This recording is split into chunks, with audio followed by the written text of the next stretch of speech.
Welcome to closing week at the premier meet in the country. In today's second, graded stakes place is a 3-year-old that earned him a spot in the Kentucky Derby. Sun Thunder's 0 for 6 since. Can an equipment change get him over the hump? Flavian Pratt is chasing history. One stakes win away from tying the all-time Saratoga mark. He'll have that chance today in the PG Johnson.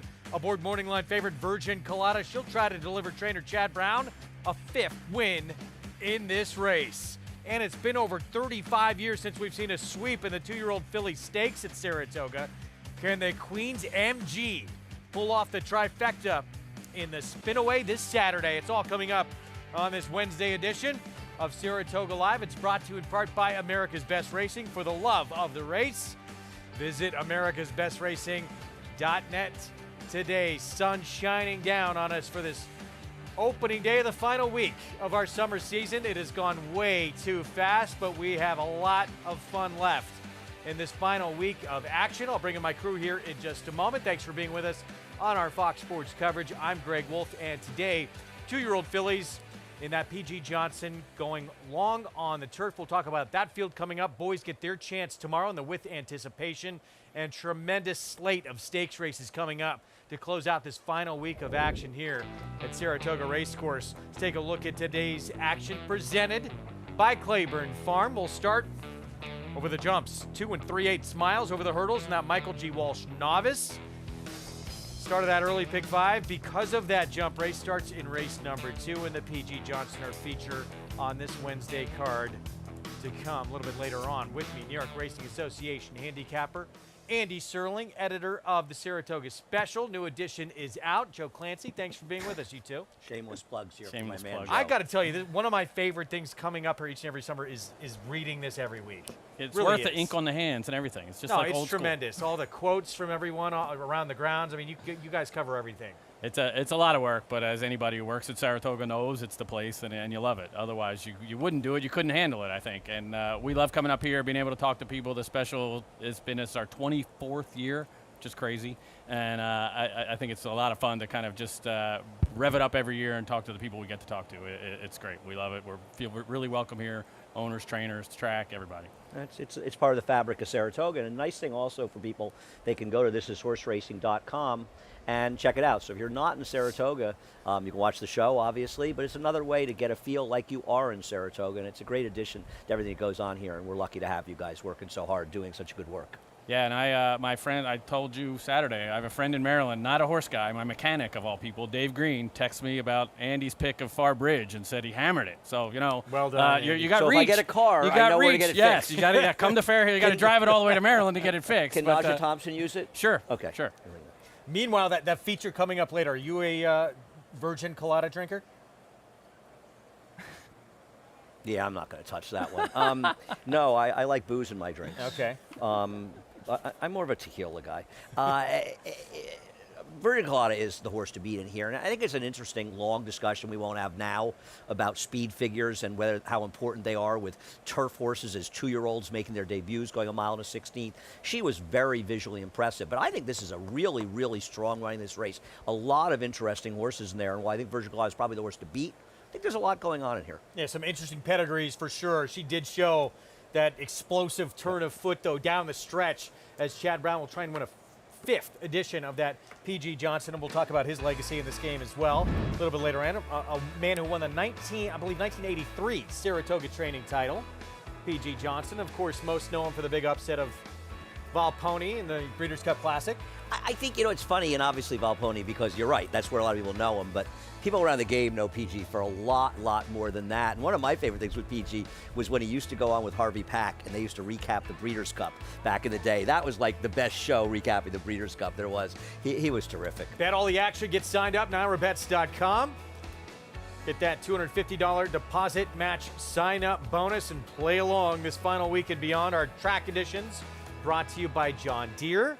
Fast on the main track, firm on the turf. That's what we love to hear.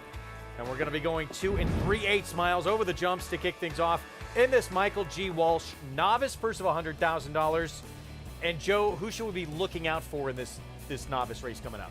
Hold Hard's going to be your favorite. Basically, he's got 2 runs over jumps this year, both wins, and I think he's certainly a legit favorite. A lot of these horses' schedules got turned a little bit upside down by the rain and things we had. They wanted to run early in the meet, didn't get a chance to. I landed on Lightning Rod, the 3, trying to find some value, 8-1 I like. He was in that same race with Hold Hard, and this is one where if you're watching video, it pays off. He was probably going to win. He left the ground in front at the last fence, messed it up so badly, ended up 6th. And really? You know, and again, price-wise, I'm like, I want that. You know, that's what. He's that's 8-1 right now. I'm about to lose some money in a jump race. I can see that coming we all up. might be. But Laird At least I George can is a blame trainer. you You if might you- remember Laird George here. He had the flat horses, Batik, Cottage Garden, some decent horses way Yeah. back. He was assisted for Richard Valentine when they had demonstrative here over jumps. So small stable, trains for the Orstrom family in Virginia. And he wisely came up for the first. Jonathan Kaiser got rained out, went back to Virginia and said, I'm not coming back. A couple other horses came up and went home again and are back. So he only made one fruitless trip to Saratoga. No trip to Saratoga is ever fruitless. Let's just get that For cleared the up horses, maybe. right now. For a horse who didn't get to run it. Even might the be. horses are happy to be Here here. is Hidden Path, so 7-2 for Richard Hendricks. Former Todd Pletcher runner. He's got a little ability. Won a maiden race in April. Westerland was just dominant, winning that maiden score. He's run 20 times over jumps. The rest of the field has 23 starts combined. Lightning Rod, so here's the value play. I'd like In him the to walk background. forward, not sideways. There would be better. That's him in the yellow and white throwing his head. But yeah, trying to find a little value. Last race was way better than it looked. Recoup, they're in the forefront, 9-1. Newcomer coming over. Irv Naylor is a major owner in steeplechasing. Just brought this horse over. Strong Irish form for Little Trilby. Yeah, 2 for 2 over there in June and July. He won at Bellewstown. Little known fact, I have several cousins in Bellewstown. Maybe they Okay. were there. Wow, did Hold Hard look good warming up. Yeah, I think he's a serious horse, and he's going to take some beating. And 9-5 Doug favorite. Fout's another name people will know from Dark Equation. Hirapur has come up here with some good horses. And Evie's Prince 7-2 outside. Big win at Colonial Downs last time, and Neil Morris doesn't really come to Saratoga very often, but I would think this horse is pretty live too. 3 minutes of post to kick off this card. Let's go trackside, check in with Acacia Clement. Well, as many people know, the steeplechase horse is not necessarily my specialty, but one of the cool things about this race is that you have several that did actually start their career over the flat, so I have some notes to go back to and compare. But taking a look at your current favorite, the number 7, Hold Hard, who has been a steeplechase horse throughout his career. I too watched that last race when I found out I'd be reporting for this one, and I thought he was very game, and has been flattered by actually 3 horses coming out of there to win, including the second place finisher, Pure Courage, won his next race by 13 lengths and getting a big warm up because this horse has been really revved up throughout the preliminaries since he came into the paddock, has been really on the muscle, really on his toes, and looks like he's kind of containing that energy a little bit more out there. Joe certainly be able to speak more to this, but in general, especially when you're going a distance of ground, you just don't want them to do too much before the race even begins. Out of that race, Lightning Rod, as Joe mentioned, just really putting himself in a bad position, not being able to get that last hurdle correctly, and I thought was actually really traveling beautifully prior to that. And this is one horse that I can compare early on in his career. I saw him down when I used to work at Gulfstream when he was with Jane Sabelli, and he was a horse throughout the early part of his career. He was always kind of like this, tossing his head around. So that's actually normal for Lightning Rod. That's something he has not grown out of. But one thing he has really developed and changed a lot is just the strength behind the saddle. He was always a very lightly framed, angular type. And you think about how much strength and power it takes to jump over these hurdles. He really has developed beautifully. And I loved what I saw from him actually in the preliminaries when he did start going straight and warming up. Ricky Hendricks sends out 2, including the 1 Hidden Path, another one that started his race over the flat and actually finished second to More Than Looks, who is a graded stakes quality horse for Cherie DeVoe, and we just saw running in graded stakes up here this year. So kind of cool to see how a horse's future might end up, and he's one that has found his home over the hurdles. He was a horse that was very laid back when saddling, perked up a lot out there. I thought moved beautifully, finished strong last time as well, so maybe trending in the right direction, Greg. Acacia, thank you. Minute to post coming up. And Joe, let's go back to this Irish invader, Little Trilby, since moving to the jumps undefeated, now 2 for 2. Yeah, and recently purchased by American owners, Del Rio Chasing and sent to Ricky Hendricks, and comes out of the Gordon Elliott barn, one of the biggest barns over there. It's sometimes I just have a hard time getting a gauge on them without seeing them run. You know, Gordon Elliott's keeping his best horses. I'm sure this is a decent horse. He's obviously won two for two. Comes over here. The fences are a little different. He's got to handle the trip. You know, it's just there's a lot of questions to ask, I think, and I kind of want to see them run once. You know, with a little more form. How many tracks do they have in Ireland? Lots. I mean, again, which is right? what makes it very hard to compare things to. I mean, look at this horse. He's got 4 tracks. The only one I've heard of is Punchtown. And these aren't even we're not going the major tracks. They must have a zillion like smaller jump tracks and stuff, right? Yeah, and I've been to Punchestown, which is a big one. I've also been to Ballon Road, which is not a big one, and it's a really cool one up in the northwest. And again, I just think he's got form. He's running in the summer over there, which is good ground, which a lot of times you can't gauge these horses when they have soft turf form. He's got form on good turf. He's obviously got ability. He's won twice. I just find question marks when you're throwing a lot of new things at them.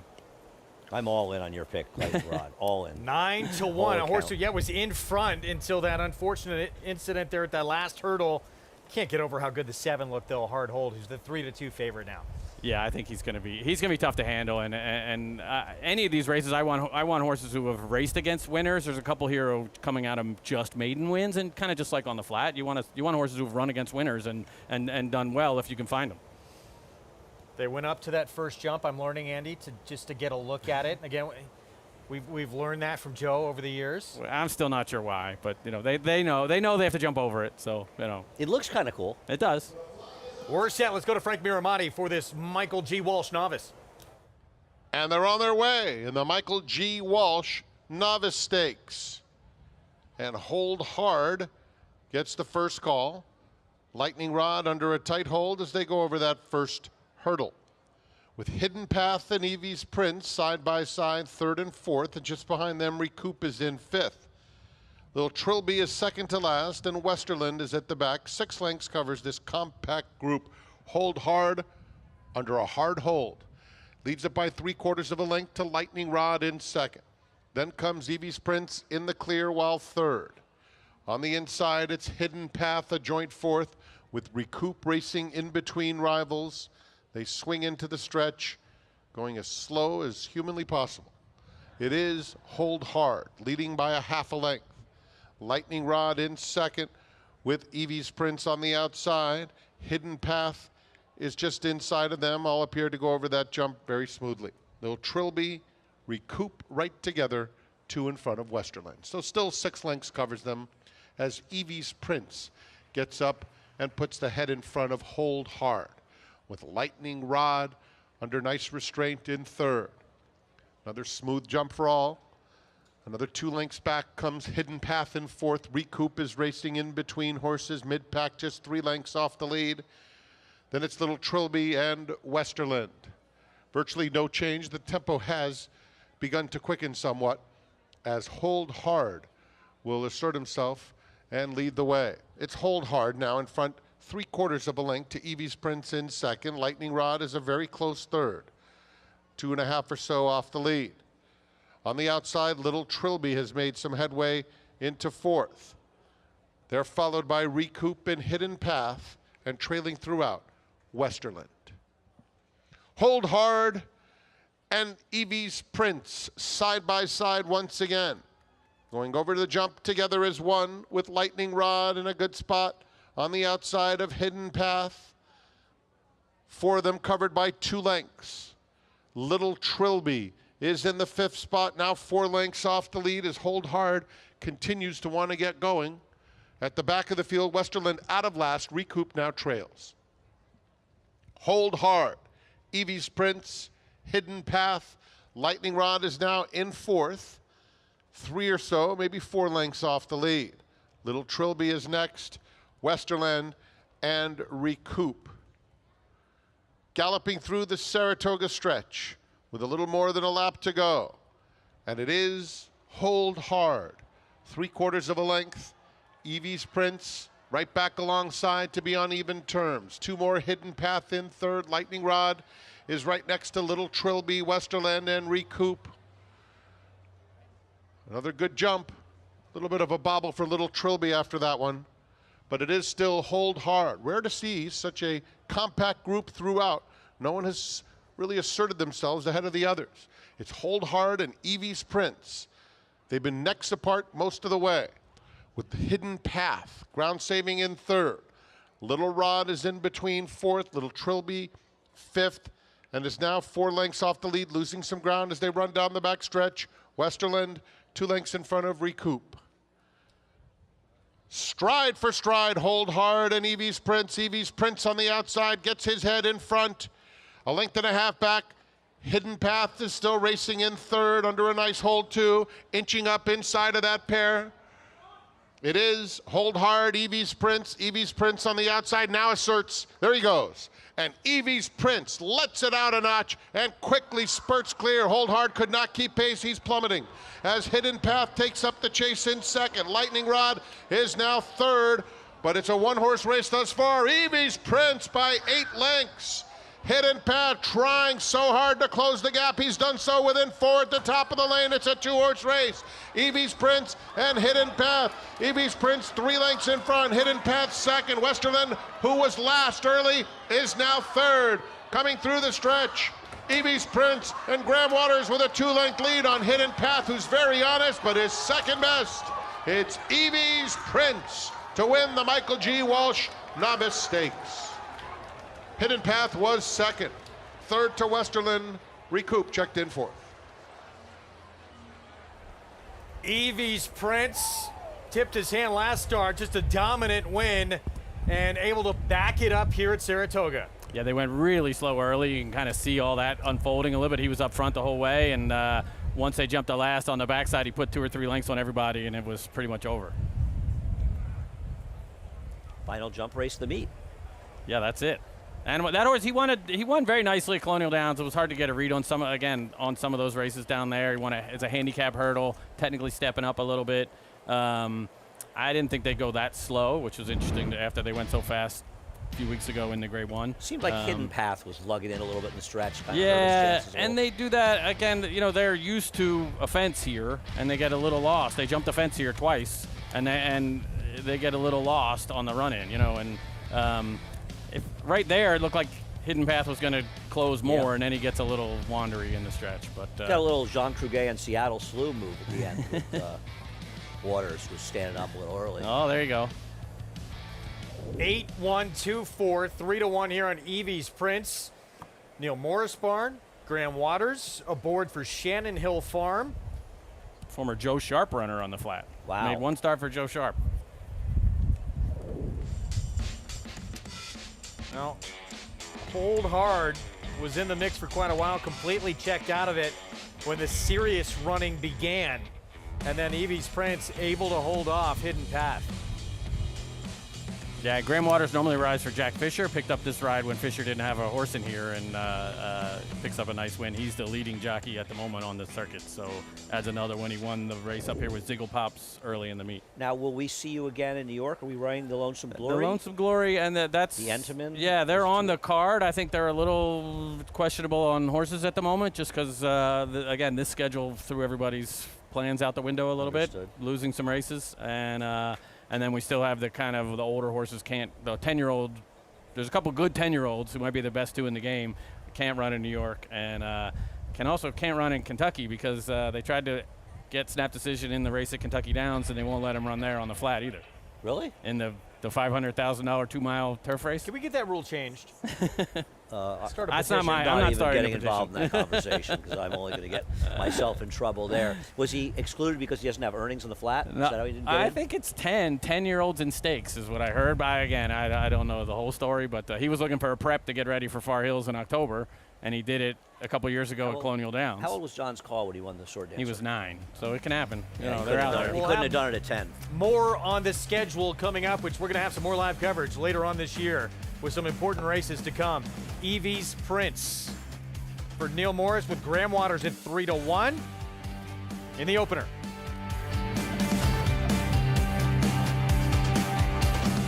Lightline is in full flight. Lightline turns it on at the top of the stretch, and he's in cruise control. And Flightline takes off. take a good look at this, because you're not going to see this too often, maybe never again. Flight line, 20 lengths clear. World-class racehorse, world-class performance at a world championship event.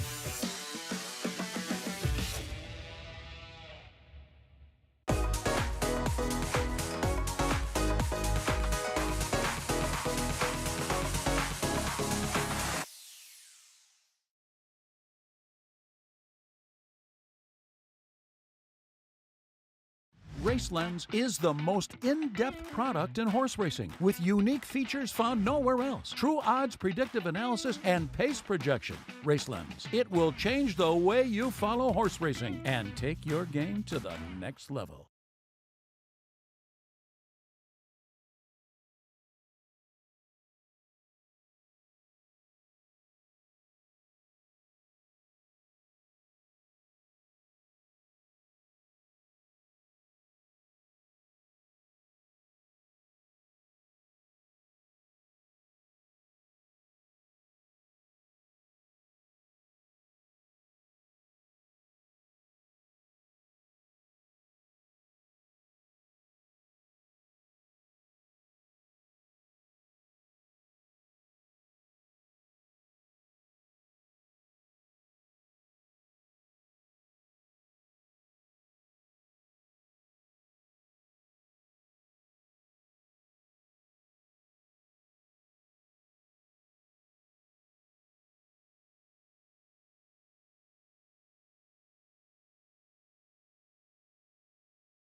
Back with you on Saratoga Live, our Wednesday card underway with the Michael G. Walsh Novice going to Evie's Prince.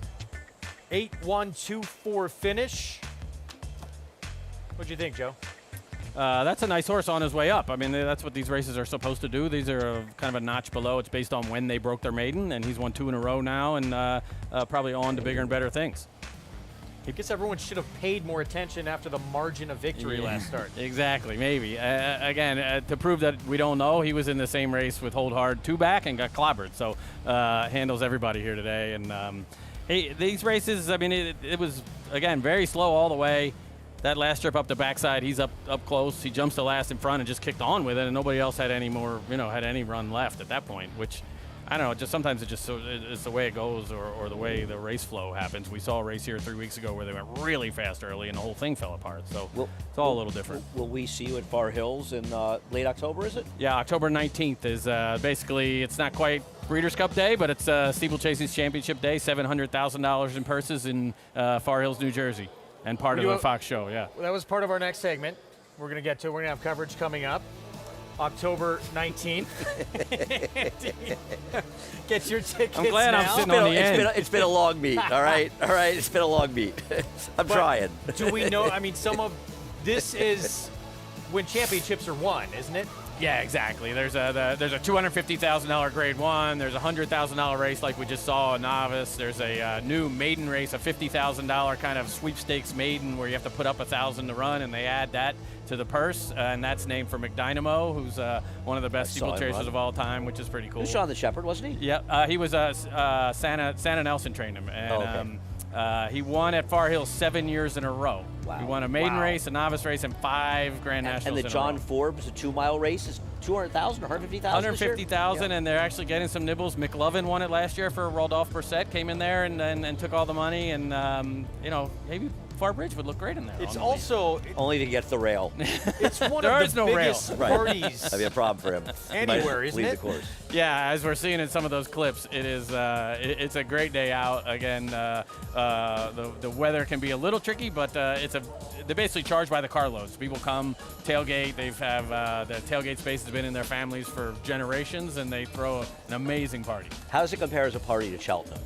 I've never been to the Cheltenham You Festival. haven't? Sorry. Your brother goes, I've right? been in December. I've never been in March. It never seems to work out. But Cheltenham's much more, I think the crowd is much more into the racing there. The Far Hills crowd is really into the party, and the racing goes by So every there's now no and then. partying going on at Cheltenham? Well, Is that what you're there's suggesting? plenty, but I think they watch the races a little more closely at Cheltenham. I've than heard they it's do an in Far incredible Hills. experience. Yeah, and this is fun too. I mean, it's a great day out. They spare no expense in trying to maintain the course. Horses come over from England and Ireland. The best horses in America run. It's a cool day out. We look forward to that. So we'll have coverage of that on Fox Sports Saturday, October 19th, including that Grand National. Appreciate you coming on. This meet has gone by way too fast. Here we are, As right? usual. As usual. That's the way it always goes. You kind of get. It happens to me the day after the Travers because it just seems like it's push, Travers. Okay, take a breath, you know. And here we are, finally staring at the end of it. Again, if you see it around town, pick up a copy. Saratoga Special. It is must-read publishing. And this man here puts it all together, so we applaud you for that. We thank you. It's terrific, terrific publication. We'll be back. We're going to take a timeout. We'll talk about the feature later to come. PG Johnson and that man right there, Chad Brown, meets leading trainer. We'll try and collect another with impressive first timeout winner, Virgin Colada. Stay with us. Introducing a stallion, as top class as they come. In 22 career starts, he won or placed in 12 graded stakes, competing in 15 grade ones, earning over $1.7 million. His undisputed speed is evidenced by 7 100-plus buyer speed figures, a 3-time grade 1 winner, Raging Bull. Horse racing? Check. Weekly promotions? Got 'em. Huge payouts? You bet. With Naira Bets. Download the app today and bet on any track, anywhere, anytime with live HD horse races, betting tips and tutorials, expert picks, and more. You bet with Naira Bets. Join now for a new member bonus at NairaBets.com.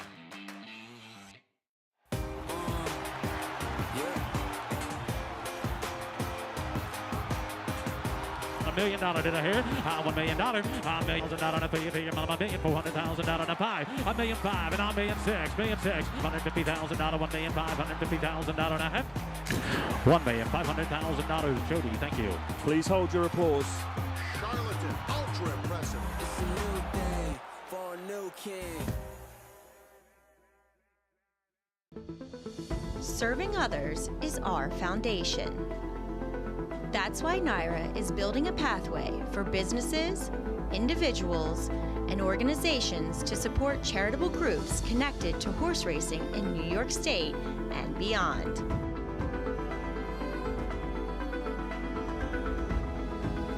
The Naira Foundation, supporting our community.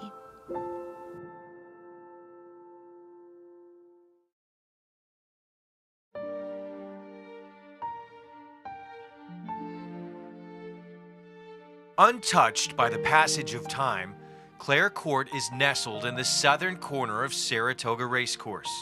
Constructed by August Belmont II around 1901, Clare Court, originally known as the Surcingle, was built as a private training center. Named after former track superintendent Thomas Clare, Clare Court was first recognized by its new name in the Saratogian after his death in 1940.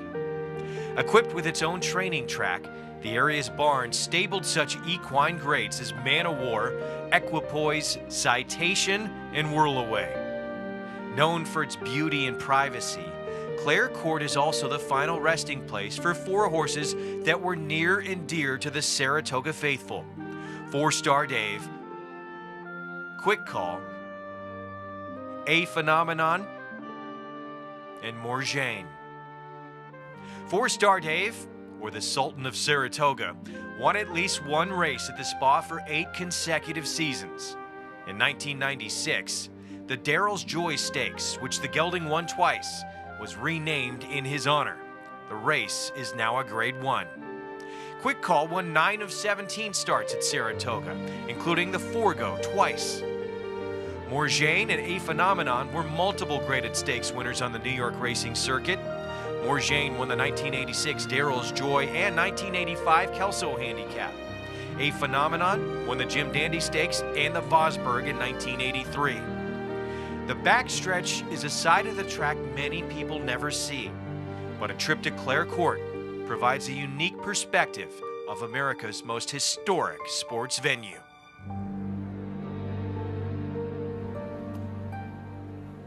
Back with you on our Saratoga Live coverage as we kick off the final week of the meet. One of the serene settings here at Saratoga. Special place there at Clare Court. Greg Wolf, Andy Serling, joined by 4-time Breeders' Cup winning rider Rajiv Mirage. Always great to welcome you on set. How you doing? I'm doing great. Coming off 2 days off, I'm fresh and ready to go. Got a haircut, you're looking sharp. Ready. Got a tie today? Well, big day. Coming up later, we're going to talk opinions in this race coming up where things can change so fast with these 2-year-old fillies. Named after Hall of Famer P.G. Johnson. Of course, we know from that Breeders' Cup Classic win with Volponi, but also campaign horses like Grade 1 winners High Schemes, Maple Jinsky, Nasty and Bold, Quiet Little Table, who beat Forgo in the 1977 Suburban.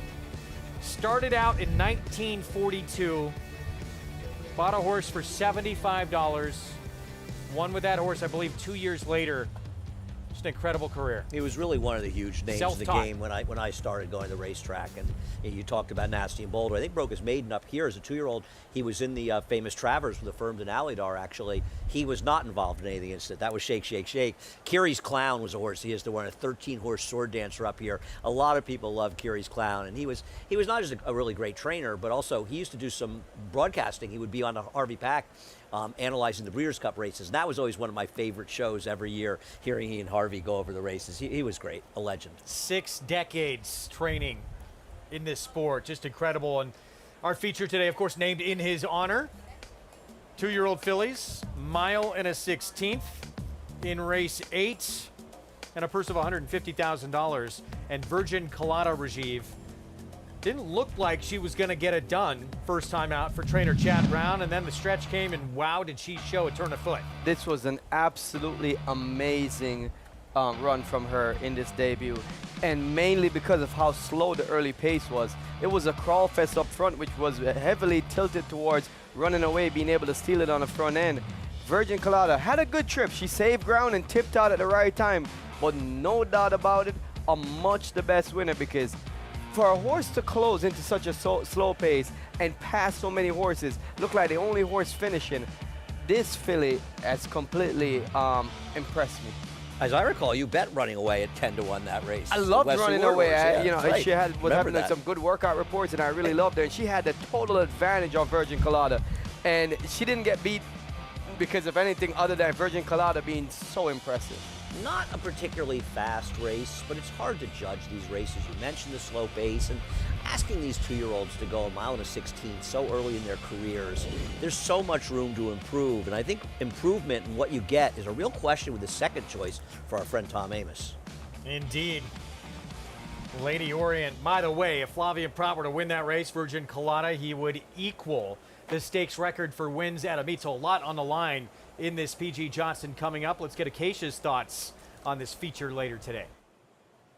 Well, it's a fun one, Greg, because just as Andy touched on, with 2-year-olds at this point, there can be so much change and development from one race to the next. And oftentimes you'll see horses early in the season going long on the turf that maybe are not necessarily ready to go long, or ones that trainers feel might prefer distance, though maybe are on the wrong surface. A multitude of variables of the development and inkling to what we're going to see in these 2-year-olds as they continue to progress. Virgin Colada was one that I was in the paddock for her debut, and she really won me over in the warm-up. Just warmed up beautifully. She's a lovely moving filly and beautifully put together with a nice pedigree as well, as she is by More Than Ready. And the dam actually a sister to multiple Grade 1 winner Catholic Boy. So pedigree there for her to be a good one as well. And she beat Rare Art that day, a horse that really looked like she needed a race in that afternoon. She would come back to win in her subsequent start, and another horse from there would come back to win on Synthetic up at Woodbine as well. So has proved to be a live race, and I think that she's the horse to beat, especially given her record at this distance. I think she has some quality, and excited to see what she can do against some tougher competition, as a lot of them will look to take a step forward, Greg. Yeah, we'll see who does take that step forward. I mean, good luck for the rest of this field. You got to face the Tom Amoss filly in here. Well, the Tom Amoss filly is a very hard horse for me to read because her debut was an impressive win. She was ranked behind horses, searching for room, but I think mostly she might have just wanted to jump over the rail, because when Jared Lefferberg finally realized, I got to stop sort of fighting her, and he allowed her to duck in the stretch, you're going to see it. She's in the red behind horses here, and it's really sort of strange what eventually happens. But this is a race that came up a fast race from a figure standpoint. It got big numbers. She's got to stretch out. She's a Liam's map. You think she'd do it. But I just worry, Rajiv, about horses that run like that, getting the rail. What if she doesn't get the rail? She may never be happy. Well, I mean, she was around horses, then she ducked to the rail. Like you said earlier, 2-year-olds, improvement. Because, you know, being a first-time starter, that inexperience could be the reason why she's running all over the place. And sometimes these horses get that experience and they actually move forward out of it. So I expect a more professional race from her today. She showed that she has a lot of talent. They liked her a lot. She was bet down to favoritism. So there's a lot of upside there. I expect improvement off that race. Tom's a barn too. I was kidding too with my comment. Obviously, he's one of many players. We don't know who's going to move forward. But he is a trainer that you'll see a lot more improvement in that second start. It's such a tricky thing, because we see great trainers whose second-time starters, especially fillies, they'll often just not run well in their second starts. It's not because the trainer's bad and they came to their job. Sometimes they just don't come back and run to it. And Tom's also finding out if she can go long, because at the end of the day, they're all trying to get the Breeders' Cup Juvenile Fillies turf and the Juvenile turf races, because they are the most winnable Breeders' Cup races. Not to knock the horses, but if you look at them, some of those races, the horses that have won them in the past have not turned out to be the top horses. Not established They're just stars. a little bit more precocious. Yeah. And you want to get to that race to try to win a Breeders' Cup race. Meanwhile, one who's never been on the grass, but there is pedigree to love it. Totally justified for Rusty Arnold. Yeah, I am interested in this horse a great deal. He's a half to master the Foxhounds, who won a lot of money in the turf. There's just an enormous amount of turf in the family. And I have to think that with that pedigree, for Rusty Arnold to have run this horse twice on the dirt, he must think a lot of her. He wanted to sort of make sure she's not a dirt horse before going to the surface that she's bred for. And people may say, now, why is she shipping here? Rusty Arnold's run one horse here this year. She could be running at Kentucky Downs. She's a Kentucky bred. They have giant purses. Well, the problem is getting in at Kentucky Downs. Exactly. Maiden races are full. They're smaller purses than this anyway, but forgetting about that, she'll never get into their 2-year-old stakes there because she's a maiden. She'll be excluded. So the only way she has a chance to get in here and hopefully use the stepping stone to get to the Breeders' Cup is to come here as a maiden. I'm very interested. Her mom was third to Lady Eli, and not that far behind a third in the Belmont Oaks Invitational. Yep. So she had some talent on the grass as well. Turf debut coming up for that one in today's feature, that PG Johnson. Here's a look at our closing week stakes schedule. Boys get their chance, 2-year-olds in that with anticipation. On Thursday, we have the Saranac with a New York bred tackling Open Company. On Friday in the Saranac. And, for Tom Morley, the Torpedo, the big Torpedo. The big Torpedo, yeah. And those races on Saturday, the Sour Bowl camp, a strong line horse field. Bright work in the Priors, the Spinaway with 11. We're going out with a bang. No question. Going to be a fun final week of action. Let's get to our first flat race of the afternoon. So pick 5, races 2 through 5 on this Wednesday card. Starts here, 1 mile. Entry-level allowance race, and Sun Thunder might be starting to annoy some people. After 6 starts of running very, very good and still not getting the job done. First start back since the Kentucky Derby. So 0 for 6 since. We'll take blinkers off today. How do you view Sun Thunder? I pick Sun Thunder, gets a trainer change for this race, but you do have to worry. Doesn't have any speed and keeps running big figures, but not winning. And horses like this are usually overbet. They see the Derby in there, but obviously has a ton of talent. but I worry about the lack of pace. Yeah, he's the most talented horse in the race, and one of the things about when you take blinkers off a horse, you expect that to take a little bit of the keenness out of them as well. And for a horse that hasn't shown much speed in the past, it might leave him back in a race with a lot of speed today.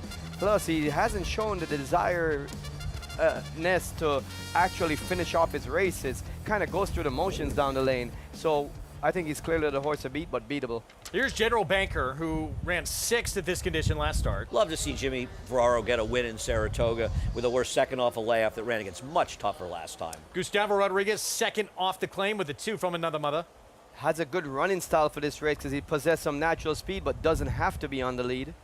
Rudy Rodriguez, brother to Gustavo, Seeking Unity. Seeking Unity is another horse that could be forwardly placed, but he's got to get back to his races 3 and 4 back. Sun Thunder, his last 2 races, they were a lot slower too than his prior 3 or 4. Javier might have to hustle him out of the gate so he doesn't get disconnected early. Here's Reserve Currency, 8-5 favorite. This one is my top pick. A hot horse right now, winning back-to-back races, even losing the crop last time, still winning by 3 lengths. And Eliminate just ran a big figure for Todd Pletcher with Flavian Pratt. Comes out of a race where the winner came from 7th in there. I'm a little bit skeptical. His last figure is his only good one, but I guess if he can duplicate it, he can win in this race.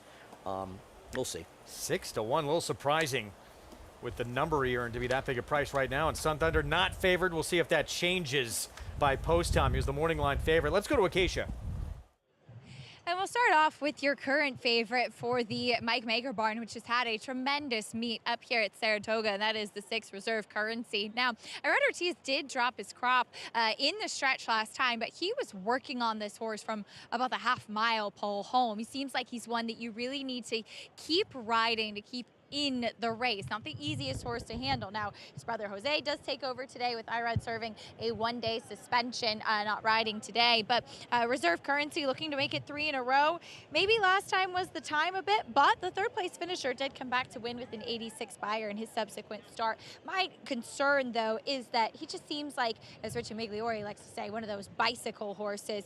Maybe the one General Banker is a little bit of the same, but I wanted to give him a chance in here, and I know that the barn has had a rough meet, but this is a horse who sprinted last time off of a layoff, and he was running against some really salty sprinters and fast horses as well. We saw Speakeasy try the grade 1 Jerkins in his subsequent start. Mariachi came back to win with a 92 buyer speed figure, and General Banker just really looked like he needed that race from a fitness perspective. He also got really hot, really revved up in the preliminaries. He's like a totally different horse today. He was sharp, he was forward, but just so much more relaxed, so much more easy to handle for his rider and for his connections. And so I do appreciate seeing that step forward. I know that his mile victory 2 back was against New York bred to Other Than Company, so going through his New York bred conditions, but I wanted to give him one more chance. Was hoping to be a little bit of a bigger price than that.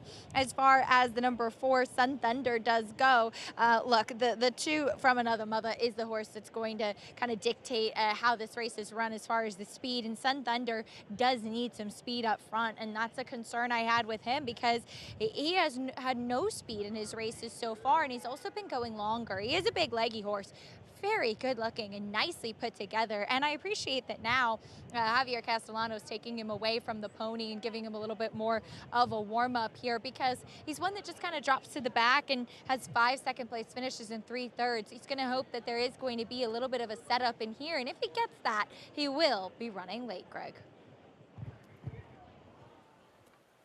Well, Sun Thunder, looking at doubles, it's sort of surprising. He is not going to be favored, most likely, at post time. It's going to be this horse, Reserve Currency. For Mike Maker, Jose Ortiz will be aboard trying to win his 3rd in a row. People like horses off wins more than I do. Mike Maker, for what it's worth, second off a claim, off a win.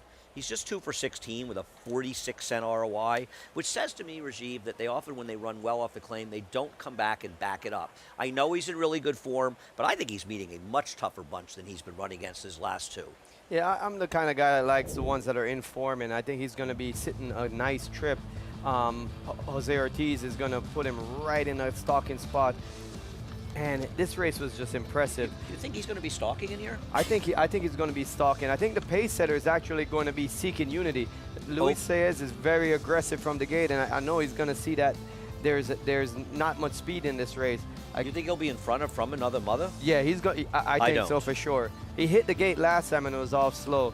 Got an opinion on this, Greg? I think the 3 is, Raj, with all due respect, is not nearly as fast as the 2. He's I the thought second the 2 was fastest. pretty quick. Yeah, I'd be surprised if the 2's not in front. But we'll see. I don't think the reserve currency has that much speed. I don't think he'll be that close.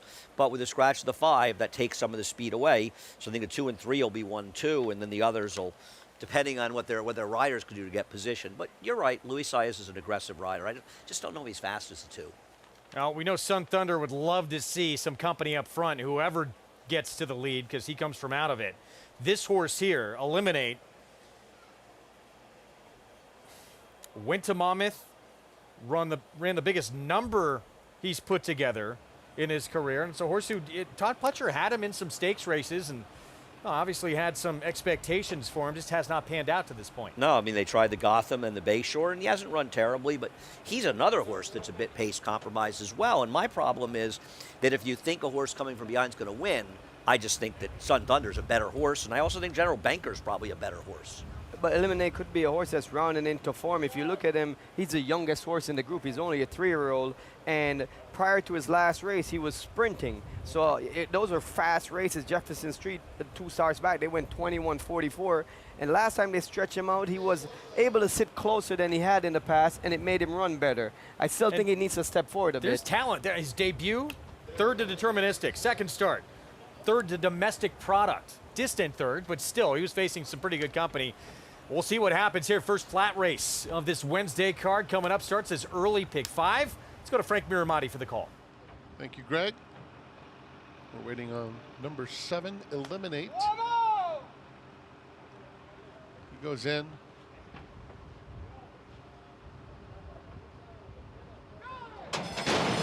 And they're off. From Another Mother is out very alertly. On the outside of him, Seeking Unity is up close, and just behind them, General Banker and Reserve Currency races 4.5 off the pace. Then Sun Thunder and Eliminate, 5 lengths, covers the group onto the back stretch. From Another Mother narrowly in front. Pressed by Seeking Unity past the 6 furlong pole. Eliminate inches up outside Reserve Currency, followed by General Banker and Sun Thunder. The opening quarter went in 25-2. From Another Mother has a half-length lead on Seeking Unity in second toward the half-mile pole. With Eliminate a length and a half off them third, Reserve Currency, General Banker, Sun Thunder, now 6 lengths behind. Less than a half mile to go, 48-4 for the half. It's still From Another Mother and Seeking Unity, 1-2 the whole journey. General Banker is now coming after them, asserting himself over Eliminate, who's dropping out, followed by Sun Thunder on the outside of Reserve Currency. They're a 1/4 mile from home. Seeking Unity and From Another Mother. Seeking Unity has the lead at the top of the stretch. They're joined 3 wide by General Banker. From Another Mother digging in gamely along the rail. 3 of them line up with General Banker on the outside of Seeking Unity. Seeking Unity, General Banker, Reserve Currency is 3 back third. Coming toward the wire, Seeking Unity or General Banker. Seeking Unity, General Banker, here's the line. Seeking Unity and General Banker in a photo finish. Reserve Currency third, From Another Mother fourth. Seeking Unity sitting just off From Another Mother early. Luis Saez in perfect position to strike and able to hold off General Banker late for the win. A horse who's coming off a couple of subpar efforts, but maybe he refound that form regime when he was back at Aqueduct going 1 1/8, sat off the slow pace. From Another Mother had nothing to hold him together. It feels like he held on. Let's watch. Well, let's be realistic. There wasn't much separating the entire field, so the pace was going to be a difference factor. Whoever got a good trip, and that was a slow first quarter, which really benefited Seeking Unity. 25-2. And that was quite a hang job by the one General Banker. I mean, he looked like he was gin top of the stretch But just to go right by. He was in a great position, and he had dead aim on Seeking Unity, but just remember, Seeking Unity got away with soft early But fractions. he was pretty close to him, Raj, to be fair. Yeah, he was. He's supposed to get by him. Come on. I mean, Seeking Unity had something left in the tank. I don't know. 3-1, 6-2, seeking unity. Tough one to find here at 12-1 for many to kick off this pick 5. And there's Rudy Rodriguez. Things have really picked up for him after a tough first half of the meet. But no matter what happens, he's always positive. And he's had a lot to smile about second half of this Saratoga summer. Yeah, and this horse really turned it around. I mean, he has not been running particularly well. He's been a little wide in those races, to be fair. But his last race was a complete toss, though, because he hit the gate. He was off slow. He had a turbo trip.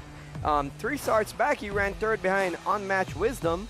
Well, it was a 5-horse field. Yeah, he was beating 6 lengths. I mean, he's not that far behind him. And he wasn't involved in a fast pace 2 races back that fell apart, to be fair. So, listen, I didn't like him. Pace was the name of this race, and the slow pace definitely benefited him. 3-1, 6-2. It's Luis Saez, Rudy Rodriguez, Michael Imperio, Vinny Scuderi winning connections. Has not been done since 1987, a sweep of the 2-year-old filly stakes. Can the Queen's MG pull it off in the Spinaway?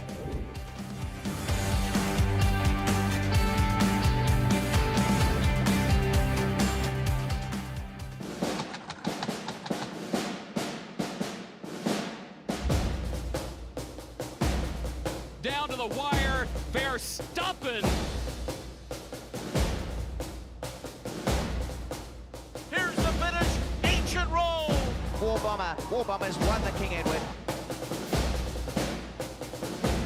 Shield Team has won the Twilight Derby. Warfront, standing at Claiborne Farm. Program trading in naval power. What a thriller. Photo. In Italian to win it. Big F has won. And it will be McCulloch. Domestic spending. Ocean Road. Victoria Road. Digital Age. And Pearl. State of Rest. Newspaper of record.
Welcome back to Saratoga Live, brought to you in part by Claiborne Farm. 100 years of doing the usual, unusually well. In race 2, our first flat race of the day, Seeking Unity holds on under Luis Saez, who joins me here. It's Louis. Pace made the race in here, able to kind of slow things down, and your horse was game at the end. Yeah, well, we brought from there. We know he's pretty quick from there. We was trying to look for a target. They have a little speed inside, so we made sure to let it go, and we just stuck him right there. And when we came to the top of the straight, he was fighting. He has something less, so finally we got the jump in the end, and we had the victory. Has to be encouraging, too, when you have one that really digs in down to the wire, when you have another horse breathing down your neck. Yeah, it's a good feeling, let me tell you. When you have a horse and he keep fighting, even if you don't have much, but he keep giving something, we just have to just keep him there and try pretty hard. And, well, he did. He held on, so that was great. Well, coming up this weekend, a horse that we did not need to see fight because she won by open lengths, Quiet Side, in the Grade 1 Spinaway. You told me that horse is a machine. Oh, yeah, she's a very good filly. We're looking forward with her. We have, I don't know, I feel like it's one of the best filly right now we'll be riding. And John is doing a great job with her. And she's doing great. We can't wait. Absolutely can't wait to see her, but congratulations here. Thank you so much, guys. Luis Saez holding on for that game photo finish win, Greg. Luis Saez, only rider not named Ortiz to win this riding title the last 9 years. Yeah, no, and when you know, he struggled some at the meet. He's such a good rider, though. You like to see him break out of it and be aggressive, and he's an impossible guy not to like. He's a strong finisher, and it was on display in this race because he can lift a horse up and take him home, and he's been a tough guy to pass in the finish. And you and I had this discussion earlier. And, you know, you've been saying that he's off to a bad start, and I was like, it had a lot to do with the horses he was riding, though. Well, of course, it always does. But I think one of the problems that I've seen is one of the things we loved about Luis the rider is being a super aggressive rider. Yeah. And I just felt like he wasn't being as aggressive as he once was. And that was so much his strength as a rider. Race 3, it will kick off the early pick 4. Mile, New York bred, maiden special weight, all trying to get that first win on the resume coming up. And right now it's Get a Job debuted at Horseshoe Indy for Steve Asmussen. Sprinting 6 furlongs, that horse opens up as the favorite. He does. He and the 3 Big Ego, who I like, are $1 apart double. Big Ego's actually a slight favorite. The thing about Get a Job is stretching out to a mile, figures to have speed in here. The horse who beat him last time was making his 34th start. And that's just a little bit ugly. And I think he's being some tougher competition. Surely he could win for Steve Asmussen. He figures to be forward here. But I preferred Big Ego, though I thought he'd be a better price. Start number 2 for Get a Job coming up. We'll get to this field in a moment. We touched on it going to break. Hasn't happened since this one did it back in 1987. Sweep the stakes for 2-year-old fillies here at Saratoga. Well, to do it, the Queen's MG is going to be running against more than 3 rivals. And though it's Wayne Lucas overall was a Gene Klein horse when Wayne and Gene Klein were firing. It's a tough thing to do, Rajiv. Yeah, but, you know, the Queen's MG is on a roll right now, winning by 9 lengths in her last race. So she's definitely shown that she has the ability to win a race of this magnitude. And sometimes, Andy, I mean, we see absolute monsters show up in this race. Is there anyone that you look at and say, oh, wow, I'm really scared of that There's filly? no Ways and Means who came into it with a 90 buyer. I do think Quiet Side was impressive. We'll get to her. But no, and I think the thing you have to like about the Queen's MG, she's not running particularly big figures, but she is outrunning the dynamics of races, which is an impressive thing to do. Yeah, because other than her one race in the Astoria where that was just a complete no-show, her race in the Schuylerville and the Adirondack, it didn't play favorable to her. But she absorbed that pace pressure. She put some horses away that the horses that ran with her early in the Schuylerville, they all stopped, and she kept on going. She's the kind of filly that can run fast early and maintain it, and I think that's her weapon. Well, the secret's quickly getting out on her. She was 44-1 in the Schuylerville, 5-2 in the Adirondack. It's amazing she wasn't favored in the Adirondack, and I fell for the horse that ended up being favored as well, not thinking she would be favored. And the Queen's MG paid a very generous price last time out. But the going is tougher here. You have shippers coming in, and I don't know how they'll all run, but there's some shippers. But I thought Quiet Side, until that freak show that Chad Brown debuted on Friday ran, she was the most impressive maiden breaker we saw at the meet from the fillies, 2-year-olds. This was a very good run from Quiet Side, and by Malibu Moon out of a Spitestone mare, you think she'll even stretch out a little further, but she has to run an extra furlong. And she was doing her best running late in the race as she pulls off to win this race by 6 1/4 lengths. You know, you can't knock this debut. There's a lot to like. No, perfect trip or not, she delivered. And I've been around a game a long time. I like seeing those John Ed Anthony silks there. for John Ed Anthony, Shortleaf Stable. Just seeing him, remembering Cox's Ridge and Temperance Hill and all the good horses he campaigned in the past. So I have a little soft spot for this horse. I don't think I'm going to pick her on top, but I think she's going to be very tough. She runs back to her debut or builds on it for a trainer, John Ortiz, a little under the radar, is having a great meet. She has a perfect outside post. I think she's the one that benefits the most from being on the outside here. She's drawn 11 out of 11. Louis Saez is going to get a good look on his inside to be able to pick the spot he wants and pretty much dictate the pace of this race. It is a very favorable post for her. Yeah, her trainer, as you mentioned, quietly one of the stories of this meet, John Ortiz, who's trying to win this race back-to-back years. Spinaway winners to be named 2-year-old champion filly, the great Echo Zulu, V-Quist back in 2020, and some names that, if you follow this game, you certainly know. I love Dearly Precious. She was one of my favorites early when I started following the game. She had a great rivalry with Optimistic Gal, who was a tremendous runner for Leroy Jolly and the Firestones. Smart Angle was Woody Stevens. She had a huge pedigree before Dawn, was a Calumet runner for John Veach. Meadow Star, the champion as well. The great Flanders, who, beat Serena Song in the Breeders' Cup and one of the great Breeders' Cups juvenile fillies of all time, and unfortunately got injured. That's quite a list. Of course, we didn't even go back 1 year before that when the great Ruffian won the Spinaway, and I would say that Ruffian and the Spinaway has a lot to do with my falling in love with the game. I had heard of her, I'd read about her in the paper, and I started going to the track that meet, and I really wanted to see her. I watched that Spinaway at the finish line. I just can remember, her coming across the finish line. She won by almost 14 lengths. She was an all-time great, and Ruffian winning the Spinaway had a lot to do with my love of the game. I think we had a race, too, this past weekend that helped a lot of people fall in love with this game in that Travers stretch tool, which we'll get to and talk a little bit later on what some of these 3-year-olds are doing. No, I think those are the races and those are the days that you never forget, right? You think about the Rachel Alexandra win, the Woodward, a memorable day, and that was such an incredibly great race here with the filly. You know what's funny about Torpedo Anna? That's the first time I've seen her this year get a good trip. She usually has tough trips in her races, and she still wins. And obviously she was facing better horses, but what a great effort. Not to take anything away from Fierceness, but great effort by the filly. We're going to take a timeout. We'll be back.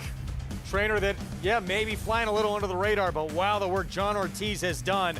Won the Spinaway last year with bright work for WSS Racing. He'll try and do it again with Quiet Side this year. Stay with us. He always showed up. From June at 2 and through 2 championship seasons, week after week after week of consecutive works. That's toughness. He always showed off. You know all about those 4 G1s. Here's his maiden on the Derby undercard. That's brilliance. Now his yearlings are at the sales. That's opportunity. Essential quality. Showtime.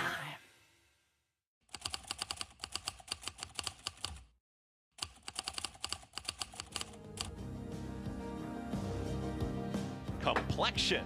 Phoebe in Wonderland. Gallifrand asserts herself. Poppy Flowers putting in a late burst here. Poppy Flower with the momentum.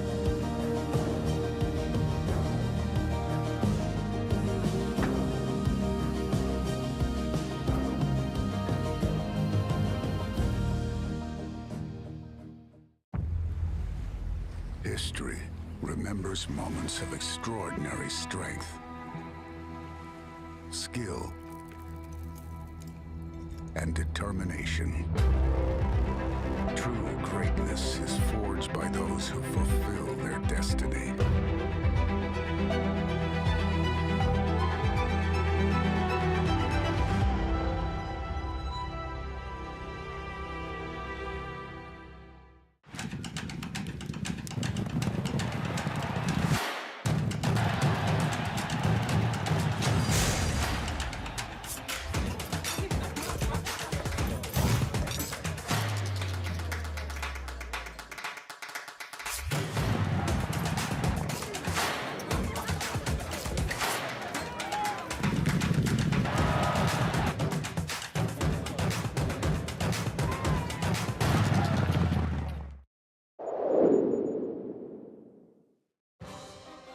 It's another 4, back to Raging Sea. Raging Sea is coming with a stellar bid in the center of the racetrack, has to get to Idiomatic. Raging Sea and Flavian Pratt coming with each and every stride, and Raging Sea! And they're off to the Resorts World Casino Sword Dancer.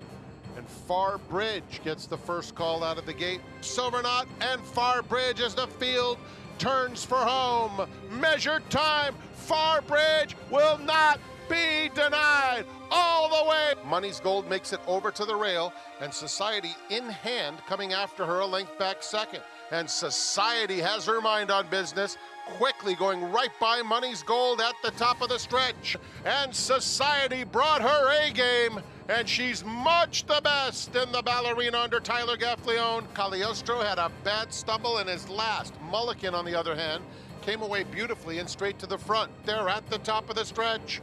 And Mulligan turns for home, full of run, 3-length lead. Mulligan outclasses them in the forego, wins it by almost 6 lengths. Timberlake with the green cap, joined between rivals by Domestic Product. Here comes Domestic Product as Prince of Monaco takes the lead. Domestic Product and Flavien Prat just in front. Domestic Product. And they're off in the DraftKings Travers, and it was a beautiful beginning. And a quick one for batten down Torpedo Anna along the inside. And Dornick is headstrong up and on the pace once again. Fierceness settles beautifully in fourth. Batten down leads the way by a length over Dornick, with Fierceness in the clear third. And Sierra Leone is revving up fifth. He's 4 lengths off the new leader, Fierceness. Torpedo Anna running her heart out and coming with every stride. Fierceness, Torpedo Anna in an absolutely dramatic conclusion. The champ is back. Fierceness holds off a gallant Torpedo Anna.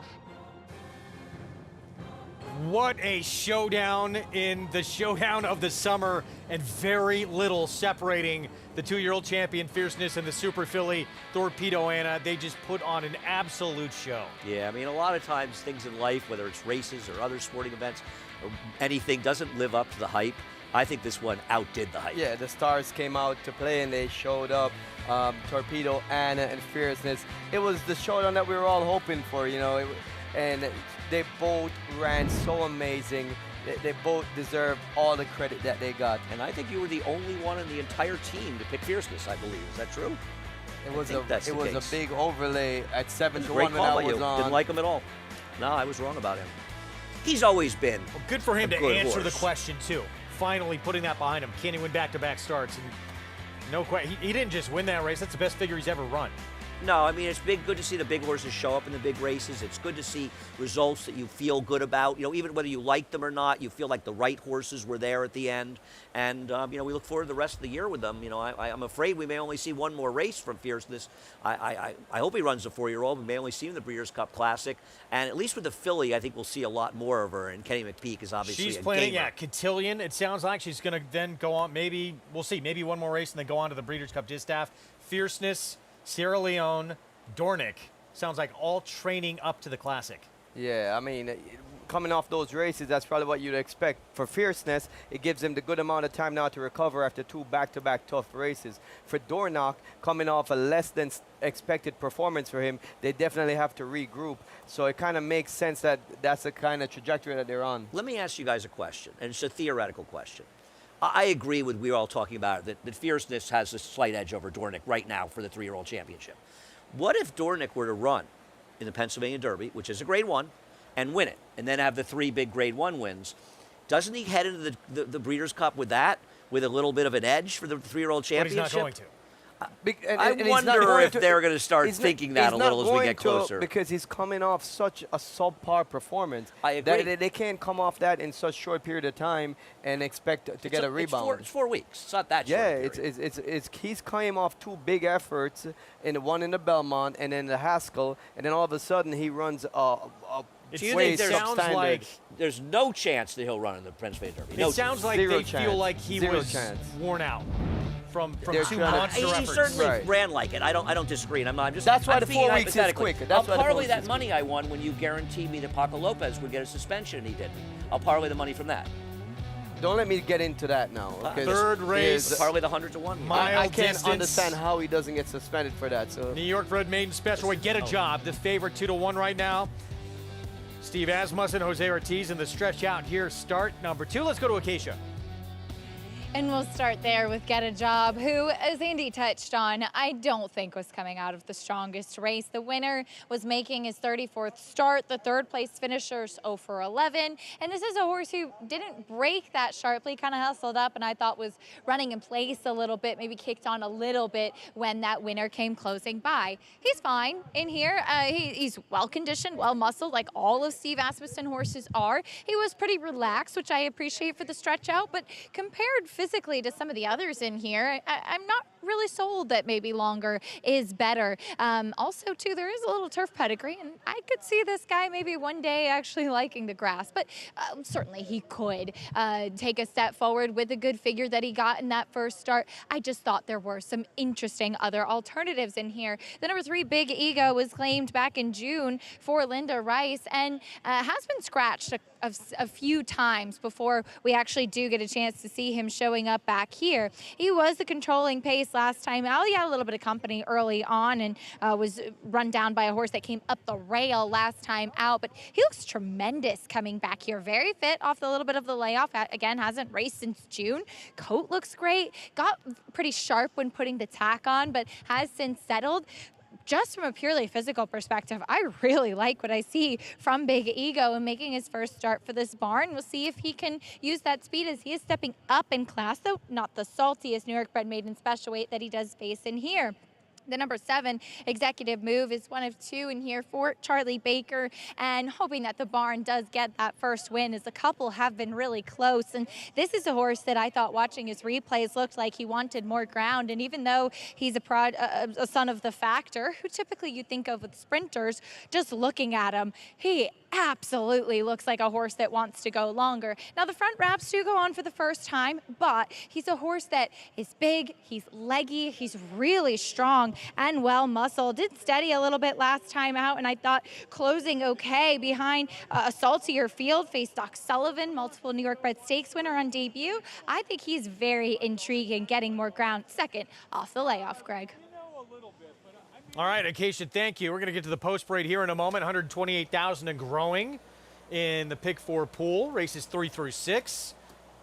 And Get a Job, 2-1 favorite in a debut that came at Horseshoe Indianapolis. And here was the second place finish, beat less than 2 lengths.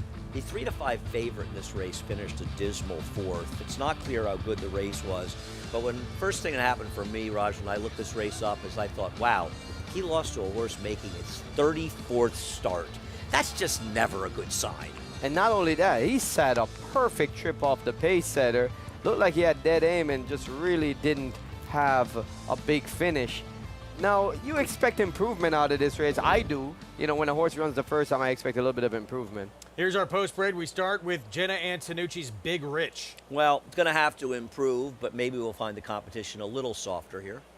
It's too a little interesting for Charlie Baker, trying to get that first win of the meet. It's stretching out to a mile for the first time. This one looks like, based on his running style, he'll appreciate the distance.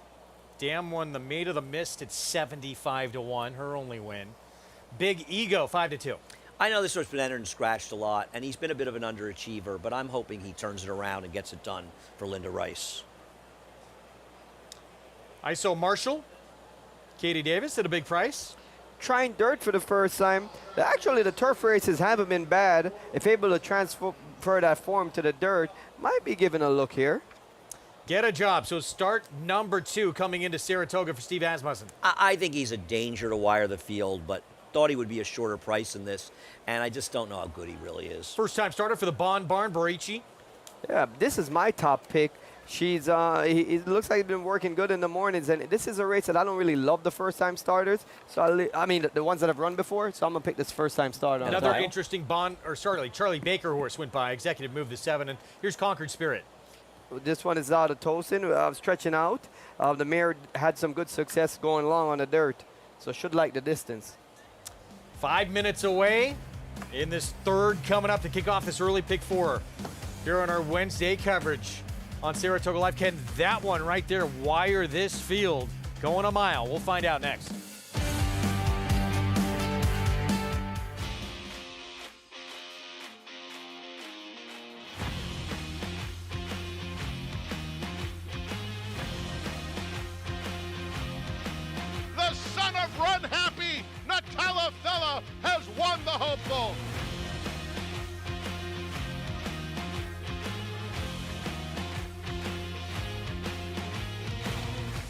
Eclipse champion Run Happy, priced for value and standing strong at Claiborne Farm. The 2024 Global Symposium on Racing, celebrating 50 years of being the premier networking event of the year. 50 years of connecting the who's who of racing and collaborating face-to-face with key decision makers. Discover the latest technology and innovation while being a part of the international conversation. Join us December 9th through 11th. Register at racingsymposium.com.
Back with you on our Wednesday coverage, Saratoga Live, brought to you in part where you can play it all at NYRA Bets. Bet any track, anywhere, anytime, including all summer long with this final week of action here in upstate New York.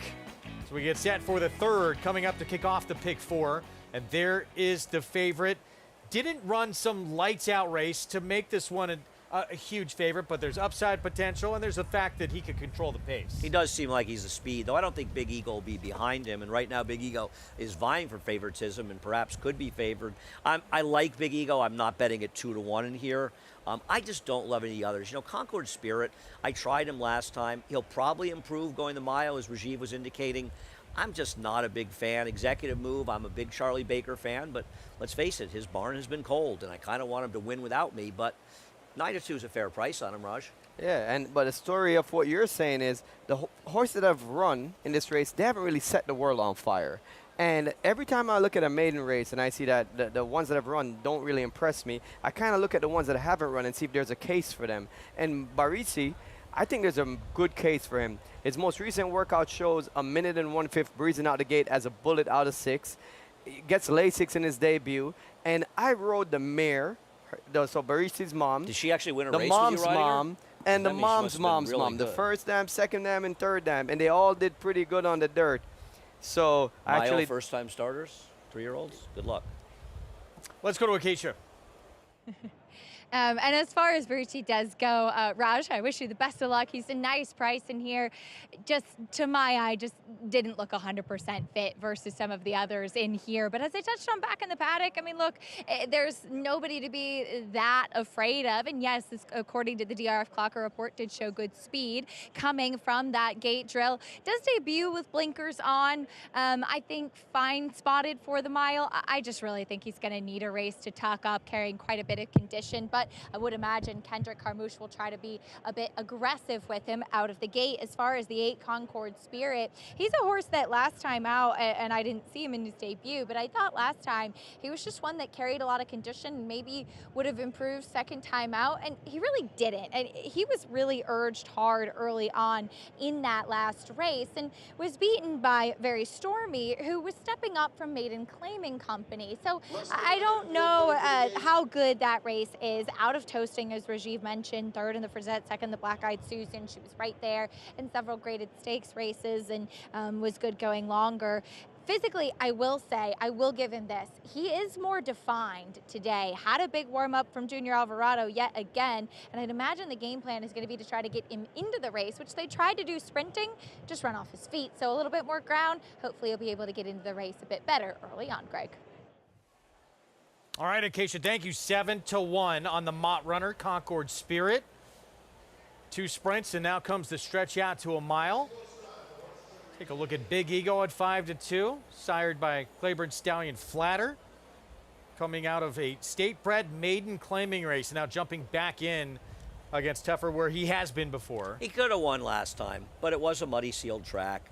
Having said that, his second race, he was involved in a very strong pace, and that was a real key race, the March 24th race, and it fell apart. So he ran a lot better than it looks in finishing 4th. Has he been a little disappointing? Yeah, but I'm going to trust Linda Rice to get the best race out of him, and I feel like the best race will make him good enough to win here. The current favorite Get a Job. One good thing he has going for him, he has the natural tactical speed to potentially control this race. So Big Ego's not going to be far off of him, but I agree with that. But I feel like at least Big Ego won't be compromised. Here we go, race 3 from Saratoga, this New York bred maiden special weight. Let's go to Frank Miramati. Last one to load is Concord Spirit coming up. Going in. They're in the gate. And they're off. And Get a Job is very fast away from the gate, quickly asserting himself and opening up 2 lengths. Executive Move comes away in second, and Big Rich is down at the rail, a close-up third as they swing on to the backstretch. Then it's Concord Spirit, followed by Barici in 5th, only 4 lengths off the lead, taken in hand.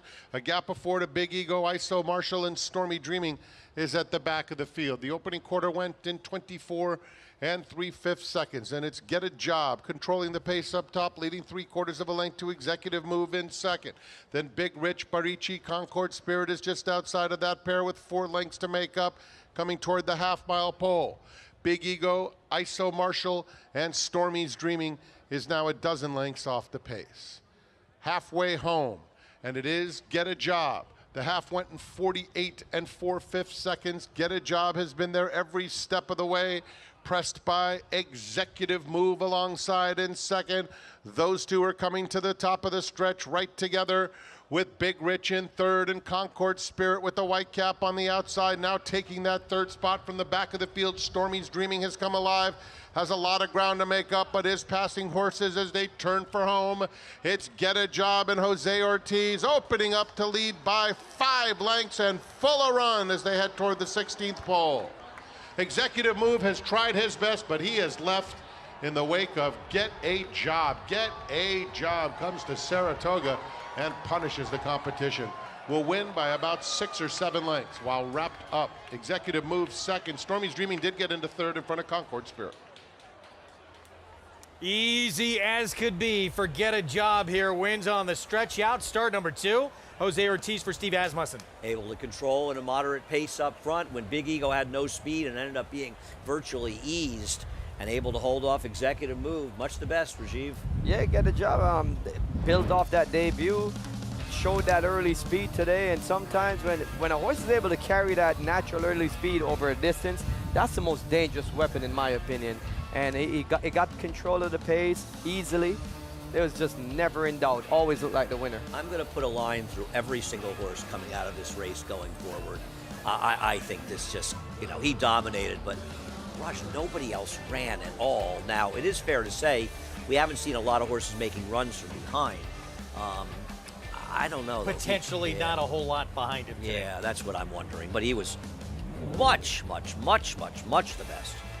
5, 7, 2, 8. Been a really uncharacteristically quiet meet for this barn.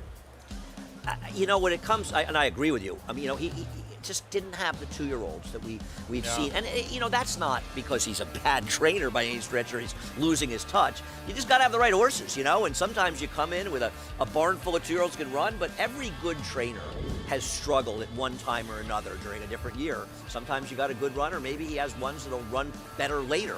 But this meet, it's so 2-year-old heavy, especially a guy like Steve, just hasn't had the firepower he's had in past years. Gets one here with Get a Job. Jose Ortiz aboard for the win, second time out. And it was a long way back to second here to executive move. We'll have these prices for you when we come back. There's Jose Ortiz picking up another victory. What a performance from this horse. And now some big decisions on what they're going to do end of the year championship weekend with Forgo winner Mulliken. We'll tell you all about it when we come back.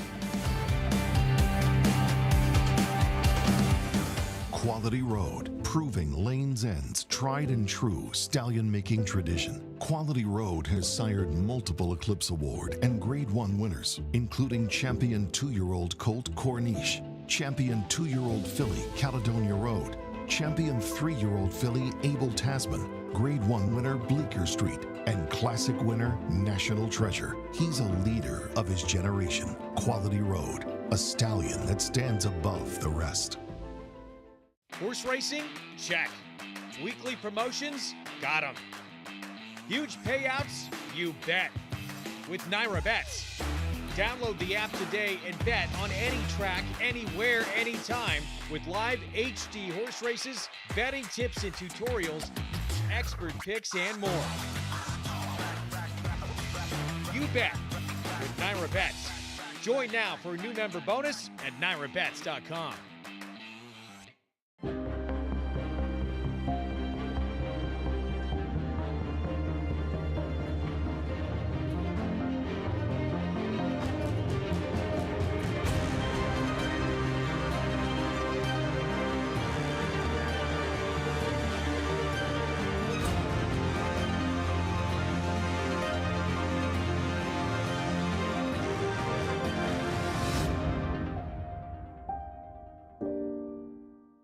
Racetrack Television Network brings you every race, from every track, on every screen, every day.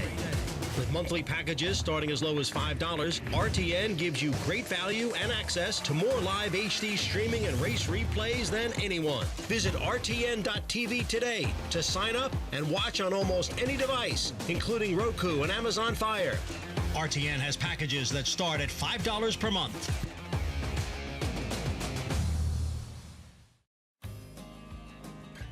Back on our Fox Sports 2 coverage. And a look at downtown Saratoga that comes to life as soon as last post is over each and every day. Such a tremendous town. Really does take you back. They don't make them like this anymore. I love Saratoga. You know, I was lucky enough to move here when I was 11 years old with my family, and I just think it's one of the greatest places on earth. I love it here. Something Andy never did. Get a job. You just spend your whole life in horse racing. We don't work for a living, do we? We do not. No. We feel blessed to just do something we love. Get a job here, win second time out for trainer Steve Asmussen. Let's go to Acacia. And here with winning rider Jose Ortiz. Jose, you can kind of tell from the start, this horse broke so sharp, and it was pretty much over then. Yeah, it was very sharp out of the gate, which we really need from the chute, and he put me into a great position, and honestly, he was just much the best. Going that 1 mile here from the chute at Saratoga, how much of a benefit is it when you have a horse that breaks so well like that? It's very beneficial because you want to be forward going to the turn. I mean, if you break bad out of there, it's very hard to make ground around the first quarter of a mile because you really can't go too wide, and then you have to stay in good position for the second turn, but sometimes give you no shot. So putting you in the right spot today, but we're going to see you the next few days riding at Kentucky Downs. You'll be back here at Saratoga Monday. Kind of crazy, the meet's almost done. Can you reflect back on just on this Saratoga meet from a rider's perspective and what it means to you all being able to ride up here and win these big races? For me personally, it has been a great meet. I appreciate all the opportunities I get from the owners and trainers, and you know, as a rider, it's great to be here. It's the place to be in the summer, and to compete against the best guys in the country is amazing. Day in and day out, great horses, great owner, great trainer, great jockeys. It's a dream come true for me. That's all I wanted. Well said. Congratulations on another one here. Thank you, Acacia. Jose Ortiz, you kind of said it all. It's the best of the best up here at the spot, Greg. You come here, you expect to compete against the very best. Trainers, jockeys, Thoroughbreds. That's where it all happens. Get a job, $6.20 for the win, and the 5th win of the meet for Steve Asmussen. And it's important to note, people are wondering, why did Jose Ortiz ride this horse and not his brother Irad? Well, Irad has a 1-day suspension from HISA for the whip, for a violation of the crop, and Jose and Irad have the same agent, which makes it natural why he picked them out. But I'll tell you my honest opinion, on the short list of jockeys in the country, Jose Ortiz would be a top 5 for me. I mean, if not a top 3. This guy is one of the most polished riders. He's so effective and good at everything. He's smooth. You know, that just goes to show how tough a meet this is for him not to be vying for a leading rider. If you were still riding, I don't know if I'd have him in the top 5, but I guess with you out, I got to put him in. I made room for him. It was nice of you. It was thoughtful. Some big performances we saw, obviously, last weekend, not just in the Travers horse we talked about going to break. Now with some decisions to make. Mulligan, Grade 1 4-go winner now a Grade 1 winner, and they got to decide, do we want to cut back and go 6 furlongs in the sprint, or do we want to go Breeders' Cup Dirt Mile, and do we want to have a start in between? Yeah, I mean, it's a decision a lot of horses have to make. I feel like they used to all go to the sprint and 6 furlongs. Why would this horse not be effective at 6, Raj? I don't, for me, it's an easy decision looking at it because he's won at 6 furlongs by 5 lengths earlier in this year in his seasonal debut. He's won at 6.5 furlongs by 10 lengths, and he's never run at a 2-turn race. So I would think it would be actually a no-brainer to keep him at 6 furlongs. Who should he be afraid of?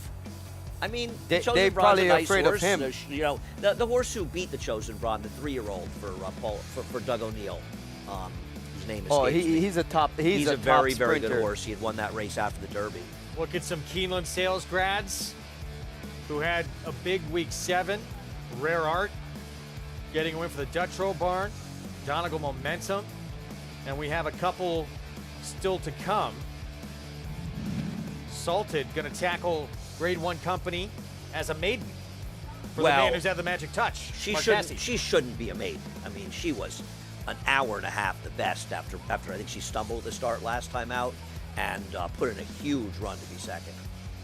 Yeah, that was an incredible race for her, and you can see how beautiful she is, ringing the bell at $760,000. Andy and I, we were trying to chump up together, but we couldn't afford it. Yeah, I was $759,995 short. So was I. It's incredible what Mark Cassidy has done with his juveniles at this meet. And then Too Sharp, what a move forward to break her maiden here. August 2nd for Phil Bauer and Rigney Racing. 98 buyer speed figure for this Keeneland sales grad, daughter of Twirling Candy. And I think she's probably going to be favored off of that maiden win over Brightwork coming back in the Prioress. She was extremely impressive, but she did ride a strong inside bias. The rail was very strong that day, so I think it enhanced her figure. I'm not denying she's talented. She is. And we'll see. You know, she's got the recency over Brightwork. The hype is real with this filly. She just so dominant in that race, and obviously that was a maiden race and all that, so you know she probably wasn't beaten much, but just the way she did it, she is fast. She is, and that is a huge buyer speed figure to get. Start number 2, we'll see how she fares in Stakes Company. And yeah, Brightwork, last year's Spinaway winner. Interesting to see her coming back. Time to see, well, we know. Rajiv's Ride of the Week goes to a Hall of Famer in a pretty big one. We'll have that next.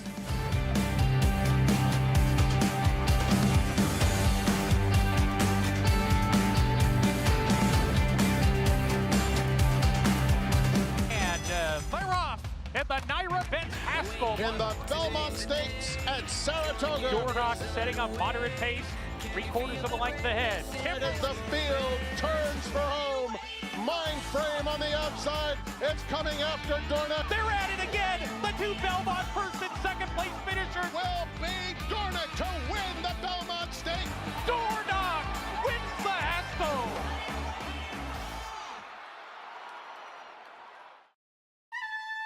The spirit of Bushido.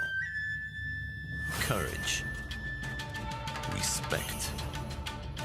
Integrity and honor. With honesty and sincerity, we hone our spirit to a winning edge. The way of Bushido runs straight and true. the soul of racing.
Johnny, I've selected your ride aboard Fierceness in the Whitney Travers as the ride of the week.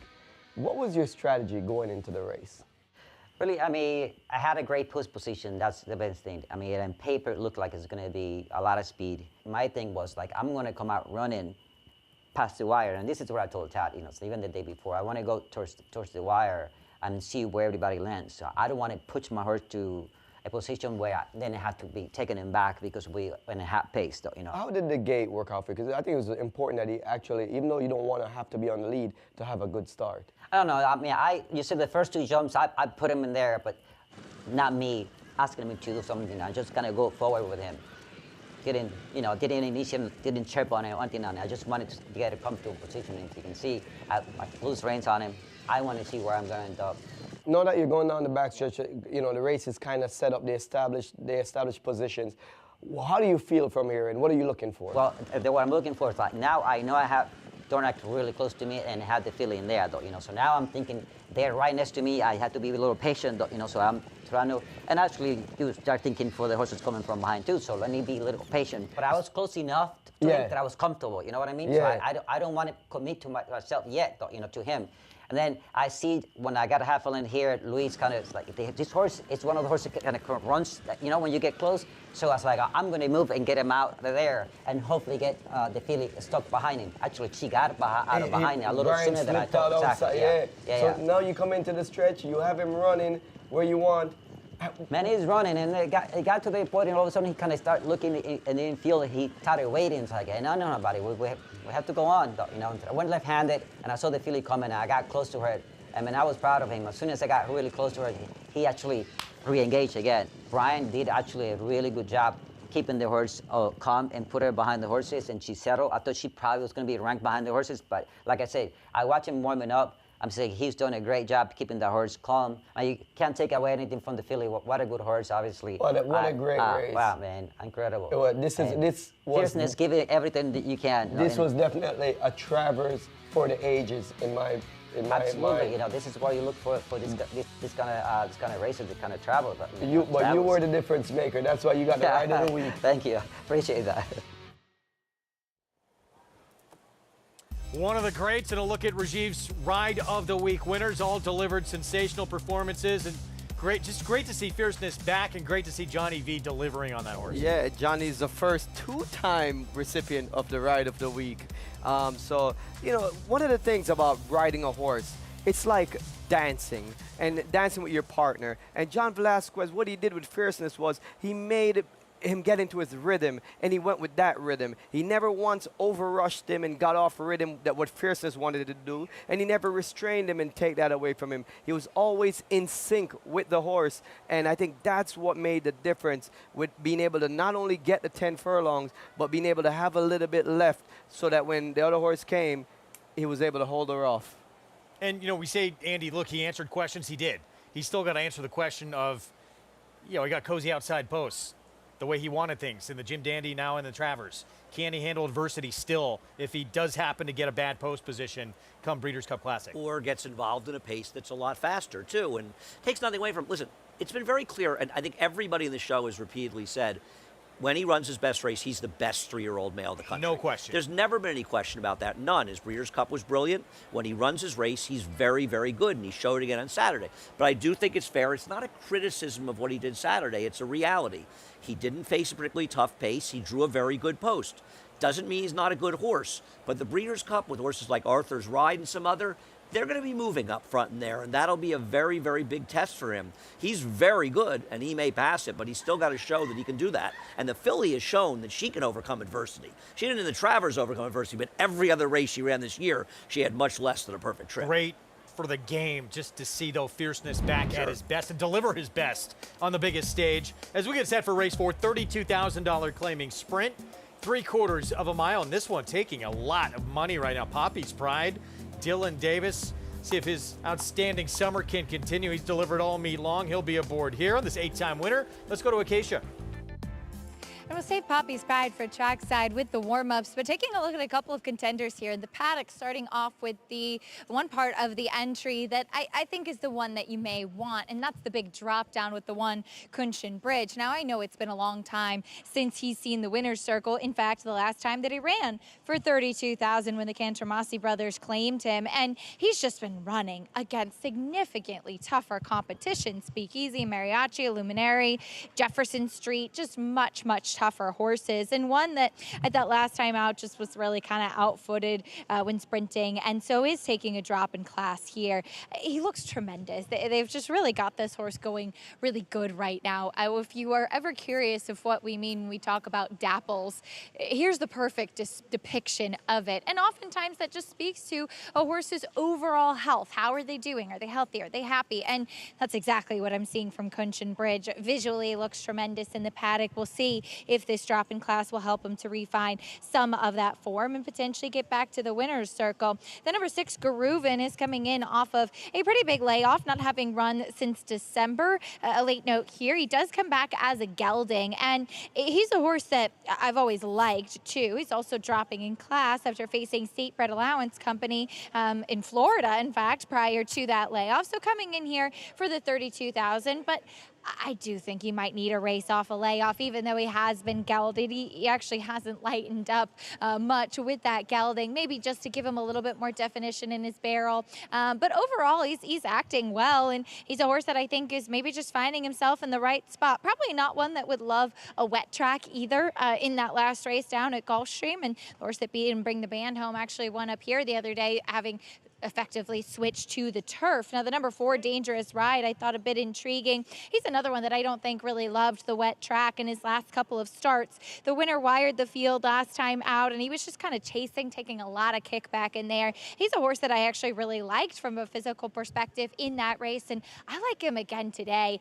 Just a beautifully put together individual. I think he'll appreciate getting back on a fast track. Another one that I think is doing well, and I think should get the right kind of setup in this race for Rob Atras as well, as there are a couple with the likes of Seas Get Degrees and Kingdom to the outside as well that we know are going to be running and gunning on the front end early, Greg. Acacia, thank you. Post parade when we come back. We're approaching the 9-minute mark to post. That man right there, hoping to collect his 30th winner of this summer at Saratoga. Dylan Davis alone in 4th in the standings right now. He has delivered from the very beginning on opening day with a 44-1 shot. Now that filly trying to sweep the 2-year-old filly stakes. Dylan Davis with another chance in the 4th.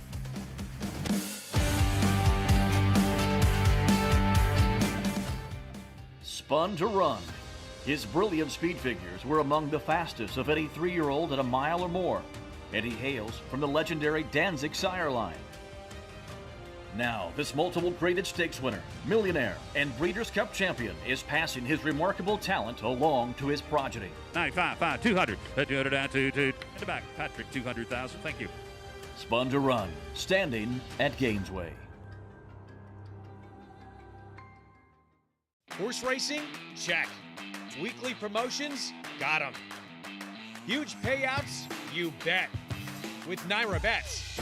Download the app today and bet on any track, anywhere, anytime with live HD horse races, betting tips and tutorials, expert picks, and more. You bet with Naira Bets. Join now for a new member bonus at nairabets.com. There's a big, bold, beautiful world waiting to be explored by you and your friends, of course. But not just any friends, the best of friends. The kind of friends who let you do you. Because in this world, it's positive vibes only. And when you get in the zone here, you stay a while. These aren't just good times, they're the best of times. And your time is now. So come explore. Resorts World. Want to know a secret? The Massachusetts Breeding Program pays huge bonuses for finishing first, second, or third at any racetrack in the country. You didn't know that, did you? Massbreds get paid up to an additional 25% of their purse earnings for the owner, and breeder, and stallion owner, and developer. It's the best kept secret in racing, till now. Tell all your friends, and to learn more, visit massbreds.com. Back with you on our Wednesday coverage here in upstate New York at Saratoga Springs. Final week of the meet. It's brought to you in part by Naira Bets, where you can play it all. And you can get a special $10 bonus today by playing with Naira Bets. Bet at least $50 each on Saratoga and Delaware Park. You'll get that $10 bonus, win or lose. All you have to do to make sure you get it, opt in at nairabets.com. So good luck to everybody playing out there this afternoon. We get set for the fourth coming up in our post parade ahead in this $32,000 claiming race, 6 furlong sprint that will start off this pick 6, Andy. Yeah, this is a very, very competitive race. The entry favored, both can win. I kind of prefer the other half of the entry, the plain one, Kunshin Bridge. I think would be a bigger price than his own, obviously, but this is a very competitive field. Post 2 for the 1, Kunshin Bridge, and Flavian Pratt rides. Yeah, he's been running against much better horses and gets some needed class relief and should get pace to close into.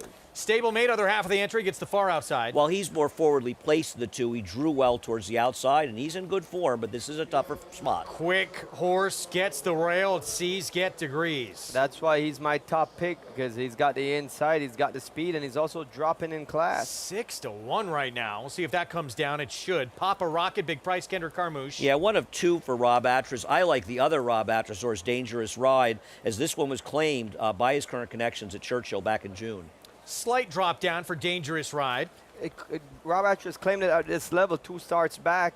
It didn't run much of a race that day. It was beating 4 3/4 of a length. Lane Luzzy on MB's money for Chris Engelhart. He's just been disappointing in his recent starts as Lane is looking for his first win at the meet. Son of Garuven for Rob Falcone Jr. He'll be doing his best running late, so if there's a big fast pace, it might help his closing kick. Michelle Giangiulio first off the claim with Secret Rules. Yeah, tough to claim from Linda Rice, and he's coming off a very disappointing effort as the favorite. Thought the 8 was a major player. 12-1 on Natural Harbor. Chased the pace last time and then faded. Cutting back a furlong today. I expect him to actually change tactics and come from a bit more off the pace. That'll be his best chance of running good. Favorite modestly here at 7-2, Poppy's Pride. I think he's a terrible favorite in this race. There's plenty of other speed, and I just think there's better horses. He's had some good trips in his races. And here's Kingdom, Ramon Vasquez for David Jacobson. Second last time at this level down at Belmont at Aqueduct. This one has a lot of early speed as well and should be sitting a good trip from the outside. So let's take a look at Dangerous Ride. Rajiv mentioned second off the claim. Rob Atras was claimed out of similar race, 32,000. was a slight jump up to 40, now back down to 32. He's also getting onto a dry track for the first time in 3 straight starts. Call it sloppy sealed tracks that he just doesn't run as well on over time. Time before that, they tried to go a mile. I don't think he'd get a mile on the back of a flatbed. And you go back before that at 6 furlongs, the horse that can stalk. He doesn't need the lead. And I think he's run figures that make him dangerous. Today is the day for him to run his best race. And I like his chances, but it is a highly competitive field. He has some decent back class. However, his form has tailed off, in my opinion. He would have to like regain some form and start trending upwards for me to really consider him in this race. This is a very competitive race, and there's just some horses that have a better recency than him. Let's take a look at the outside runner, or second to the outside anyway, Kingdom. Ramon Vasquez will be aboard, was second in an entry-level allowance race back on July 5th. I felt like it was a reasonable field last time. Now, the favorite did get left, but he was involved in the quick pace. And while, yes, there are other speeds in here, I think he's a horse that could get the right stalking position of the speeds being on the far outside. And I just think he's another contender in here. I think there are a lot of horses that can win this race, and I do think that he's one of them that can get a piece at least. Duplicating this effort, that was a tougher race than he faces today, that allowance race. And if he can duplicate this effort, he's going to definitely hold a major hand. He has a lot of natural speed. Like you said, he has a favorable outside post, which gives his jockey some advantage. Like, he can make decisions. He doesn't have to commit to being chased on the inside. But I do think my top pick, Get Degrees, is going to wire this field. He's got speed. He's got the inside post. There is some other speed in here. He's a quick horse, though. Yeah, until I start seeing horses right on the rail running a bit better, I would have trouble with that. I think there's a lot of pace in here. I wasn't a fan, but, you know, once again, these horses are prices. My horse is a price, your horse is a price. Natural Harbor I would like more if it wasn't a claim from Linda Rice. I have a lot of respect for Fernando Abreu, but I don't love horses claimed away from Linda Rice. They often underperform in subsequent starts, but he's a crazy price at 9-1. It's amazing. Yeah. Almost double his morning line and ran very good last start. Let's go back to Acacia. Yeah, and you just see cold as hell on your screen right now. Manny Franco had to kick his feet out of the irons because he was being very obstinate when he got on the track, did not want to go forward out of the post parade. And so Manny took his feet out and was trying to get him forward kind of cowboy style. And they ended up having to have Jesse Costa, one of our outriders, come up behind him and kind of urge him and yelling, yeah, to get him to go forward. He was just really not responding to his rider's cues at all. So it looks like he's moving forward now. I wasn't in the paddock for his last race, but definitely not something you like to see. And you see Manny's going to keep his feet out and just try to have full length of leg on him to keep him moving forward. When horses are being difficult and maybe not responding to their riders, the best thing you could do is try to keep them moving forward. So good to see that he's settled down now, but like I said, being a little bit difficult when he first got out on the track. The 9 Poppy's Pride, as promised. We'll talk about him trackside. He has been very energetic out on the track, but that was kind of typical of Poppy's Pride. Sometimes he's a horse that can get quite hot. He got very warm last time out, ended up being the quickest out early on, and Print Track, a horse that we normally see wire the field, saddled from off of it and came on to win him. I don't think with the presence of the likes of Seas Get Degrees and in here we're going to see Poppy's Pride get the lead, but he is a horse that likes to be forward and he's doing well. I don't have any problem with him. Like I said, his energy much the same as it was last time out, been kind of knocking at the door, and Dylan Davis rode him last time as well, and we'll see what kind of trip he gets. I just wonder what kind of pace we're going to see in here. Is Kingdom is fast and got a big warm up, and Seas Get Degrees very sharp in the preliminaries as well. So wondering how that pace does develop up front, Greg. And those two look like they want to throw down. Poppy's Pride is not slow. Natural Harbor should be sitting off those. I agree. Seas Get Degrees. Yeah, if they're not moving in this race, I'll be very surprised. In terms of the pick 6, anywhere that you find you could narrow down? It is very difficult today. Yeah, it's not easy. No question about it. It's not easy at all. I just got to look for Rajiv. I like Linda's Jewel in the 6th race today, the number 9, getting onto the turf after being rained off last time. Those flatters, they're lawnmowers. Acacia likes that horse too, so I'll give you a little bit. Because I saw her working on the grass. I was out for workouts one morning, and I saw her. She was very impressive. I would never take that pedigree. It's a very for the hard grass. race to lean on anybody because there's a million unknowns in there. It's fine to like that horse, but I don't think anybody's leaning on that horse in the serious pick six play. One unknown is I saw her myself with my 2 eyes work very good on the grass. So that's not an unknown for me. That's a certainty. Well, it's a race where you could get an edge if you take a separator play in that race, for sure.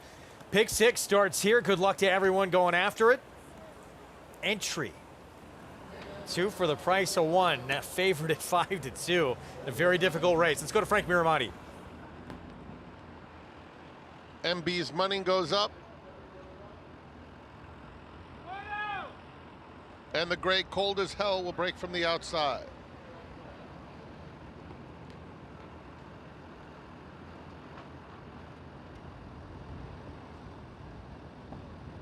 They're in the gate.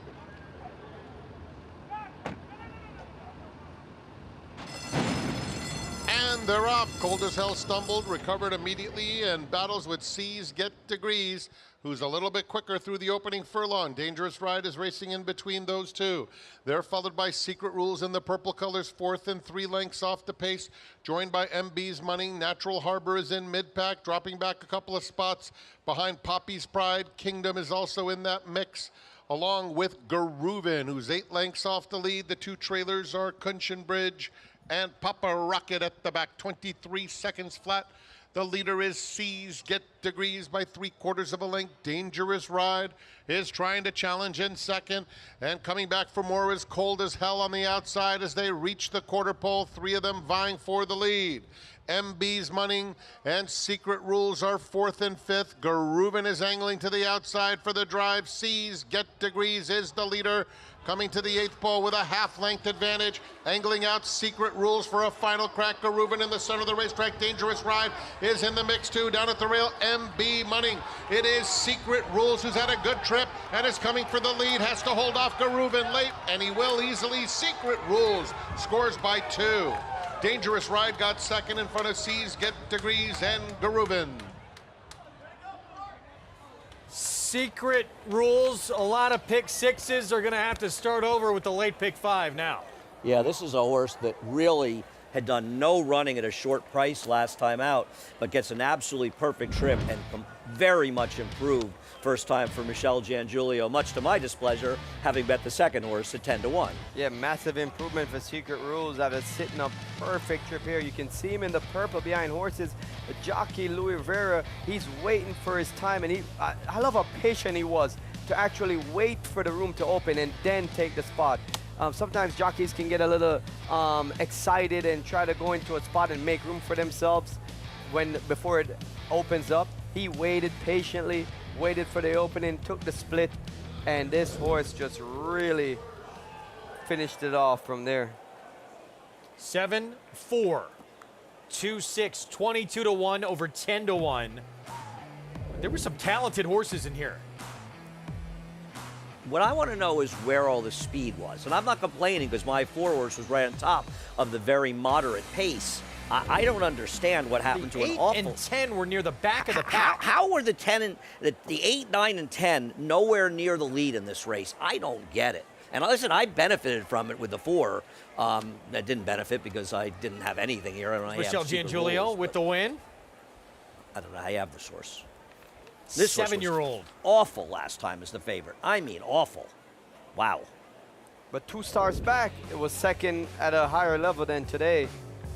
So if you could overlook the last race, you could see a case for this horse. But tough race. There were some to go back to, but Andy's right. Last start, 2 of the last 3 starts, in fact, were not very good. But brings it today, gets a good trip in doing so, but beats some good horses here at 22-1 to start off this pick 6. It's going to be that kind of closing week, huh? I'm a tad grumpy right now. I think the 4 at 10-1. So Secret Rules, 6th time in his career now, 29 starts to win. With anticipation, our feature to come on the turf, 2-year-old fillies. I'm sorry, Colts. Tomorrow, excuse me. For the boys, they get their chance at a mile and a 16th. And let's take a look Without Caution and Nudge. Without Caution got a very good trip to get it done here, a very good ride, but has to be considered a major player in here for Cherie DeVoe. I mean, this is another story about a pace not being fast and a closer able to finish it off. I thought Without Caution did great here to finish up as the way he did in his debut, and he's just pulling away from his competition. Between these two horses coming out of this race, I think there's a big separation in the favor of Without Caution compared to Nudge. Did you feel the same way? I mean, I think Without Caution's a player in here. I kind of prefer some others. This race seems more wide open than today's PG Johnson. You know, I'm not sure. They're not both wide open, to be honest. There's a funny morning line with the favorite and the third choice of the two Europeans. I think the Godolphin horse is awful. I mean, if that horse is favored, I think you got to dive into this race because that horse's races in Europe are not good. But Charlie Appleby, doesn't matter, is always going to take money here. Yes, he does. Especially in graded stakes races. So that is coming up tomorrow for the boys. Fillies get their chance. PG Johnson are featured to come on this Wednesday card, kicking off opening week here. And we just saw a lot of people scratching their heads now and got to start over with a lot of their multi-race wagers with this 22-1 shot kicking off the Pick 6. Yeah, I didn't see him at all, but he got me here and ran a big race. And the Pick 5 closing out right now. That's got to be some big payouts, right? Indeed. No, the Pick 5 closed out in the 6th race. The Pick 5 never starts. Race 2 started it off, yeah. That was the first flat race of the day, and we'll have those Will Pays for you coming up. New audience joining us right now.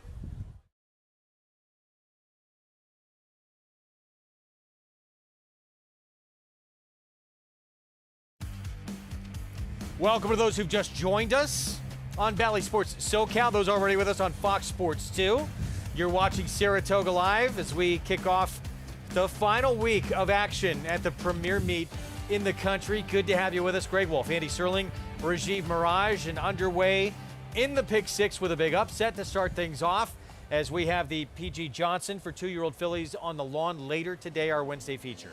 Yeah, and it's just good to be on the turf on a Wednesday. I think it's only the second Wednesday or the second opening day of the week is also opening day. We had some issues. We're off the turf, but I'm glad to be on the turf. Beautiful weather and excited about the last week. I'm sorry it's the last week, but I'm excited for the racing. What's so amazing about Saratoga, day in and day out throughout the whole meet, on whether it's a Wednesday or Thursday, we get to see stars of today and stars of tomorrow. I mean, the kind of stars of yesterday. And stars of yesterday. I mean, this race today, the PG Johnson, potentially could be a stepping stone to the Breeders' Cup Juvenile Fillies turf. Yeah, both these races today, tomorrow on the turf for the fillies and the boys. Chances to get into that Breeders' Cup weekend on the Juvenile Fillies turf and the Juvenile turf. And then, of course, the Spinaway and the Hopeful this weekend and on Monday to get into the Breeders' Cup Juvenile and Juvenile Fillies. And for those wondering where the Jockey Club Gold Cup was Saturday, we moved it to Sunday, and that's being drawn now. So those are over about an hour or so. Secret rules, 22-1 here in the fourth. Let's go to Acacia. And I'm happy to be joined by riding trainer Michelle D'Angiulio, along with her parents, Karen and Tom, celebrating in the winner's circle. Michelle, first off the claim and with a win too. What was it about this horse that made you think he'd be competitive in a spot like this? He obviously broke really bad last time and ran a huge race, and he came out of it well. He was, eating good, and we did a couple things to him that really helped him turn around quickly. And I was just, into the meet, figured I'd give it a shot, and it took him a few days to get the race to go, and Luis did a freaking fantastic job. Excuse my language. It was an awesome ride. It was an awesome ride. And for your parents, how proud are you of Michelle? We've gotten a chance to see her with some big wins up here and putting forth a really good summer. I'm so proud of her. I have no words. She's just such a hard worker. And everything's going so well this year. It's great. It's so exciting. Celebrating in the winner's circle. She's worked hard all her life. She deserves this. And not done yet. In the PG Johnson coming up, you're sending out She's Artiz, who won nicely first time out as well. What are your thoughts on a little bit more distance? We're really excited. I think the one hole could be a benefit for us, seeing how she breaks. Like, she's always shown that she wanted to go longer, and she's doing so good. She's put on so much weight, and, she looks like a completely different horse from when she first ran. And she's been, every step of the way, she's just gotten better and better. So we're really excited for today. Well, best of luck later. Congratulations here. Enjoy the celebration with your family. Thank you. Thank you. We love to see it when the family gets to celebrate all together in the winner's circle, Greg. Nice claim, and getting back to some of the best form this 7-year-old had after a couple of really bad outings in the last 3 starts. So 10 strike racing, Four Corners Racing, Michelle G. and Julia, Luis Rivera Jr. deliver at a big price. Yep. All right, we move on to race 5. Starts the late pick 5. Many recalibrating tickets after what happened there. Mile and a 16th inner turf. And New York Breds in a $40,000 maiden claiming race where Chad Brown meets leading trainer. It's going to take plenty of attention with Koru on the outside. Yeah, and right now they're betting a lot more on English Castle, who finished just ahead of him, quarter of a length ahead. And I guess that's because the horse was claimed by Safi Joseph. And we now live in a world where horses claiming the turf by Safi Joseph or Christophe Clement are expected to improve a lot. I don't really know what to say about that. I'm super intrigued by the number 3, Caesar's Ghost, in there at 18-1 now on the board. I think he's an interesting long shot who has a pretty dirtied up form. But if you dig deep, he's never got a chance to face New York bred turf horses at a maiden claiming level. So I'm really intrigued to see this horse run today at this race. All right, we'll get back to this race coming up. Let's look ahead to the feature on this Wednesday card here. PG Johnson, 2-year-old fillies, mile and a 16th on the turf, and Chad Brown's Virgin Colada, long way back early on in the debut here at this meet, and in the stretch, she really turned it on. She did. I mean, she got a good ride, saving ground the whole way, but when she angled out, she closed powerfully. The third-place finisher, and here, Rare Art, the horse in the green silks that she's going to go by, did come back and win her next start as well, but neither of these horses got particularly fast speed figures. And while I don't want to make too much of speed figures with 2-year-olds going long first time out, I think when a horse is favored and the race didn't come up that fast, I do think it's food for thought. This was visually impressive. Really, until she loses a race, she's going to be my top pick in this division. I just love a filly that can overcome a slow pace and running from way behind and being able to finish into that. I think that's the mark of a horse that really has some true ability. I'm very impressed with her. So it'll be start number 2 for her, Virgin Colada. So we'll see what happens. You know, these 2-year-olds, they can improve so much start to start. And there's some pedigrees in here, including with one trying the turf for the first time that looks like she should move up on the grass. Yeah, I think totally justifies a very dangerous horse in here. And the fact that Rusty Arnold, the trainer, ran her on the turf, the dirt a couple times, given her pedigree, which is much, much more tilted towards turf, suggests he really likes her and he wanted to try her on dirt before going to the turf where she's sort of meant to be. And I think you're seeing her ship here as opposed to running in a very lucrative stake down at Kentucky Downs because she's a maiden and she wouldn't have gotten into that race, Kentucky Downs. And they clearly want to get her into a race like this to move her towards the Breeders' Cup. I think totally justified is going to run very well in here. Look forward to it. See if she takes to the grass. Pedigree says she should. That is still to come, our feature on this Wednesday card. And we'll look ahead to the weekend as well. And McCulloch, see if she can produce a little more Saratoga magic. Obviously a very strong foe she's going to have to deal with in that one.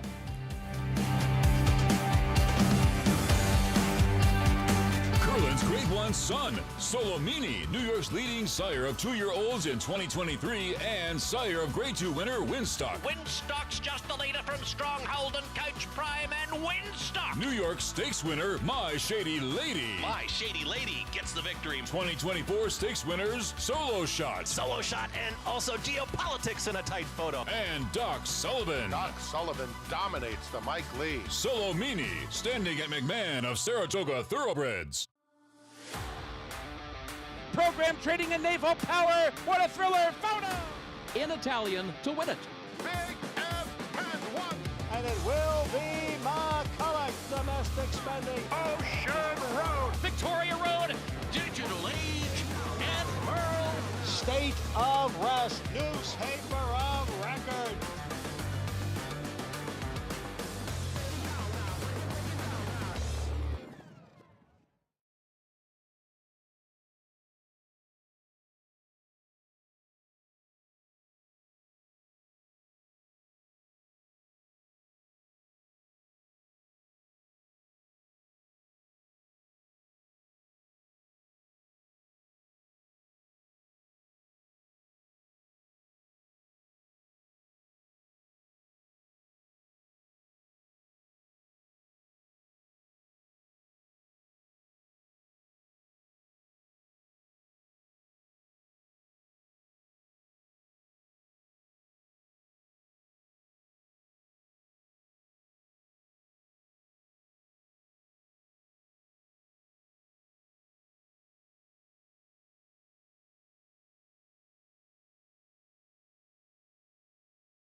Warlike Goddess is coming on now, and down on the inside is American Bridge. Is putting in a late run. Then My Sister Nat. Warlike Goddess is asked for a run, and she is responding. Warlike Goddess in front here as they come on for the finish, and she wins the Grade 1 Flower Bowl. Warlike Goddess will try and do it again in the Flower Bowl. At 7 years old, she just keeps on ticking. She's been amazing. No, she's a very, very cool horse, Warlike Goddess. And this is a good running of the Flower Bowl, but she is the one to beat over McCulloch, I think. I mean, she is so consistent too, right? 20 starts and 12 wins. And her running style, she can be a bit close to the pace if they go slow. She can run from off the pace if they're going faster. And this is her preferable distance, isn't it? And a perfect mile and 3/8, yeah, mile and a half. I mean, she's just good. She's really good. She didn't have the best of trips in New York. I mean, she saved some ground, but she was caught in a little bit of traffic inside. She's a very good horse. Has been a good horse, as you said, for a long time. 7-5, morning line favorite, McCulloch. She knows her pretty well. We'll get another chance at her, a 7-time winner, and she's closing in on $2 million in earnings. One thing I'll say about McCulloch, I'm not sure this wasn't as good a race, if not one of the best races she's ever run last time, and she answered the question of whether or not she can be competitive, making that big wide move and getting it done with a fast race. But, you know, when she beat Warlike Goddess in the prep for this race last year, Warlike Goddess got very rank, and I think it enabled McCulloch to run her down. Yeah, I mean, McCulloch is in top form. This was by far, for me, her best race. I actually didn't like her this day because she was drawn 7 of 7, and I knew she was going to get stuck wide. She got stuck wide, and she was still able to overcome it and win. But once again, Warlike Goddess draws the coveted one-post position in these 3-turn races. It doesn't get better than that. McCulloch is in top form. It's going to be a great race. It's going to be a showdown between these two. I think they separate themselves from the rest of the field. Oh, I think Nisi Marie is far from impossible in here, and perhaps Eternal Hope can improve second start off the layoff, but I think Nisi Marie has a chance to get a big piece of this. So that's race 12, Saturday, 6:15 Eastern, Grade 2 Flower Bowl, part of the Breeders' Cup Challenge races that are win and you're in. And Jockey Club Gold Cup will be one as well for the Classic. Some big ones still to come here at this meet this final week, going out with a bang. 3 Grade 1s left here with the Jockey Club and the 2 races for 2-year-olds. And talking about it, the Prioress has a big field in there. Looking forward to these races. Going to be a great last weekend. Don't want the meet to end, but we're going out with a bang. All right, let's move into race 5. It kicks off this late pick 5 on this Wednesday program here. Mile and a 16th again on the turf. New York breds, $40,000 maiden claiming race. And the 8 right now, English Castle for Saffie Joseph Jr. just claimed, as you told us, Andy, off Christophe Clement. And now, right now, the favorite. And Saffie Joseph has decent numbers off the claim and turf routes. He's 24% with a $1.50 ROI. A little less good, though, with maidens. But he's having a very, very big meet. So let's take a look at English Castle and Kourou when they faced off back on July 25th. It's a race they come out of that got a good speed figure. Now, it's a little hard to justify looking at Kid Creasa, who finished second, who had run a 61 buyer prior to that and ran a 75 buyer in here. Both these horses have run okay, and Kourou probably has the better numbers, a little worse of a draw, but I'm not sure why either one of them should be a shorter price. I mean, no disrespect to Saffie Joseph, but he's claiming this horse Christophe Clement. Guy's pretty good. 2-1, 4-1, but that's your favorite right there. With more, let's go to Acacia. And we'll start there with English Castle, who is first off the claim, as Andy mentioned, but they have gelded him, which I do think could potentially make a bit of a difference with English Castle. A horse that was fine last time out running, but early on in his career in a couple of races did get pretty headstrong and a bit hard to handle, and he's a little spicy getting the tack on today, which he sometimes can be. So maybe that gelding will help him to be a bit more focused, to try a little bit more. He's kind of a typical English Channel build, a little bit of a smaller, lighter frame to him as well. Certainly a horse that could build off of that third place finish last time out, where I thought that he was chasing and just kind of didn't quite have enough late. So we'll see if he can move forward. But again, I do think that the gelding more than anything could potentially be the biggest difference maker. We'll take a look at a couple of other intriguing prospects, starting off with the first-time starter, the 2 Check Cleared, who has a massive pedigree to potentially be effective here, is out of a mare in Anaba's Creation, who was a stakes winner over in Europe, multiple graded stakes placed over here, including Group 1 place on synthetic, finishing second in the Clement Hirsch behind Zenyatta. So a horse that handled turf and synthetic, and she's been an okay producer so far, including stakes winner Create a Dream and stakes place Respect the Code, and did have a couple of foals win on the turf as well. Now, given that pedigree, we do see this one debut later in his 3-year-old season for $40,000. So maybe that's a little bit of a negative, but he looks very fit coming in here. He's been very professional throughout and certainly looks well suited to these conditions, debuting, going long on the turf, very relaxed and calm here. So I do appreciate that about Checked Cleared, and looks like he could potentially just be making his first start in the right place. The number 6 Out of Waterbury is a horse I had some interest in, as he was a horse that last time out I think was really hindered by the far outside post, just couldn't clear early on, even though he broke okay and broke outwards a little bit, and he was 3 wide throughout, just missing getting the photo for third. Very fit coming in here. Dave Donk's barn has heated up a little bit, and of the horses that have been exposed to maiden claiming company, I thought he could potentially be one who hopefully will get a little bit of a better trip in here. Has only run long on the turf twice, and one of them, his only maiden claiming try, was last time out, like I said, with a wide trip. So I think if he gets a better trip in here, he could potentially be a big contender in this spot. And I did actually meet the owners a few weeks ago, Greg, at an event, and found out that the name Out of Waterbury is in fact named for Waterbury, Connecticut, where I took my driving test. I'm assuming she passed. I don't know why Out of Waterbury is this big a price, and it was very wide last time. I think it's a major player here. 9-1 right now. So here's the one Andy's going to go with. There is pedigree here to say yes, but it's not a great sign dropping in with that pedigree for State Bred Maiden 40 right off the bat. I misread this race. I picked the 2-6. If I knew that the 2 was going to be half the price of the 6, a first-time star, I would have picked the 6 on top. Having said that, they paid a lot of money for Check Cleared. Obviously, he's now worth $40,000 at best. But there is a ton of pedigree on this horse. And George Weaver, while he's been a little unlucky at times this meet and struggled, he has a way of getting wins. And I thought this might be kind of a sly put-over type, but I'm not going to take 4-1 on a first-time star going a mile 16th in the grass. Dan was Group 1 placed. Almost beat Zenyatta. Multiple group placed on the turf here in the U.S. The second dam, multiple graded stakes placed. Oh, there's a ton of pedigree on this horse. Yes, so 4-1 right now. Meanwhile, 16-1 on Caesar's Ghost. Rajiv, what are you seeing here? I'm going for big balloons here. So go all the way back to May 6th of 2023. His first time facing New York Breds. He was in a main special weight where he drew the 12 out of 12. He was stuck super wide. The jockey lost the crop, and he actually ran a 60 buyer speed figure that day, which in this race, a little bit move forward off that would be good. Then he went on a layoff, came back in July of 2024. The race came off the turf. Ran terribly. Then he ran a 1.5 miles against Open Company. The winner, El Razine, came back and win by 5 lengths the other day. He ran a 58 buyer. Try to get him back on the grass. Maiden special weight, gets rained off. Today, he gets maiden 40 against New York Breds for the first time, and he gets the grass. Think he's a sneaky long shot with a dirty form. I have a new segment idea. Rajiv off the rails.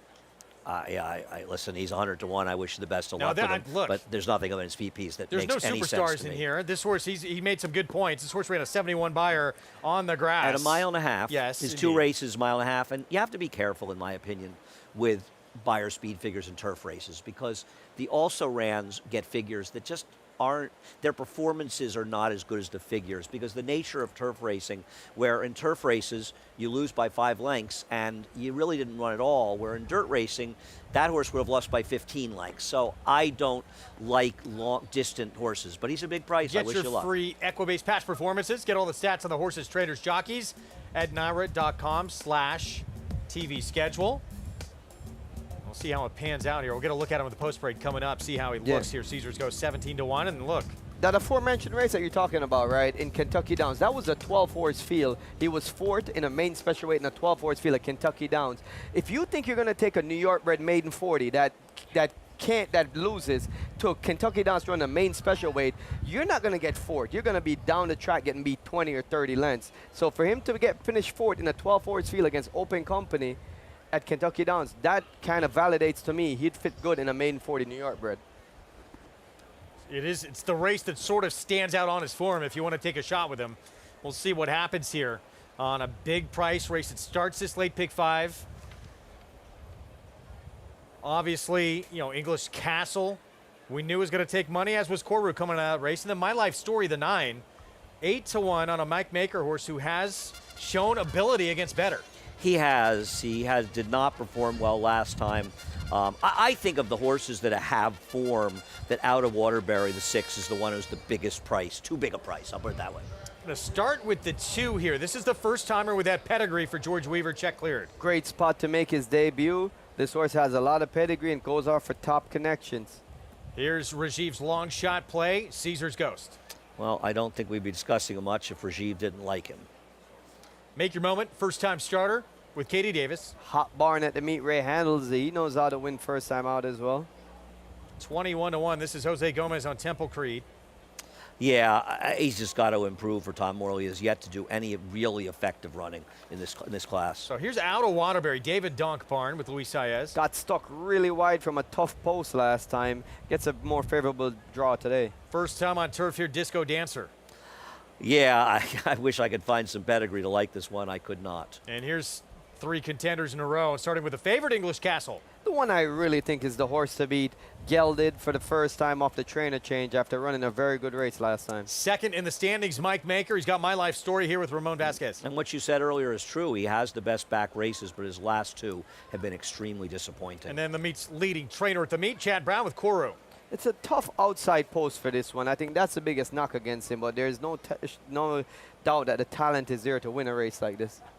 Spun the pony around, and the rider's off there, Manny Franco, and a good job by Manny to hang on to Koru as we got a quick look at the 1. And there's Jansen. I'm surprised he's back on the turf. His one turf race was absolutely abysmal and significantly worse than his dirt races. So Manny already back aboard on a horse who's 7-2, and that price probably going to come down even further still as we get set for the late pick 5. What a meet it's been for the Hall of Famer Bill Mott, including maybe the best older horse in the country, his Whitney winner, Arthur's Ride. Not done at the meet yet. We'll talk what's next and his chances when we come back.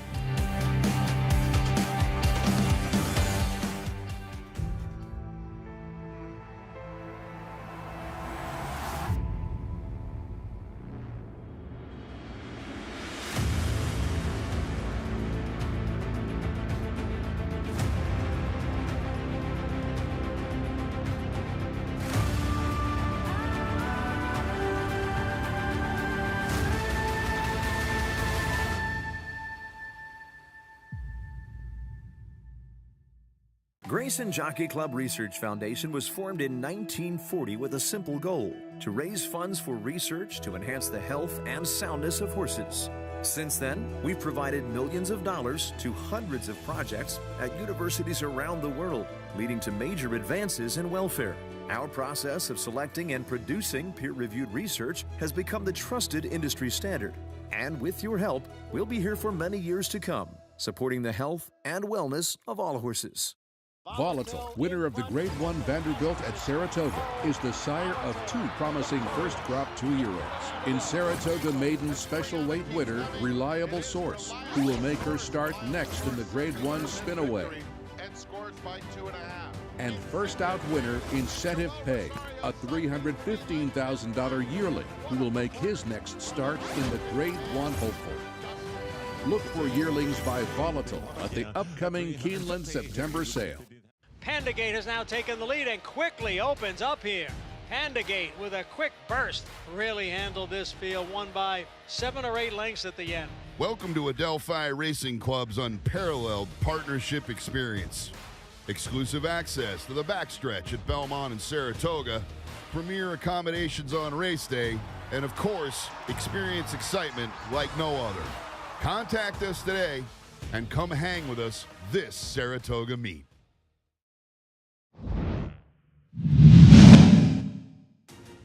Raging Sea is coming with a stellar bid in the center of the racetrack. Raging Sea and Flavien Prat coming with each and every stride, and Raging Sea! Cagliostro had a bad stumble in his last. Mulligan, on the other hand, came away beautifully and straight to the front. They're at the top of the stretch, and Mulligan turns for home, full of run, 3-length lead. Mulligan outclasses them in the forego, wins it by almost 6 lengths. Timberlake with the green cap, joined between rivals by Domestic Product. Here comes Domestic Product as Prince of Monaco takes the lead. Domestic Product and Flavien Prat just in front. Domestic Product. What an incredible week of racing it was. Travers Saturday, 5 Grade 1s, so many huge performances. And we take a look at a couple of stakes wins on that day for Flavien Prat. Now he is just 1 away from joining this elite trio for most stakes wins in a Saratoga meet. Maybe he'll be alone by himself by the meet's end. He might have been already if he hadn't gone to California on Sunday and missed out on the New York Bred Showcase Day, but he went to California and got a stake. Can that count? It doesn't count at Saratoga. Count? No, So it doesn't. Okay, But I mean, when you think about the body of work that Flavien has accomplished as a rider so far. Flavien's had a really good meet too. Flavien, Mr. Prat. The body of work Mr. Prat has accomplished so far. Kentucky Derby winning jockey. Breeders' Cup Classic winning jockey. The regular rider for arguably the best horse of my lifetime, Flightline. And now he wants to add in top stakes wins for a meet by jockeys at Saratoga. He's pretty good. And that is some serious history you're chasing right there. Take a look at what he's done at the meet. 37 wins for Prat. Tyler Gaffleone, a tremendous meet too. He will have no chance though to win a riding title and run down Arad Ortiz Jr. He's going to be gone for quite a few days of this final week. We'll see if Prat can make a little more dent on the meet's leading rider and if he can continue to run down history here. Let's go to Acacia. And we'll talk about Minnie Franco's mount here, as you guys might have seen in the post parade with the number 10 Kourou really acting up quite a bit. And he's a horse that I have not actually seen before. So comparing notes with Maggie Wolfendale, she said that she described him as a horse that just really lacked focus. And that's a perfect way to put it. And I'm guessing that they put the blinkers on last time to see if it would help him to focus. And obviously really didn't, as they come right back off. Now, he started really getting on his toes back in the paddock when going out, which is why I wanted to see how he warmed up. And then in the post parade started throwing his head around, trying to bolt sideways. So the pony rider let go of him, but the pony strap, which loops through the horse's bridle to allow a little bit more control, was still on him. And that's actually the big reason why Manny Franco jumped off of him, because he couldn't get him to stop and the pony strap was still on his bridle, and that could be very dangerous for a horse that's going full speed. So jumped off, held on to him, gave a leg back up, an aggressive warm up, and thankfully he's settled down now, Greg. All right, it's good to hear. Yeah, it looked like he spun that Outrider around on the horse Kourou when he kind of took off there. 3-1. It's gotten a lot more close as we expected on the tote board between English, Castle, and Kourou, the 8 and 10. Yeah, no big surprise, but the 8's gone down to 2-1. He could win. I'm not a fan of horses that are acting erratically, and he draws a far outside post. He has a lot up against him. He's actually a pretty short price at 3-1. The kind of horse that when I was riding, when horses like that, it's like you lose confidence as a jockey going to the gate when they behave like that, because they hardly ever run up to the standard. But to be fair, he doesn't have a significantly worse post than the number 8 horse. I mean, they're both posted towards the outside. And a fairly long run to that first turn as well. As we get set for the late pick 5, let's send it upstairs to Frank Miramati. Temple Creed right up to the gate, backs away.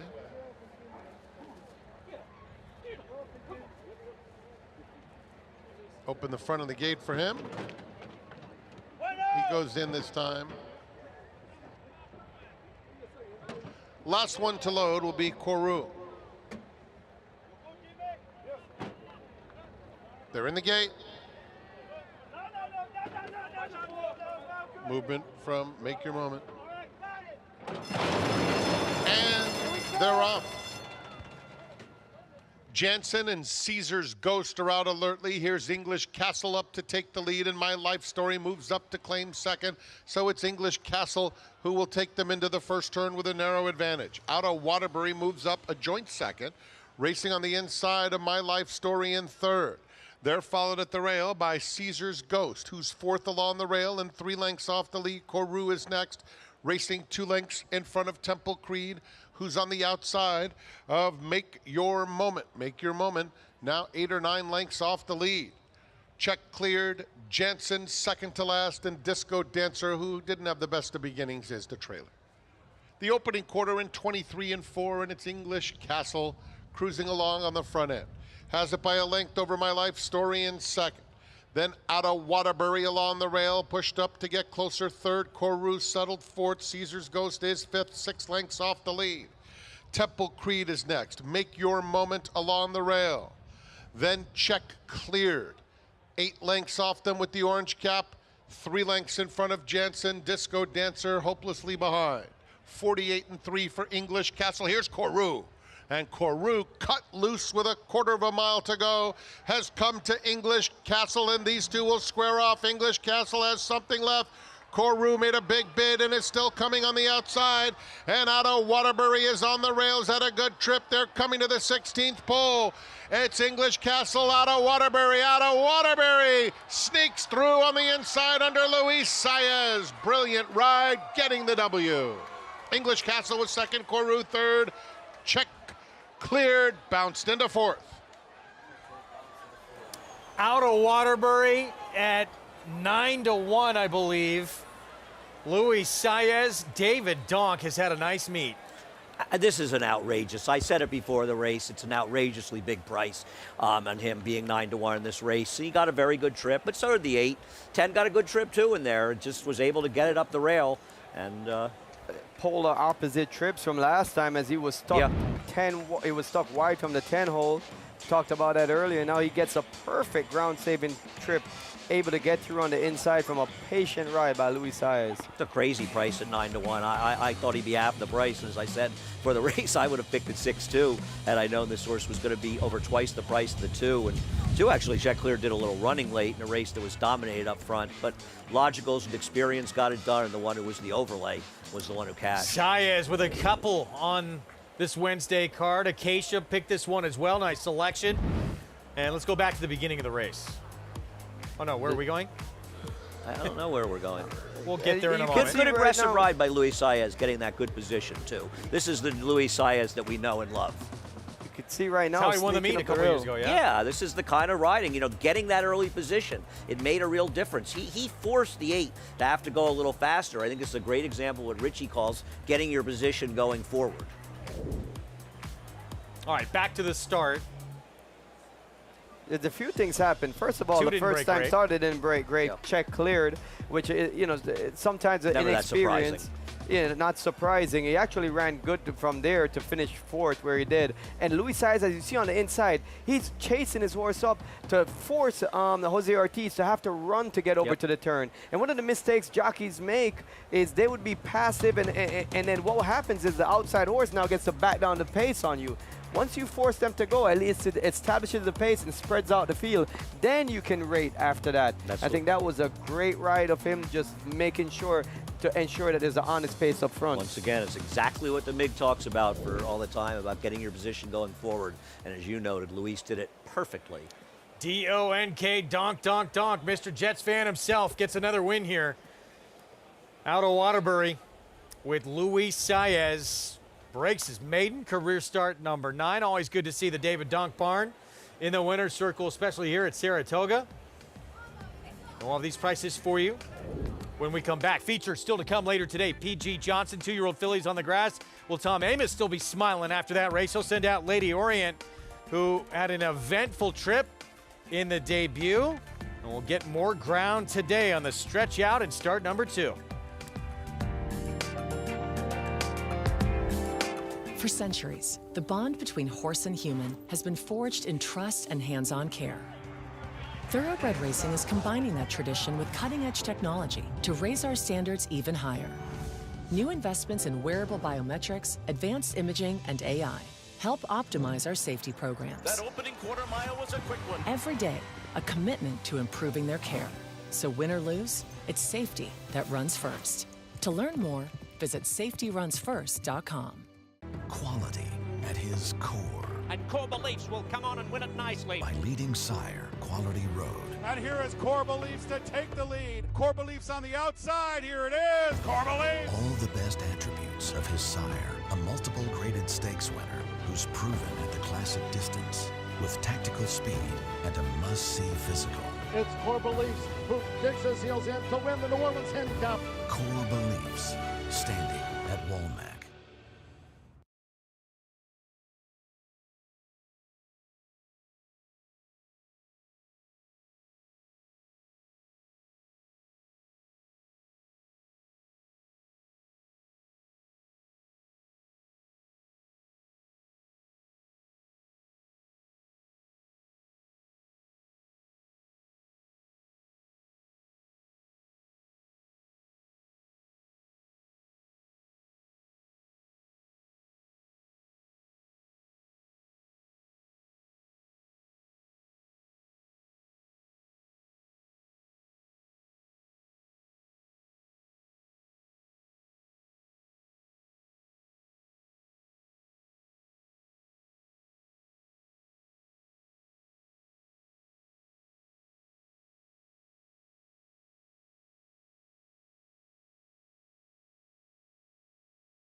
Back on Saratoga Live on our Wednesday action. Our program brought to you in part by Mohegan Sun. All in for Mohegan. And the upsets just keep on coming. Out of Waterbury, Luis Saez up the fence for trainer David Donk. Picked by Acacia Clement. Andy liked this one as well. And breaks his maiden career start number 9. Yeah, no, it's just a horse that got a good trip. That was probably a bit of an overlay in here. And Dave, as you say, has had a very good second half of the meet. And talking about the big prices, believe the 8 and 10 are pool jobs, both with 500 and change in the pick 6. I think 46,000 is the lowest pick 5. Sounds about right. Wow. Out of Waterbury, $21.20 for the win. 2 today for Luis Saez. And English Cashel Koru have to settle for second and third. Minor placings here. Let's go to the winner's circle, check in with Acacia. And this has been a pretty excited winner's circle here. I am so happy to be joined by Arlene Brown, Frank Cipriano, and Joe Guerrera. Just a couple of the partners in here. Arlene, let's start with you. As I understand, you picked out the horse. I did. We went to the October sale when he was a weanling. He didn't sell because he was so tiny. But he was beautiful. He was so correct, and he looked so promising. Saratoga Glen Farm bred him, so we bought him privately. And about a month after we got him, he had a huge growth spurt. So now all of a sudden he was really blooming. But he's been a little slow to come forward. You know, a little green going between horses, like he was more of a herd horse rather than leader. But Louis got it done today. I was so happy. What a fun win. And Frank, you could just feel the energy and the excitement in the winner's circle today. It was a tremendous crowd. We have wonderful partners. We've been together for about, 10 or 15 years, and it's the first winner for us here in Saratoga, so we're thrilled. So fun to get to celebrate with friends. And Joe, for anybody that doesn't know Joe and Sandy Guerrero own the Village Pizzeria in Galway nearby, one of the best places to go. Joe, can you talk a little bit about this celebration? And it seems like you have such great partners that support kind of everything that you guys do together. It's just a dream come true for everybody, and to do it here in the summer, it's really great. Enjoy it, thrilled for all of you, and this is what it's all about, Greg, celebrating with friends. Thank you. Thanks so much. Nothing like it. Winning at this very special meet at this historic racetrack and to get your first. You'll always remember it. And out of Waterbury, creating special, life-lasting moments here. The thrills of horse ownership.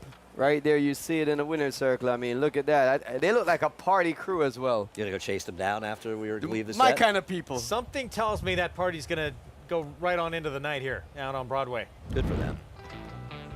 Race 6 will be on the turf, sprinting 5.5 furlongs in this restricted maiden special weight. So horses that sold at auction for $50,000 or less, their most recent sale. Wide open race, favorite 7-2. That's Linda's Jewel right now, Fernando Abreu. Yeah, this is a very, very tough race. Linda's Jewel, who Acacia likes, I know, I think you like also. Flatter's not a great turf sire, a great sire, but not a great surf sire, but there is pedigree otherwise, and the horse did work well with the 2-year-old sales on synthetic. Feature to come. P.G. Johnson, 2-year-old fillies on the grass. And Virgin Colada, 2-1 morning line favorite on the virtue of how she finished for Chad Brown winning that debut, Raj. Oh, for me, she's the real deal. I love that finish that she had. She did that into a slow pace. That's one of the things that when a horse can overcome a disadvantage in a race, which she was up against it for being way back, overcome that dynamics and still be effective, that was just so impressive for me. What are you going to do in this race? I'm going to play a $30 double part wheel. I'm going to use Virgin Colada. I'm not as gung-ho on her as Raj is, but I do think that she's a major player and totally justified as well. So I'm going to use the 2 and 7 to start out the double with the 1 and 7, the 9th race. I think Boston Strong Mama is the logical horse. George Weaver, very good numbers off long layups. Turf sprinters, I thought her debut, her only turf sprint, very good. And I have a bit of a thing for War Terminatrix, so I think we'll benefit from the cutback in a price. So I'm going to look to make a little score here. 2-7 with 1-7 in the late double. Bankroll play with a big price in that last. Good luck to everybody playing out there. That's it for the three of us. Enjoyed it. Andy, Raj, well done. Next crew, Lafitte and Company, taking over with the second half of this card, including that P.G. Johnson. The feature happening at 5:10 Eastern Time when our coverage on Fox Sports continues right after this timeout.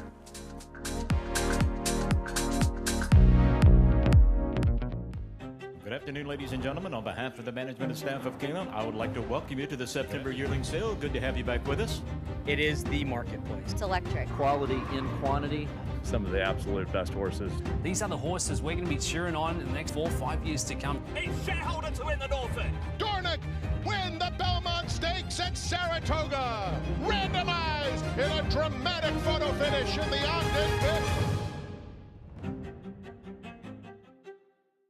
Horse racing? Check. Weekly promotions? Got 'em. Huge payouts? You bet. With Naira Bets. Download the app today and bet on any track, anywhere, anytime with live HD horse races, betting tips and tutorials, expert picks, and more. You bet with Naira Bets. Join now for a new member bonus at NairaBets.com.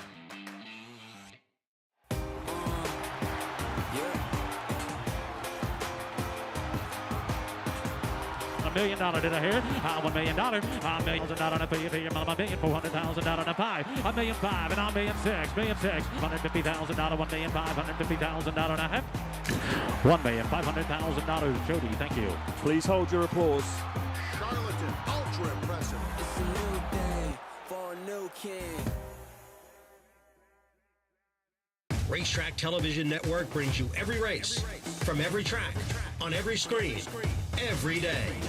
With monthly packages starting as low as $5, RTN gives you great value and access to more live HD streaming and race replays than anyone. Visit RTN.tv today to sign up and watch on almost any device, including Roku and Amazon Fire. RTN has packages that start at $5 per month.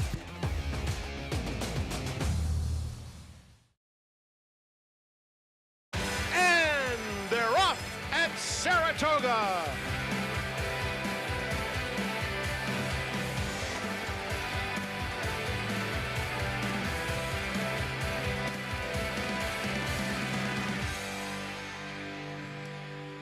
Closing week at Saratoga. All goes by so fast, but we're not done yet. And as for the filly you're about to see, she's just getting started. Virgin Colada, 1 start, 1 win, and just like that, she's the favorite in the PG Johnson, named in honor of one of the trainer who engineered one of the biggest upsets in Breeders' Cup history, winning the O2 Classic at Arlington with Valponi at odds of 43-1. Great to have you with us on Saratoga Live, brought to you in part by America's Best Racing. For the love of the race, visit americasbestracing.net today. Live look. Saratoga Racecourse. Look at that shot. Bird's eye view of one of the oldest active sporting venues in North America. Fan Appreciation Week. Nothing like the fan base at Saratoga as we get set to wind down this season this summer at Saratoga. And here's the thing about closing week. All year long, we look ahead to the summer at Saratoga, and just like that, it's the final few days. But the thing about closing week is that it's really about the future and the 2-year-olds, the stars of tomorrow. Several of the biggest races this week that involve freshmen, including today's featured event, the PG Johnson for 2-year-old fillies on grass. There is the field wide open with a 2-1 morning line favorite in the form of Virgin Colada. PG Johnson, race number 8, the Wednesday feature to kick things off here, closing week at Saratoga. As I welcome in my co-host, champion jockey Richie Migliore. He's a 4-time Major League All-Star. Paul LaDuca, handicapper Jonathan Kinchin. Gentlemen, what are we looking forward to most this afternoon? Well, I think you hit on it right there, Lafitte. 2-year-olds. I love the Spinaway. I love the hopeful. In racing, you know, we're always focused on today with a vision for the future, and that certainly is the future. Horses that we're seeing compete now as 2-year-olds, hopefully we see them next summer in our marquee events as well. You know, for me, it already happened.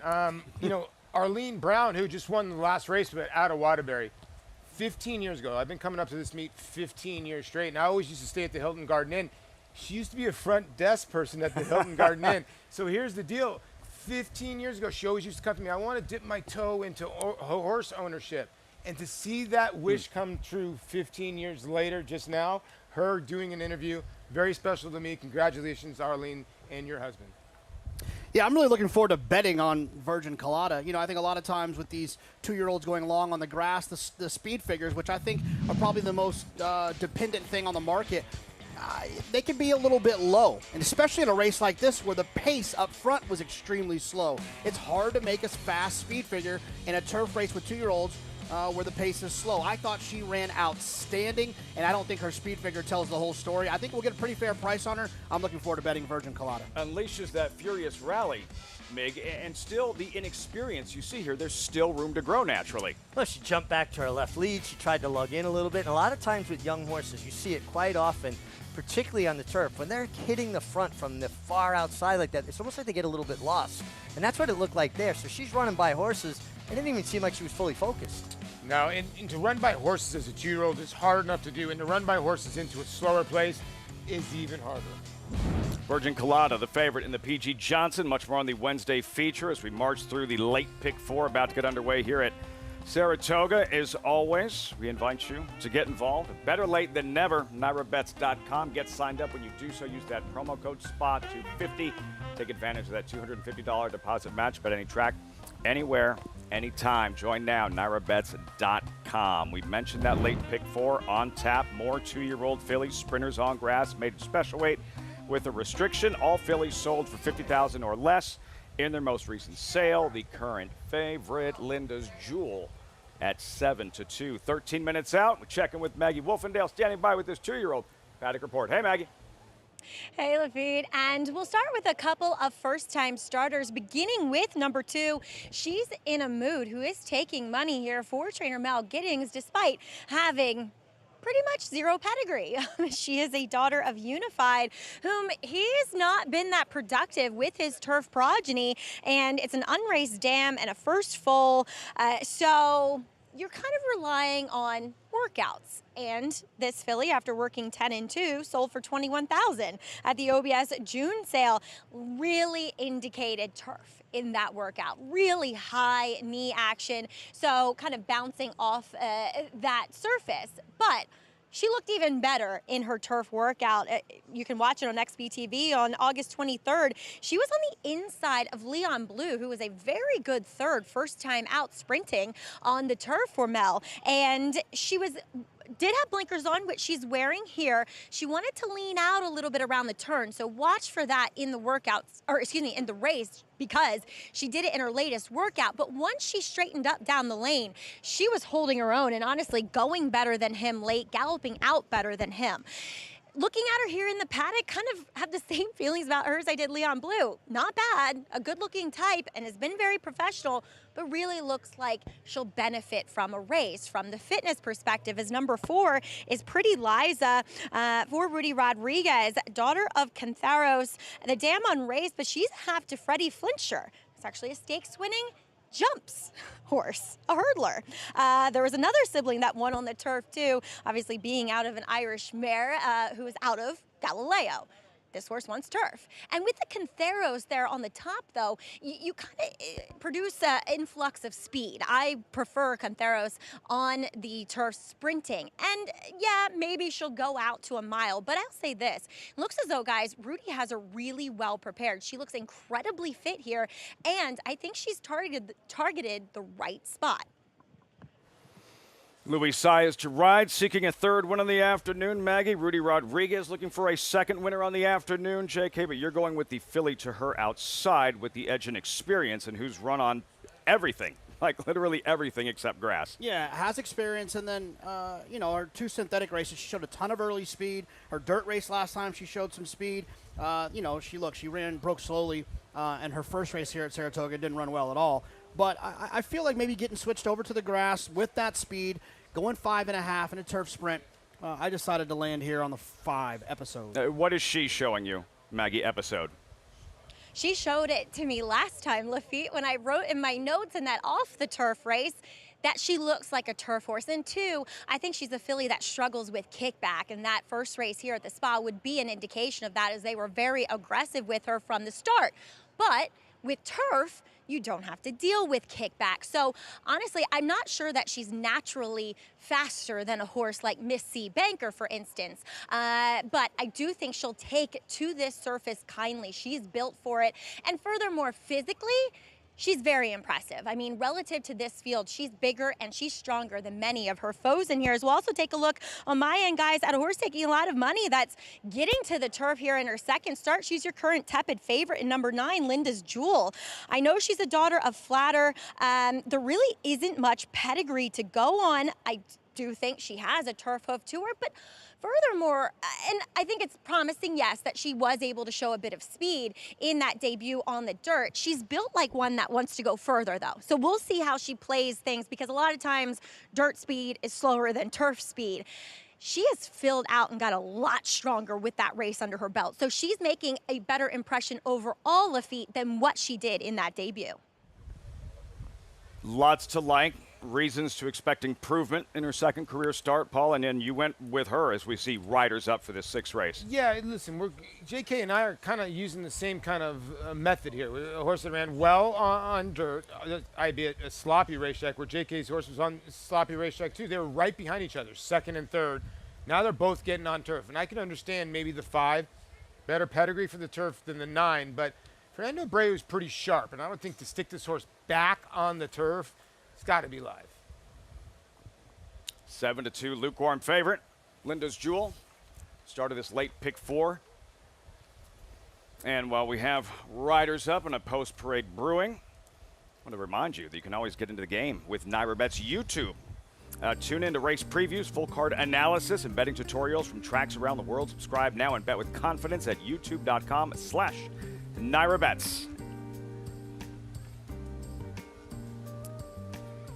Kicking off closing week here at Saratoga, this late pick 4 2-year-old fillies. Later on, and they feature the PG Johnson. Tomorrow, the male equivalent with the With Anticipation. Grade 1 Spinaway, Grade 1 Hopeful. Can't wait to see the 2-year-olds and the best of the 2-year-olds take that next step forward through this last week here at Saratoga. And another chance to see these freshman fillies up close and personal with a post-parade. 5.5 furlong turf dash. And the start of the late pick 4.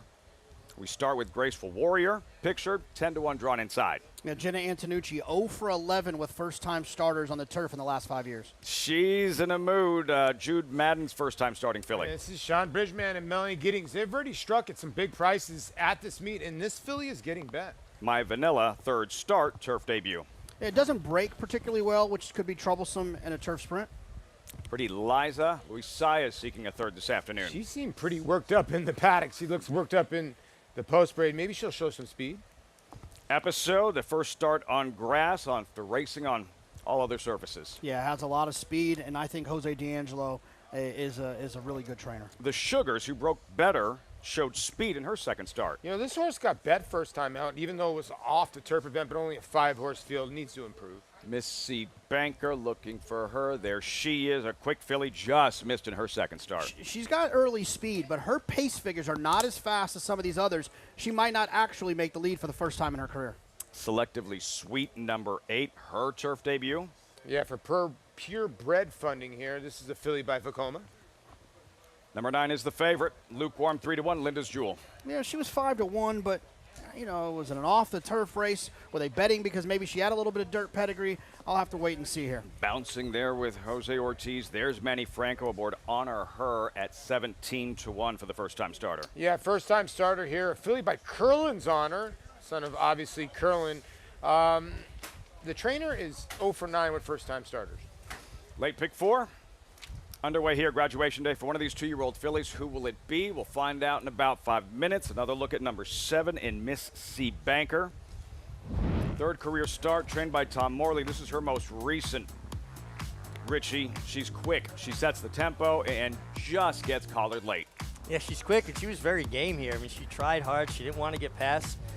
Interesting that I think the 2 other main speeds are drawn just to her inside with the 5 episode and the 6, the Sugars. But I like that she showed this kind of fight. She didn't go away when collared. She fought all the way to the finish. Yeah, and sometimes you'll look at these races and go, well, she had a clear lead. I always want to focus how far back, and it was 5 lengths back to the second-place finisher. So she ran a winning race last time, and she was in the 10-hole Lafitte, so she had to probably do a lot of work to get there. But to JK's point, can she get to the front end today? That's something to watch right from the start. Miss C. Banker, very quick on the ascend. But, Richie, you went to the filly drawn to her inside in the Sugars with Romero, Mirage. Yeah, I thought this filly was interesting. She's a full sister to the Turf Stakes winner, Vive Vouve. She broke slow on debut. Romero rode her that day. He rode her back, and your tendency as a rider when a horse breaks slow the first time with you is to really get them out of the gate. And I think it went completely the other way, from a slow break to almost run-off speed. Yeah. I think this time, having that experience, knowing that she's going to break better, having more confidence in that, he's going to let her find her stride a little bit more. I think she just did too much too soon last time. First few jumps out of the gate. This shaping up as a fascinating start to this turf sprint for these 2-year-old fillies. Well, it really is, and to me it's interesting because the 3 main speeds, at least of the horses that have form to go on, are the 5, 6, 7. They're lined up next to each other. And sometimes that's when you see things really heat up because they kind of incite each other. You know, the one thing that you do know is the 7 has turf speed. We don't know if the other horses, right. You know, the 5 difference. has got speed, it showed speed on synthetic, and you would think that horse would show speed. You would think the 6, who did run off, but the 7 has gone 21 and change. We do know that is the fastest horse on turf. We'll see JK episode if she's as quick on grass as she has been on other surfaces. Yeah, but you're guessing to a certain extent, but you know it's a little bit of a more of an educated guess when they've shown it on synthetic. It's not an exact science that a horse that runs well on synthetic is going to run well on turf, but it's closer to turf than dirt would be. Closer barometer. You know, as a former rider, not only did I handicap the horses, right, and their habits, handicap jockeys and their habits. Eric Cancel tends to be a jockey that's a little bit less aggressive than some of his other rivals, and plus she's drawn outside that other speed. So I wonder if he's going to utilize her speed as much as she has in the past. Back to Maggie Trackside. Yeah, the speed scenario is quite intriguing here. I think quickest first step Yeah, out of the blocks is Miss C. Banker, but as Richie said, there might be some other intentions from the other riders to her inside. As we'll check in with number 1, that is Graceful Warrior, a filly that sold for $40,000 after working 10-1. Had to be asked a bit for that workout back in March, but has a really big floating turf stride, and she is built to do just this. She is compact, stout, about as wide as she is tall, and has a massive turf hoof to her. Watching her gait workout 3 back, she broke a bit slow on the outside, but then she was going best late. And I always think that's promising for a horse that's more meant for the turf, for them to still be traveling late in a dirt workout instead of having to be encouraged. So I still think she'll benefit from a race. She's a little bit soft around the edges, and furthermore had a little skin disease too. So wait and see approach, but at least you know this is where she belongs. Moving on to number 3, My Vanilla, a horse who had a trip in her debut, then just ran horribly on the slop. She has turf pedigree, though. We've seen these Matolis be okay, at least turf sprinting. The Dam, she went 2 for 3 on the turf. She won was a restricted stakes winner on it as well. And 2 of the 4 siblings have won on the turf, too. She's a filly that adds blinkers today and is acting very sharp. I wish she was carrying a little bit more weight and conditioning. You know, sometimes when you get to your 3rd start of the season here at Saratoga, it takes a little bit of a toll, but I've got to say that connections are right in sticking her in on the turf. My Vanilla, Dylan Davis, 6 wins at Travers Week, including a pair of stakes wins on Sunday. Richie, there's the 4. Pretty Liza, a little bit of everything in this pedigree.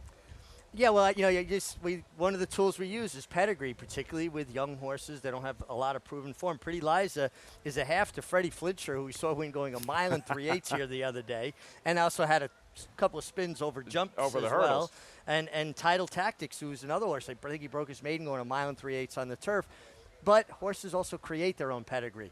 I mean, I didn't have a pedigree to be a jockey. I don't know, Paul, did you have a pedigree to be a ball player? No, apparently, no. When you're 5'9", it doesn't really work out usually. But you do see the pairing of Cantheros, more of a sprinter, with that pedigree, and usually that kind of can pair off pretty good, no? Yeah, exactly. You know, kind of offset all that stamina and introduce some speed into it. Jason Worth looking on. You spent some time with him, Paulie, on Saturday, all leading up to the Travers. How was his demeanor? How was he feeling after Dornock's effort in the Travers on Saturday? You know what? He was actually great. He really was. He had texted me back, what a day, amazing race. And I said this after the race. When Fierceness went by him, he goes, oh, no, Fierceness is traveling way too well. We're done. He goes, screw this. Come on, Torpedo Anna. Come on. He started rooting for the filly, which was actually pretty cool. So he understood the situation. He knew it was going to be a tough task, and he looked right at me. He goes, onwards to the Breeders' Cup Classic. And very clearly not just here for the ride on Dornock.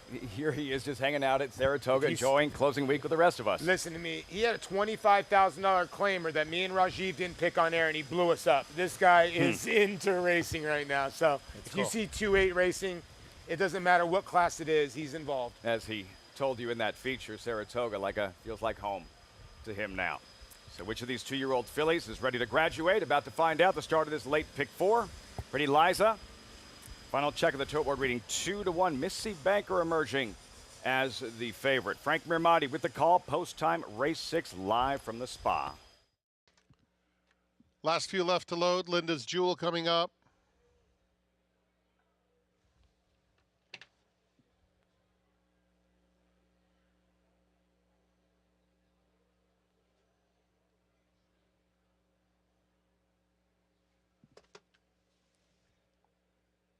Last one. Honor Her.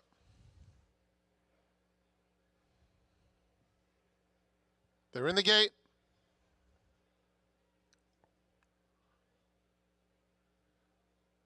And they're off. Episode is out quickly. Linda's Jewel prominent in the early going. My Vanilla moves through to take that 3rd position. Just behind them, Pretty Liza is in a little bit of a tight spot as Miss C. Banker shuffles back. Little Liza is headstrong, 4th along the inside and 4 lengths off the lead as the field moves into the far turn. She's just been passed now by the Sugars through a quarter that went in 21 4/5 seconds. At the back of the field are Honor Her on the outside of She's in a Mood, the two trailers Graceful Warrior, and at the back of the field, it's Selectively Sweet. They are at the top of the stretch. Linda's Jewel dueling with Episode. Episode on the inside, just in front, coming to the 8th pole. 3 lengths back to My Vanilla along the rail in third. In the center of the course, Pretty Liza is starting to close. And She's in a Mood, who didn't have a good beginning, is coming fast now. Needs to find a spot, looking toward the rail to try to run them all down. She is a Mood, flying at Episode. Episode, She's in a Mood. She's in a Mood. Weaving through traffic in a tight photo with Episode, and Pretty Liza was on the scene late too. Wow. Driving finish, wild finish. She's in a Mood. Sean Bridgemahan, Mel Giddings teaming up with a long shot in the 6 here at Saratoga to kick off the late pick 4. Melanie Giddings and Sean Bridgemahan worked together. He is now 3 for 4 at the meeting, Sean, and he contributed. One heck of a ride here. He's down on the inside with a first-time starter, inexperienced horse, and he's going to weave through traffic, duck back to the inside. This was a serious, this should be Rajiv Maharaj's ride of the week for this week. Phenomenal ride. It really was. It looked like the 4 was going to circle them all. Looked like the 5 was going to hold off. 9 could not threaten the 5, and another horse up the fence. Great ride. And you're right, they're striking at about, their ROI going into this race to the feet was pretty darn good. And another 10-1 shot. 10-1. Unbelievable. If you're alive in the pick 6, you might want to send an email to your accountant. If you are not alive, don't worry, there might be a carryover tomorrow. Wow. And she didn't get off to the best beginnings, did she? What happened at the start here, Richie? Keep an eye on the 5-horse Episode. It appeared to me that she broke out hard to the right. Too hot, too. Yeah, maybe actually the 4-horse broke in and it made it appear she broke out, but it was more the 4 going to the left and not her going to the right. Miss C. Banker showed less speed than she We showed thought in her she'd first be 2 right starts. there in the mix early, and she was farther back. My goodness, the 2 did not break at all. And you got to give Sean a lot of credit, because most of the times, Richie, you'll notice this more than anybody, people will rush. So he sat back and said, I'll make one run. And while these horses were on a treadmill, he wasn't. Yeah, exactly. When you're dealt a bad hand, you've got to play that hand that was dealt. She didn't get away clean. Sean said, no panic. I'll just relax and come with my run later. Instead of using up that gas gauge right in the first quarter, he saved it for the last quarter. Bridgemahan taking advantage of limited opportunities. 10-1, She's in a Mood. I'll be in a very good mood in the winner's circle. And for those who backed this 10-1 shot in this 6th race at Saratoga, 2-5-4-9 results when we come back. Plus, trainer Tom Morley, things didn't work out with Miss C. Banker, but on Friday, he'll unleash the big torpedo. Fast, popular, New York bred. If I call him Thorpedo, don't at me. I'm human. It's been a long meet. The big torpedo to be launched Friday in the Saranac. Liam's Map, a 2-time Grade 1 winner with 6 consecutive triple-digit buyers, including a 114 to win the Breeders' Cup Dirt Mile. He's already taking the lead as a sire, with Grade 1 winners Basin, Wicked Whisper, Colonel Liam, and Juju's Map, plus multiple 6-figure yearling sales and 2-year-old sales up to $1.2 million. Proven on the track, proven in the sales ring. Liam's Map, only at Lane's End. Who's in for Mohegan? Obviously everyone. We're off to the races, and it's you for the win. A moment of calm before the dark and stormy. High score, one more, dance floor. Who needs skill when you have style? And feeling like it's the best time ever? Smile. Abs, craps, and nightcaps? Yes. Then it's down for the thread count to start it all again tomorrow. This is how it feels when you're all in for Mohegan. Mohegan Sun.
Earlier today, Dunkin' Donuts grand reopening at the 80 West Avenue location.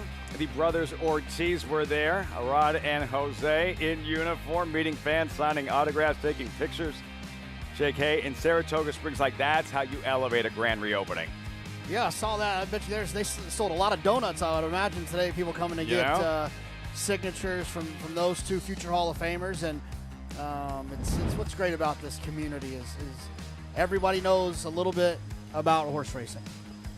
And now we're getting to know a little bit more about Sean Bridgmohan, who doesn't have all the opportunities. He's won a lot of big races in his career. He's ridden contenders in Kentucky Derbies in the past. And here with limited opportunity, Richie, delivering once again with Mel Giddings, and she's in a mood. Yeah, listen, it's about opportunity. Sean has a lot of ability. He was actually riding Valponi and had to stick with Evening Attire, who he just won the Jockey Cup Gold Cup going into that Breeders' Cup Classic. Just never know in this game, what lays ahead, your fate. More on that story later in the broadcast. Over to Maggie in the winner's circle. This has been a fun winner's circle, guys, as I'm so pleased to be joined by winning owner Jude Mann, along with his daughter Elizabeth and Carter here, who hopefully we won't scare, but Sean Bridgmohan as well. Hey, man, you looking for an agent? I'm available. Yeah. Are we allowed to ride for Mel Giddings? Of course. I mean, that's a given. You're the stable jock. Talk a little bit. This has just been so cool to watch you guys. You're 3 for 4 at the meet, and obviously you guys work in the barn together every morning, every day. Yeah, it's been a work in progress, but it's paying off. We do work good together, and I'm glad she had the confidence enough to put me on in the afternoon, so that makes a whole lot of difference. She does a really good job. She does. She's so attentive to her horses. And Jude, first horse. Yeah. First one. Dude, do you know how lucky you are? Yeah, I know how lucky I am. I still, really can't believe it, to be honest. But it's real, and I was jumping. Yeah, that was great. What a ride by Bridge, man. That was beautiful. It was beautiful. The guys have been going on and on about it. Elizabeth, you work for Bill Mott. How cool is this, though, to win here with your dad? So cool. This is awesome. This is just awesome. And shout out Sean, who picked this horse out, actually. He's the best. Where'd he go? He's a jockey, he's an assistant, and he's a bloodstock agent. We should thank Mel, too, because, it was what an opportunity she's given us here. We love them. We are so psyched. There he is. I'm not taking your book anymore. You ran away from an interview, Jeez. Well, guys, so many congratulations. It's been fun to just watch you guys celebrate here. Thanks a lot. Yeah, we still can't believe it. She's in a mood. They will not forget this win here. First one, first horse, and they're in the winner's circle at the spa. First everything. Jonathan, horse ownership, first time they've ever watched one of their horses run. It happens to be here at Saratoga, and she happens to win. Oh, it's like cashing that first trifecta bet you ever made. You could be in trouble. You'll be coming back for more. That's pretty awesome, though. I feel bad for them to a certain extent. Your first one here at Saratoga, they don't come that easy. Hard to climb and build on that, right? Take the lottery tickets next, maybe. Go to when you next 7-Eleven you stop by, get a little lottery ticket too.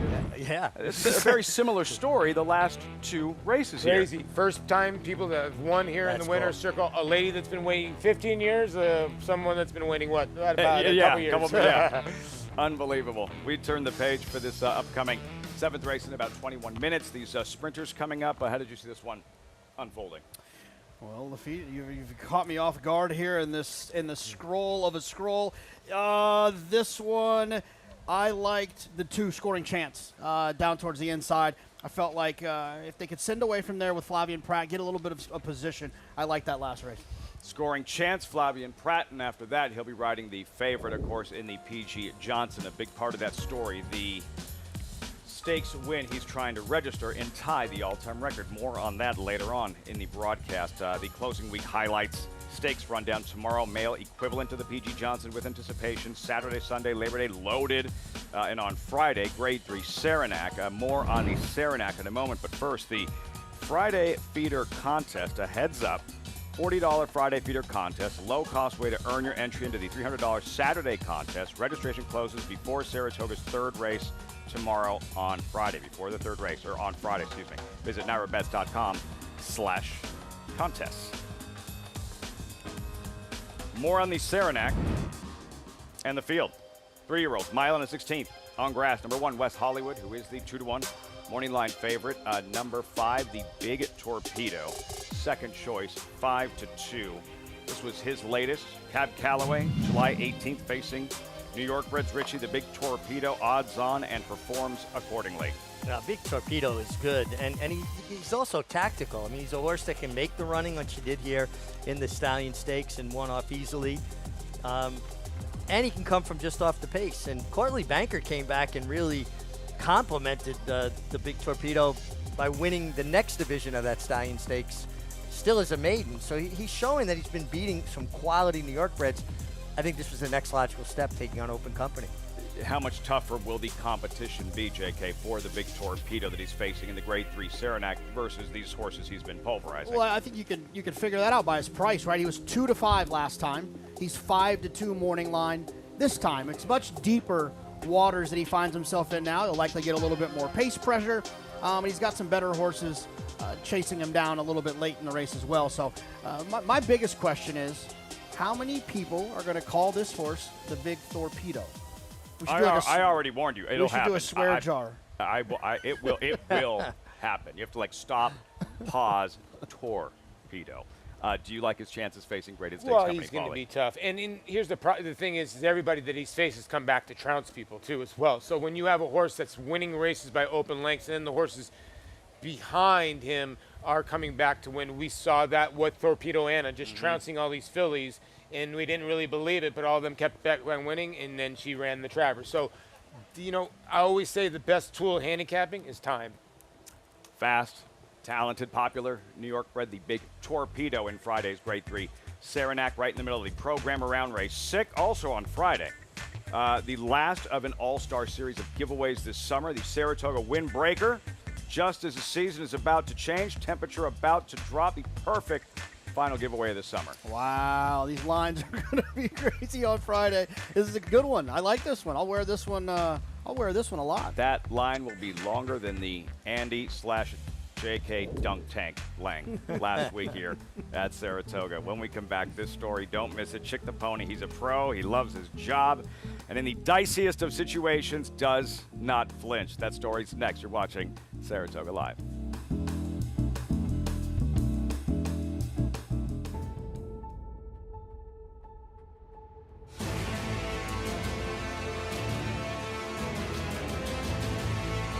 They come on for the finish in the Pilgrim Stakes. Annapolis by a head. It is Annapolis in front. It is Annapolis to win the Coolmore Turf Mile.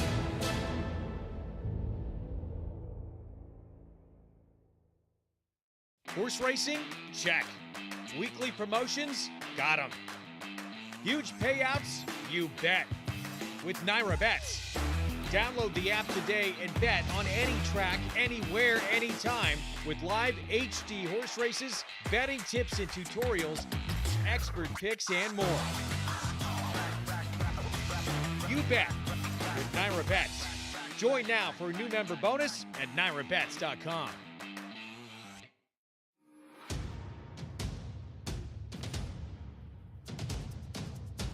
Drain the Clock will win and win by as much as he wants. He'll win by 6 in the end. It is Drain the Clock who will bound home the winner in the Bayshore. Drain the Clock, Jockey's Warrior, a terrific finish in the Woody Stevens that goes to Drain the Clock by a head.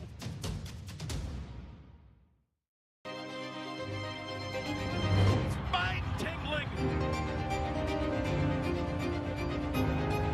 jaw-dropping, awe-inspiring, Secretariat-like.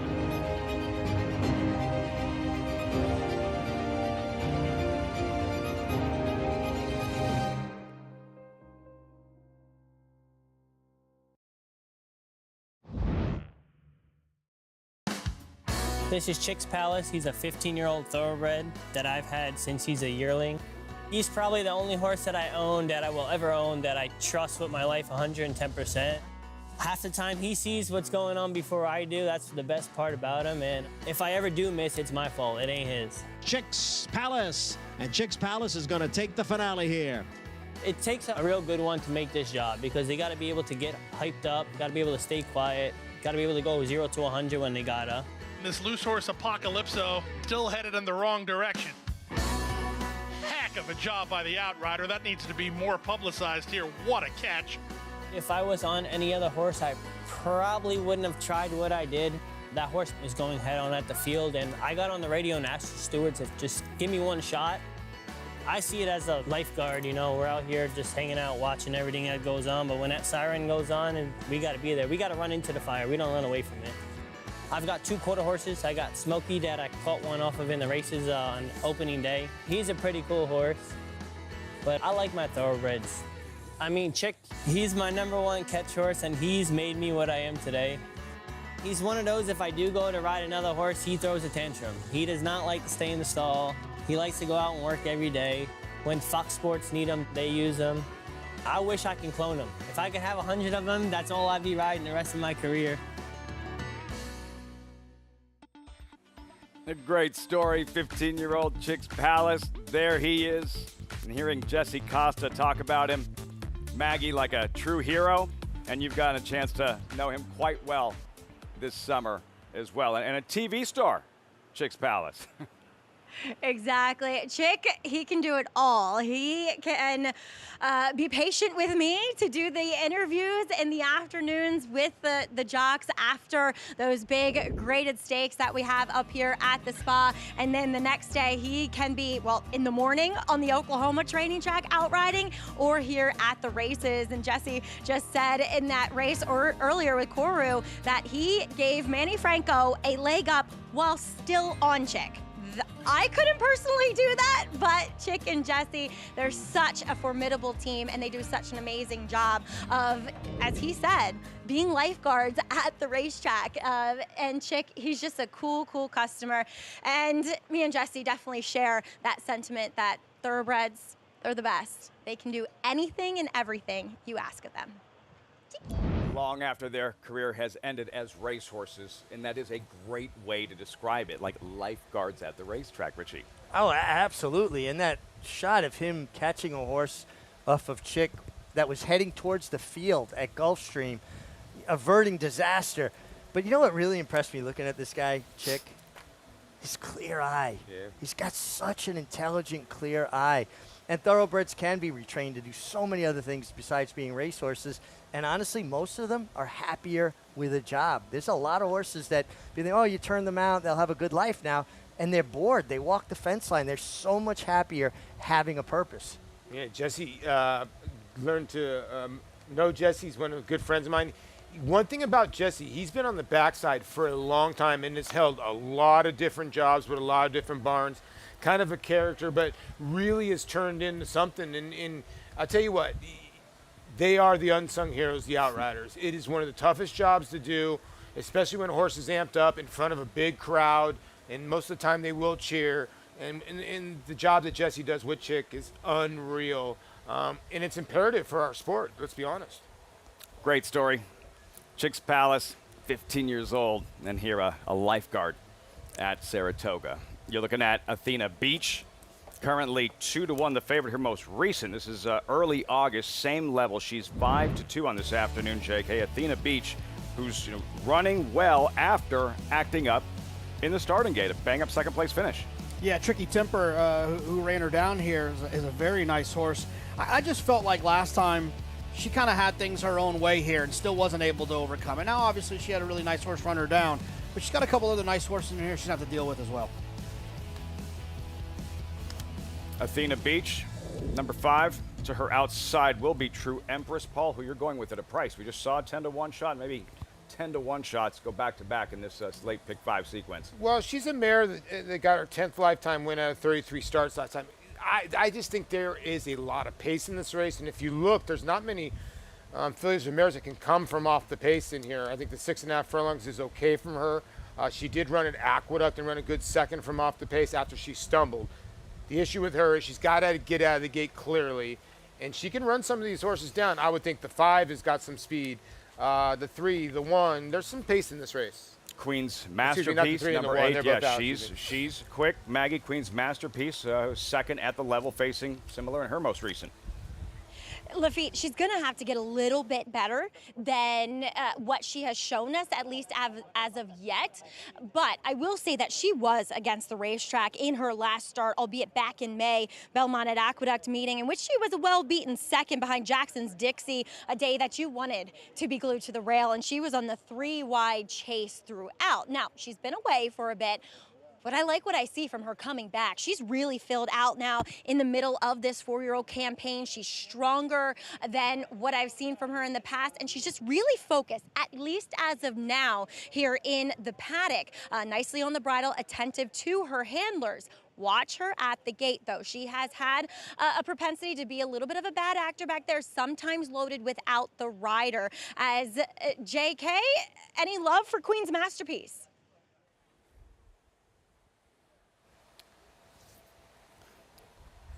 Oh, my bad, Meg. I'm sorry. Silence speaks volumes. Well, no, you'll find out. You wait. You'll find out, mister.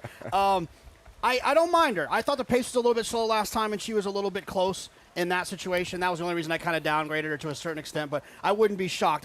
My main opinion here is I'm against the 5, who's the favorite. Why?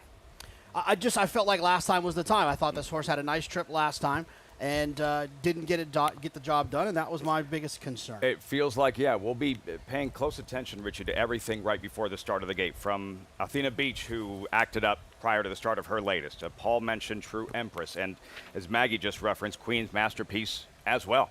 Yeah, well, we were just talking about Outriders. You know, the gate crew and the Outriders are Jockey's best friends.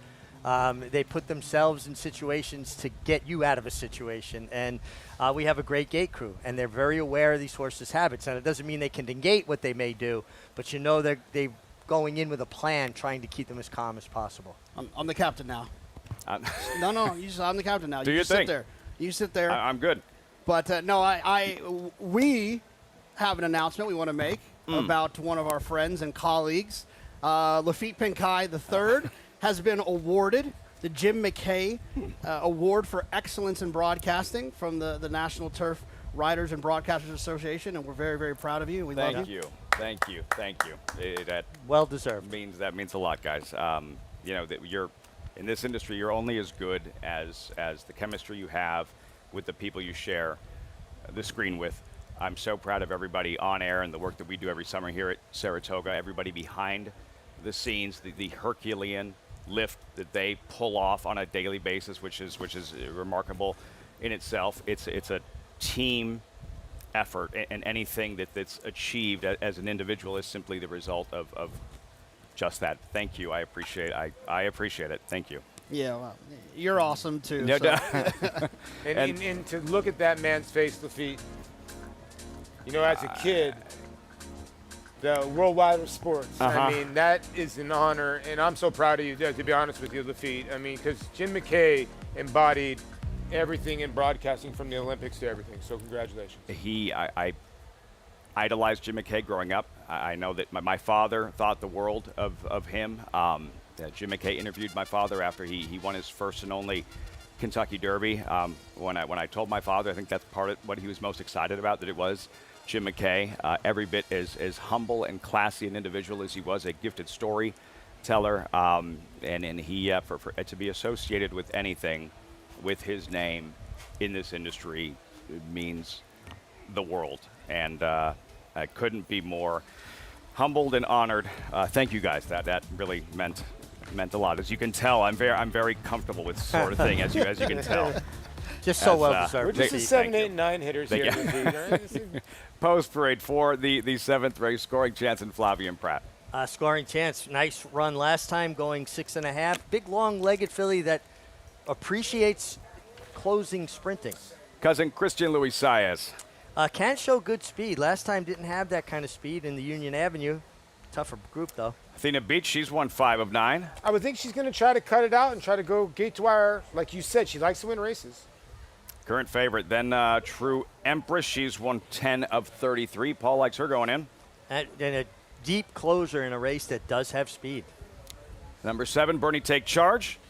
Romero Mirage aboard. A tough read for a horse that is taking money. I know there's some scratches in this race, but coming out of a 1.125 race, but if you look back, this horse has been in a lot of stakes races.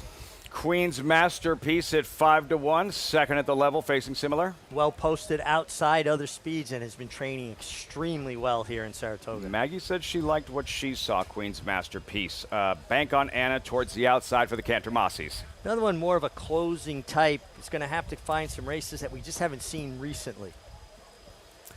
The field for the 7th race, 5 minutes out, circling back to the 2. JK taking a stand against the favorite, Athena Beach, and going with the filly you're looking at here, Scoring Chance, the Good Magic filly, who's won 2 of 4. Lightly raced, but productive when she's shown up. Yeah, she's had a lot of starts and stops, so she looks like she needs some time in between her races.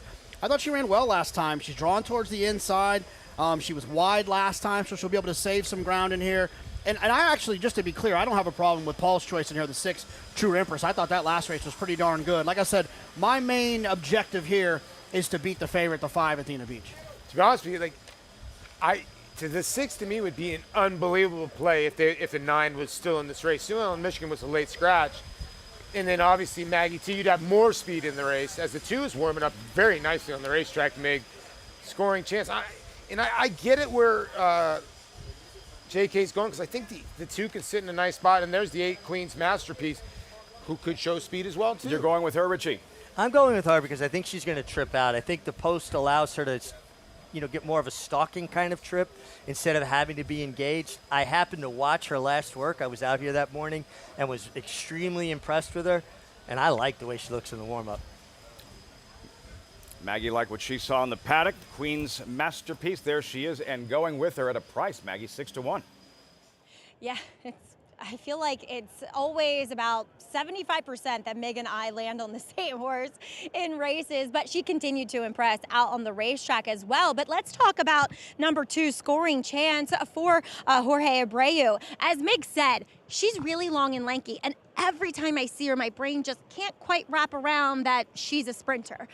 But I'll say this about her. She does get herself sharp. She's warmed up very nice, as you guys noted, too, and looks incredibly fit now that she's kind of pairing races back to back. We'll see. She's going to have to up her game to take down a second level allowance race. But again, ticking all the right boxes. As we'll move on to number 4, Cousin Christie. She has races outside of her last, which was in a tough Union Avenue, tricky temper, and really good form right now in the venerable Lilu. But she gets to go back on Lasix here, and she's run some races in the past that make her quite competitive here for Phil Serpy. And the only other time I saw her was in the fall of last year. She looks a lot more fit and defined than what she did going back to those October and November races. So just a more athletic looking mare now, dappled head to toe. She makes a really nice impression. And Lafitte, I just want to embarrass you one more time here on the show.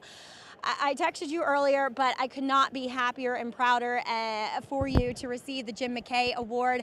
Being a host, and while you've had many other roles on television, being a host is the hardest because you're there to hold us all together, and it's selfless too because you're also having to make everyone else look good, and you do such an exquisite job at that.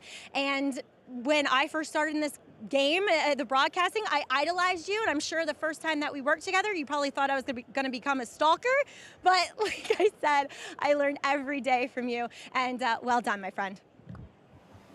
Worst out there to be stalked by, Maggie, far too kind. I'm proud to call you a friend, proud to call you a colleague. I love, the work that we do here and covering the bigger events and everything that you bring to the broadcast. I'll battle with you in the trenches any day, any big broadcast. And thank you for the kind words. It means the world, and I can't express enough of just how proud I am of everybody that we have on air here, part of the New York Racing Association broadcast team, behind the scenes, especially. Again, something like this doesn't happen without an incredible team, and I hope that this is, we get to do this like many more summers moving forward up here at Saratoga. Boy, I'm right with you on that. I enjoy all of your company so much, and we do have the most amazing, hardworking crew behind the scenes that pull this off. They're here when we get here to do the show, and they're here long after we leave. The hours they put in. And Jim McKay is somebody that I think anybody who aspires to do television looks up to. But he also was a tremendous horse person and one of the founders of the Maryland Million series. He bred and owned horses in Maryland for many years. The state bred program that started with him. Yeah. The Maryland Million program. Absolutely. You're the only one that I have trouble making look good. Everybody else somehow is capable of doing that on their own. You're the only one who I really have to, the jersey that you have in your house of mine. I still have it. It makes it feel worth a lot more. I have a Paula Duca bat. This is before you knew me. Yeah. So it makes it worth more for me now. I like it. I love it. Yeah, 100%. What a team. What a 7th race coming up. Terrible segue, but it's post time. And final check of the tour board here, JK. Athena Beach, the favorite who you're just not in love with here. The price plummeting a little 9-5 as they make their way behind the gate. Yeah, I mean, look, I would imagine Jose Gomez will be aggressive with her and put her in the race. I just think there's some other horses in here she'll have to deal with. And I feel like she's just a little bit over bet for me here. If you haven't been paying attention, the first 3 legs of this pick 6 have been big prices. I mean, if she gets beat here, I don't think it matters what happens in the P.G. Johnson in terms of a carryover. And we already had an early pick 5 that paid $100,000. So prices have been abound today. And you're going, Paul, with you. It's the 6, right? True yeah, Empress? I went with the 6 True Empress. She needs to break a little bit better today. I liked her last win. I like that she likes to win races. She's the horse that you're going to have to hold off late. Is there going to be enough speed in here? I would have loved to see the 9 stay in the race, but we'll see. Queen's Masterpiece. Richie, your top selection. Yeah, I just think she's going to sit a really good trip, and I like everything I see from her coming off the layup. She just looks like she's training extremely well, and she gets to run out of her barn. Jimmy Bond has his own private barn down Gridley Avenue. Mm-hmm. Love to see those horses walking down in the streets. Reminds you of an American version of Newmarket. Cousin Christy, there she is. Wow, 8-5 now. Athena Beach filing into the gate for the 7th from Saratoga Live. Post time, Frank Mirmati standing by. Thanks, Lafitte. There's Cousin Christy going in. A little help from the assistant starters, not much. Athena Beach will be next. True Empress coming up.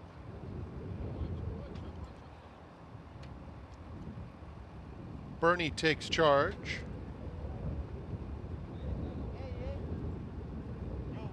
Then 2 more. Queen's Masterpiece in the yellow colors. Bank on Anna to the outside. Goes in.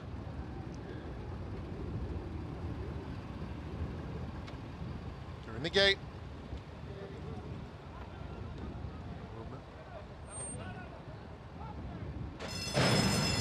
And they're off.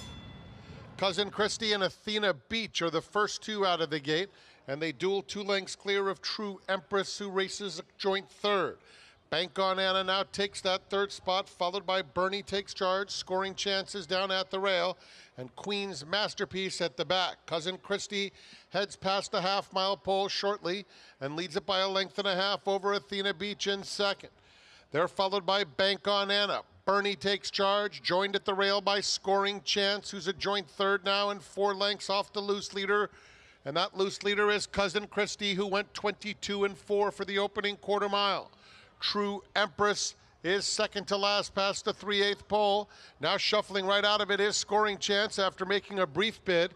Queen's Masterpiece in front of her. It's Cousin Christy, Athena Beach, 1-2 with True Empress coming after them in 3rd. They're at the top of the stretch, and Cousin Christy holding on to the lead by a neck. Athena Beach right up alongside, and 3 more back to True Empress in 3rd.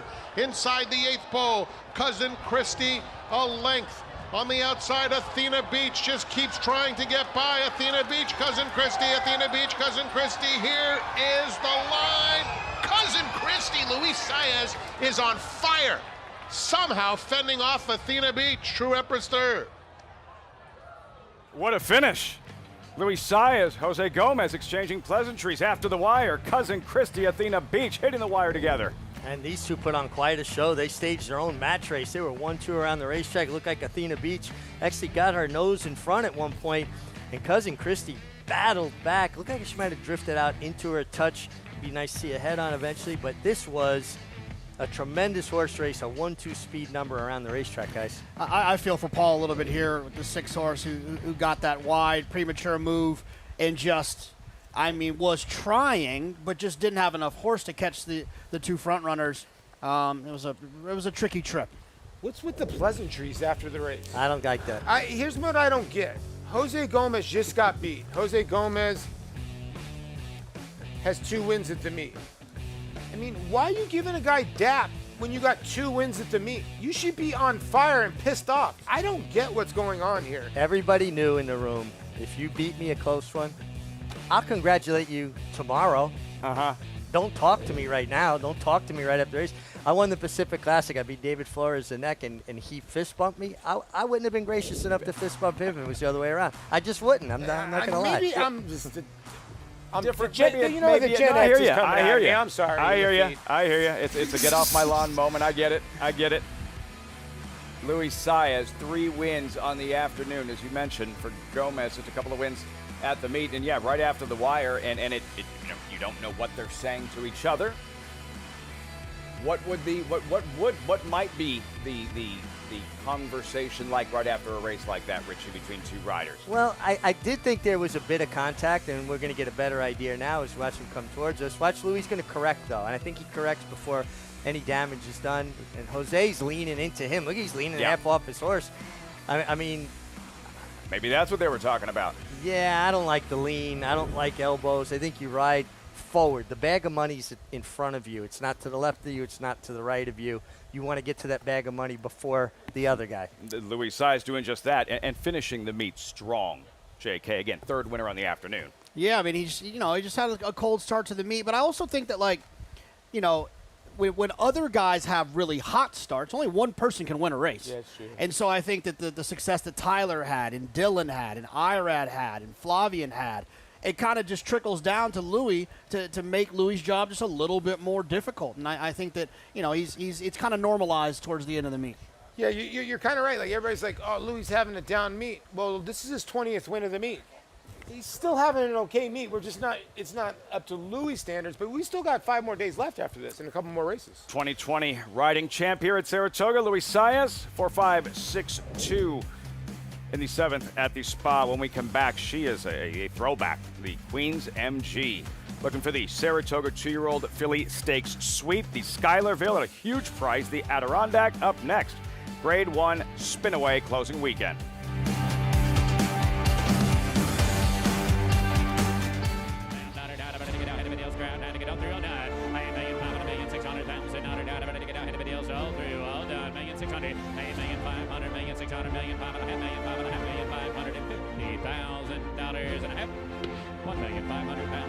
Tom, thank you. $1,700,000, Jody, thank you. 9.5. Thank you. In the back, $1,900,000. Thank you. Please hold your applause.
A great shot in the infield at Saratoga.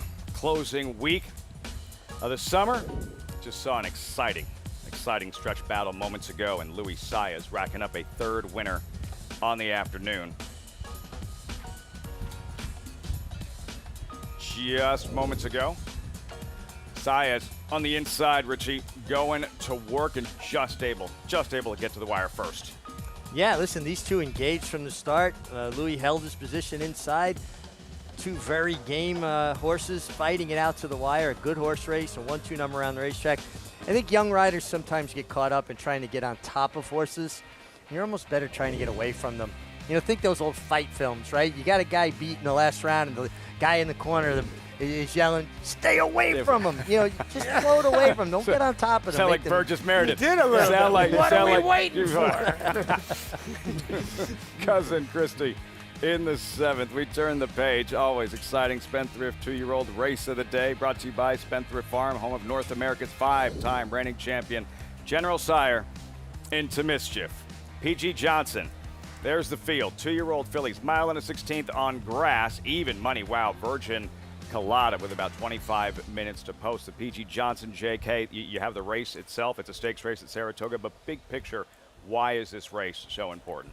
Well, I mean, I think that any of the 2-year-old races that you see this weekend are races that the winners of these races are likely going to be single-digit type horses in the Breeders' Cup and the juvenile races that they'll take place in there, whether it be on the grass or on the dirt. When you win a race up here, and especially one of these, it's going to propel you to that next spot and that first Saturday, or first Friday in November. Yeah, I would think all the 2-year-old races, like JK said, you're going to see from Wednesday all the way through Monday. You're going to see an array of those horses on Breeders' Cup Friday and Saturday. It's just the bottom line. Some of the turf horses, some of the dirt horses when they run the baby race, the hopeful, and all the other baby races too as well. The rundown here, the 2-year-old stakes activity taking place closing weekend. Always a highlight of closing weekend. Tomorrow or on Friday, with anticipation tomorrow, the male version of the P.G. Johnson. Those races going longer on grass. The Spinaway, most prestigious race at Saratoga every summer for 2-year-old fillies, and same can be said for the closing day hopeful. The boys, Grade 1 events, the Spinaway and Hopeful. Field for the Spinaway, another look with Virgin Colada. Opened up at 2-1. There's the Spinaway, the 2-year-old fillies, wide open. And the story here, the Queen's MG, 7-2 on the morning line. We don't see this very often, Richie, a filly showing up in every one of these signature Saratoga 2-year-old filly races. She was here opening day for the Schuylerville. She won the Adirondack, and now right back for the Spinaway. And she was the longest price winner to start the meet in that Schuylerville too at 44-1. And she came back in the Adirondack and showed that was no fluke whatsoever. Love her stride. I love horses that put their head out and forward and reach. They cover a lot of ground. Dylan Davis has had a tremendous meeting, and she'd be the first filly to sweep the 3 2-year-old filly stakes on dirt here in many years. Since 87 at D. Wayne Lucas. Can she do it? What's it going to take, Paulie? I was going to ask Mick, because she's physically so big, the turnaround does not worry you that much? You know, it doesn't worry me. I'm a believer. I'm old school. When horses are good, run them. Yeah. And when they're not, back off them. Very Alan Jerkins. But that's what I grew up with, where there was no cookie-cutter way to do this. And when they're good, put them in the entry box. She's in the entry box. Grade 1 Spinaway. Dylan Davis, what a summer. Quiet side. JK, how good can she be? How impressed were you by this score early August right here? Yeah, I was pretty impressed. And that's the thing about these races, too, is as they get further along to the close of the meet, they get a little tougher. They get a little bit more important, right? You got a ton of horses in here vying for this Grade 1, a Grade 1 that means a lot in terms of value. And I just thought Quiet Side was extremely impressive in here. And although the Queen's MG has done a lot of the dirty work throughout this meet, winning those first 2 runs of the 2-year-old filly races, Quiet Side is the one that I would want out of the 2 moving forward. It's a very different feeling Spinaway, Paul, than it was a year ago when it felt like ways and means and everyone else. And she towered over everyone else. And coming off that one start, a bad break, she was denied. But very different deal going into this year's Spinaway, the depth and how competitive it looks on paper. Yeah, I mean, if you don't believe in the Queen's MG or you don't believe in this horse right here, which I think has got a ton of talent, then it opens up the field big time. But I do think the Queen's MG just the way that she's won, and we've seen a lot of horses here at Saratoga like the racetrack. I think she'll run her best race. I don't know if she's good enough. We'll see. It's the march towards the Breeders' Cup Juvenile Fillies Grade 1 Spinaway closing weekend for those who perform well, perhaps onto the Frizette or the Alcibiades, and then on for a championship just like Just FYI, whose career started here last summer. Meantime, there she is, Virgin Colada. Not my favorite beverage of choice, but the choice of many to win the P.G. Johnson, the Wednesday feature, next on Saratoga Live.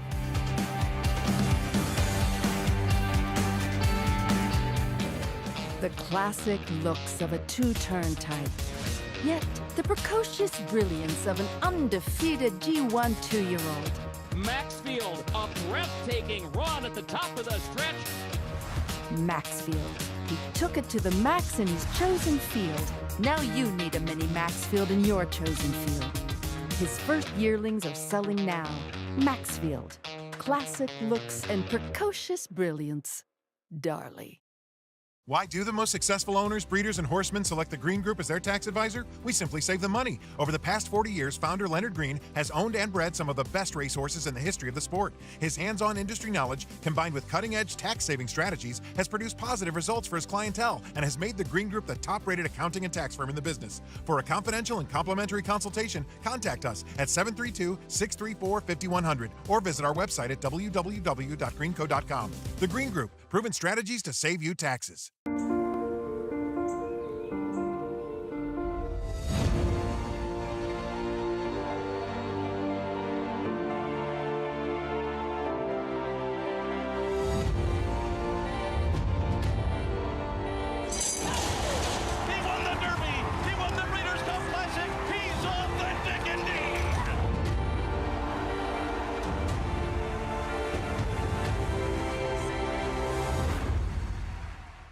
Racetrack Television Network brings you every race, from every track, on every screen, every day.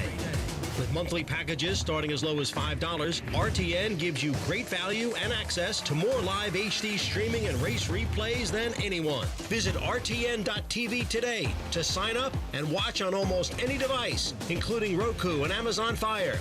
RTN has packages that start at $5 per month.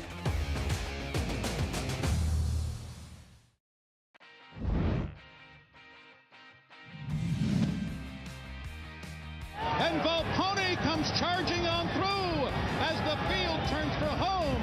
Volpone on the inside has taken over. The leader at the top of the stretch is leading Medaglia d'Oro behind in second. And War Emblem is spent. Then farther back, it is Milwaukee Brew who's now third, followed by Macho Uno fourth. They're coming down to the finish, and it's going to be a huge upset. 40-1 on the wire. Volpone scores in the Classic. Valpone, shocker in the Breeders' Cup Classic in 02, 43-1. Richie, for many, the first image that comes to mind regarding P.G. Johnson, the trainer, but he was so much more than that one moment. Oh, he was for years just a brilliant horseman, conditioner. He used to take the horses to Ocala for the winter, maybe give them a race at Tampa Bay Downs. I think it was Florida Downs then, and then bring them up to New York. And every rider wanted to ride PG's horses coming out of Florida with those shiny coats. The P.G. Johnson in 17 minutes to Maggie with a very special guest in the paddock. Oh, so I feel like this is a tradition as I'm joined here by Emma and Matt Davies with their son, PG. And Emma, you're the granddaughter of PG Johnson. It's so cool to have your son be named for him. Yes, it's such an honor to be here. Always love coming to Saratoga with my grandpa, and just being able to pass on that tradition to my son is so beautiful. And you're here with your mom and your aunt, your mom, Kathy, and Karen Johnson as well. Karen, very involved in racing still. So you keep your ties to it as well, yeah? Definitely. I say my mom and I are always kind of watching you on Saturdays and Sundays. For you.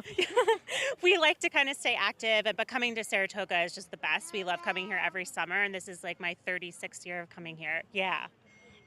as the guys were just saying, we watched Valponi winning Breeders' Cup, but your grandfather was it was more than that. More than a trainer, he had such a kind of big personality too. Talk a little bit about your memories growing up with him at the track. Yeah, my grandfather had a larger-than-life personality and a wicked sense of humor, and I just loved being his sidekick on the backstretch and coming to the track in the afternoon and always just kind of meeting the owners and seeing him in his element, and that hard work ethic is really unparalleled. It's instilled, I feel like, when you have somebody like him, and he gives it to all of his progeny. Well, Emma, as always, it's so nice to see you. Any words of encouragement for the horses, PG? Next year, we're going to get him. Picks next year, for sure. Perfect. I'm going to hold you to it, young man. Well, guys, it's always nice to catch up with the extension of the Johnson family. And it's perfect that PG is here. As the years pass, as the generations pass, and just seeing him there in this race, PG Johnson, and the continuance of the families that have been involved in this sport, and how that there's a future for the name PG Johnson here moving forward. No, it goes back to when I first started falling in love with the game. That was the name that you revered, you respected. And then when I was an apprentice, he actually put me on a horse named Alla Brava. I won a bunch of stakes on him. As an apprentice, he had that much confidence. Won the Gallant Fox going a mile and 5/8. He was a horseman's horseman, and he had a wicked sense of humor. He'd lay things in there that you had to think about it and go, wow, that's what he just said. Little PG is here. PG Johnson and Virgin Colada, who is the favorite, even money based on this debut effort. Paulie, well, she was far back in this one, and then really turns it on in the stretch. Yeah, and the pace was not that fast up front, and you don't really see 2-year-olds do this. And what I love about it is she's kind of still green. As you can see, she starts looking at the fans a little bit right here. You can see she sees clear sailing, and it's just a matter of time before she runs you down. Her head gets a little bit sideways. She's jumping up and down, but she's running with a purpose. Yeah, she was impressive in here, and one of the reasons why I like her for this race. She was closing a slow pace like Paulie mentioned, but more importantly, her speed figure came back slow. And the reason it came back slow is because the pace was slow. They can only come home so fast. And the thing about speed figures, if you're not familiar, it's a way to try to bring all these races at different distances, at different racetracks together by taking the final time and then throwing some science on it and getting a number that you can digest. But here's the thing.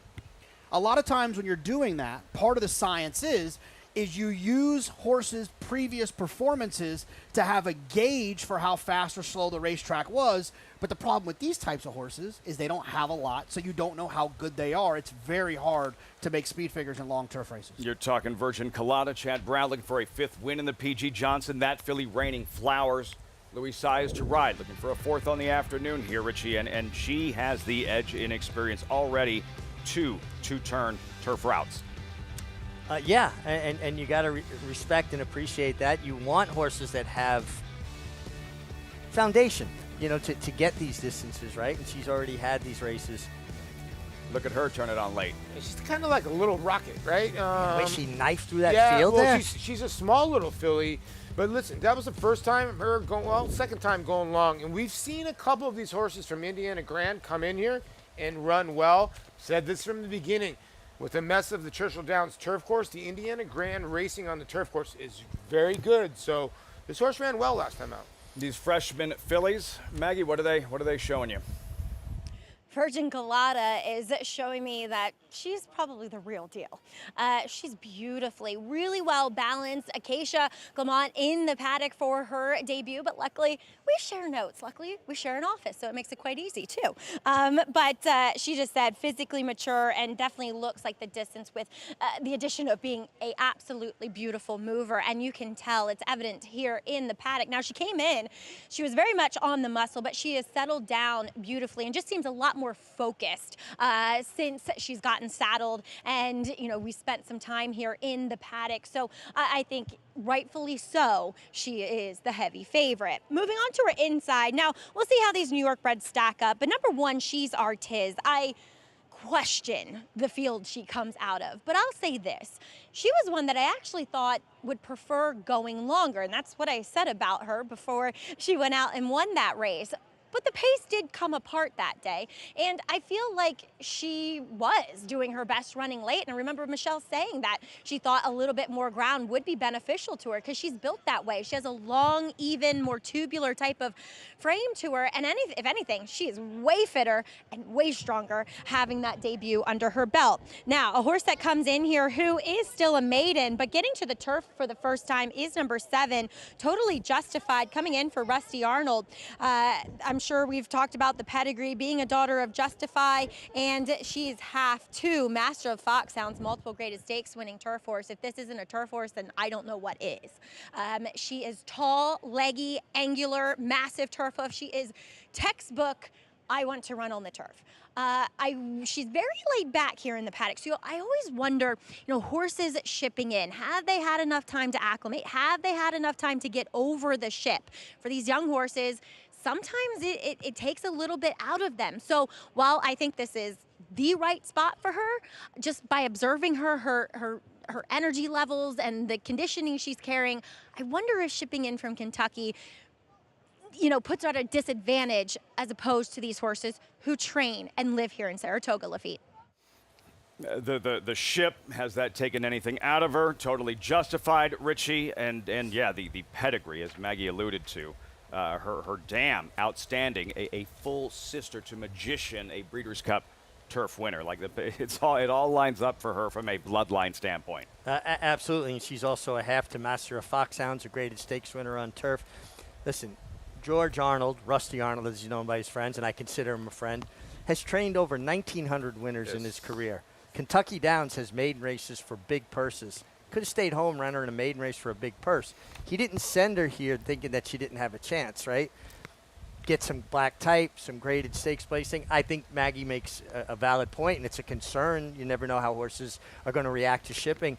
But the fact that Rusty sent this filly here when he had other options leads me to believe this is the right kind of Just shot. to play devil's advocate, as a maiden, there's the chance that she might not have gotten into the body of the race. True. At Kentucky, that is Yeah. one possibility. I will say with this, the kind, though. yeah. When it comes to Rusty Arnold, I think a lot of people don't know, he's won like 30 years in a row he's won a race at Keeneland. I mean, that's how legendary he is. He's been very good for a good long conditioner, time. yes. For a long time. Yes. There's Marion Bright. Riders up, almost. Laurent Giroux. She reared a little bit just as they were trying to get Laurent Giroux in the saddle. There she is. Your top selection here, Paulie. Yeah, were you going to say something, Mig? Yeah, it's a pet peeve of mine, guys. I don't like when riders throw their crop over the saddle to get on horses, especially with 2-year-olds. Horse sees that through the corner of their eye. They're very, worried about things coming from behind them anyway, being a flight animal, and horses will spook or react negatively. I think every rider, no matter what kind of horse it is, should come with the crop in their left hand, hold it down along the horse's shoulder when they get a leg up, not this flashy thing over the saddle. My pet peeve, sorry. Well, hopefully she runs like this again. Well, this was her last time out with Ben Curtis aboard for Godolphin. What I do like about this race, it was completely spread out. And she just ran away from this group. I just don't think she should be 15-1. I know she has to step it up. My worry is I don't like the swishing tail, but we'll see what happens. I just like the way she finished. And Michael Stidham is a very good conditioner. Indeed. Marion Bright, we'll see her in the post parade. She's Our Tiz, a New York bred with Kendrick Carmouche drawn inside. Yeah, ran very well on debut, sprinting at Aqueduct, going 6 furlongs, sat right in behind the pace and ran well. Very professional victory for She's Our Tiz. There's a favorite, Virgin Colada, 3-4, and Flavian Pratt. Yeah, there's been 2 horses to win out of that race that she ran in, including Rare Art, who ran extremely well here the other day. Number 5, Second Chance. More on her in a moment. There's another look, Lady Orient, for trainer Tom Amos. She ran fast last time in that turf sprint. Will she stretch out? And overcame traffic issues in that victory. Second Chance, there she is, Junior Alvarado. Yeah, one first time out for Bill Mott. Doesn't crank horses to win first time. Showed good speed. More of a sprinter-type pedigree, though. Number 6, Lemon Peppa Steppa, there she is. Alabama winning tandem, Javier Castellano, Jorge Delgado. Yeah, another one with a fast couple of numbers, but both of those were sprinting. The question is, can she stretch out? Totally Justified. There she is, the maiden turf debut with all the pedigree in the world to improve on grass. Yeah, pedigree screams grass. He's by Justify, who seems to be getting winners on every surface, any distance. Doesn't seem to matter. Triple Crown winner has turned into a 5-1 if side. you like her. 14-1. Paulie taking a shot here with Mary and Bright and Florent Giroux. Yeah, it's a little chilly for me, the 14-1. I thought she'd be a little bit shorter if she was a little bit, to my opinion, if she was live. But I got no problem with Paul taking a shot here at 14-1. And to the outside, Raining Flowers and Louis Saez. Saez looking for a 4th win this afternoon. I love the way she knifed through that field. A lot of courage, hit the gaps when she needed them. That was an impressive way to break her maiden in her 3rd start. Mystic Dan Colors, 7-1. Raining Flowers, the fillies in the PG Johnson post time, 6 minutes. Better late than never. If you haven't signed up, NyraBets.com. It's still closing week. Get involved, sign up, use that promo code SPOT250, earn up to a $250 deposit match after your first deposit. Bet any track, anywhere, anytime. Join now at NyraBets.com to earn your $250 deposit match. So for trainer Tom Amos, who's had a terrific meet, trains Lady Orient, Dylan Davis to ride, currently at 7-1. And from start to finish, everything she had to overcome, Richie in her debut at Ellis Park, everything that could go wrong essentially did go wrong. She runs into a traffic jam and still emerges victorious. Yeah, I mean, she still found a way to win, and this was sprinting, a lot less margin for error too, right? She kind of got stymied here trying to split horses. Whoa, up on heels. Now the rider's going to go at her again, and she's going to go towards the rail. Look at this. He's getting at her right-handed, but he said, okay, well, there's empty space there. I need to find empty space. This is like a broken field run here, and she still got up. And she got left in the gate that day, too. From which start made it to even finish. pressure. Yeah, crazy. How rare, how impressive, JK, for a first-time starter, a young developing prospect, a 2-year-old filly to encounter all of that and not wave the white flag, to still finish strong. Well, I've heard you make this comparison before. It's not like, they gave up the opening kickoff for a touchdown and then everything else kind of went their way. Yeah. Gave up the opening kickoff, threw a pick 6 in the first half, and the quarterback got hurt, and they still found a way to win. It's that type of obstacles is what she overcame. To show that in her first career start. Yeah, I mean, she overcome adversity. Listen, we know horses, we watch them work in the morning, they can run, we like them, and then they don't overcome adversity. They don't have that in them. She's already proven she has it in her. I'm kind of interested. I don't think she has the right silks on. Those look like the Polito colors to me. And this horse is owned by Richard Emmett. It says royal blue, white cross sash. I'm seeing red, guys. They all look right in the winner's You're just circle. seeing red colors. You're not seeing red. And Maggie, you spoke to Tom about Lady Orient. What did he tell you? Yeah, I did. And those are the colors that she won in last time. They're not Joel Politti's colors, though I know the description is wrong in the form. Still the same owner, though, that she won for first time. But Tom said, look, she overcame so much, like you guys were just talking about in that first race. Now, he did say to me that when watching her workouts on the turf up here, she hasn't really wowed him. And he kind of hinted at the fact that he's not sure if she's really taken a step forward from that first race. But as he said, horses can fool you. They cannot do much in the mornings, and they show up in the afternoon. I will say, though, while physically she looks great, and she was very aggressive in the warm-up, so look for her coming out of that 5.5 sprint, despite not breaking well that day. She should be more prominent here going a mile and a 16th. She is wearing front wraps, and you don't often say, I mean, look at all the other horses in this field. They don't have anything on. She's got all 4. So that's a little bit of a slight, maybe pink flag, we'll say, for me, as we'll move on to number 8, Mary and Bright. I know it was a slow figure, but I like the way that she won last time. She's a little bit headstrong going into and around that first turn at Colonial Downs. She was right there on top of the pace, the favorite who was well back. She made a late rally, that was smartest, but it was a very strung out field. Now, you still kind of question, well, how good is it down there at Colonial? I mean, the second place finisher, the favorite that day, an Eclipse Grand Motion trainee. So, and she easily handled her. Mike Stidham, though, he's one of those trainers, no matter what he sends over and ships in, they look phenomenal.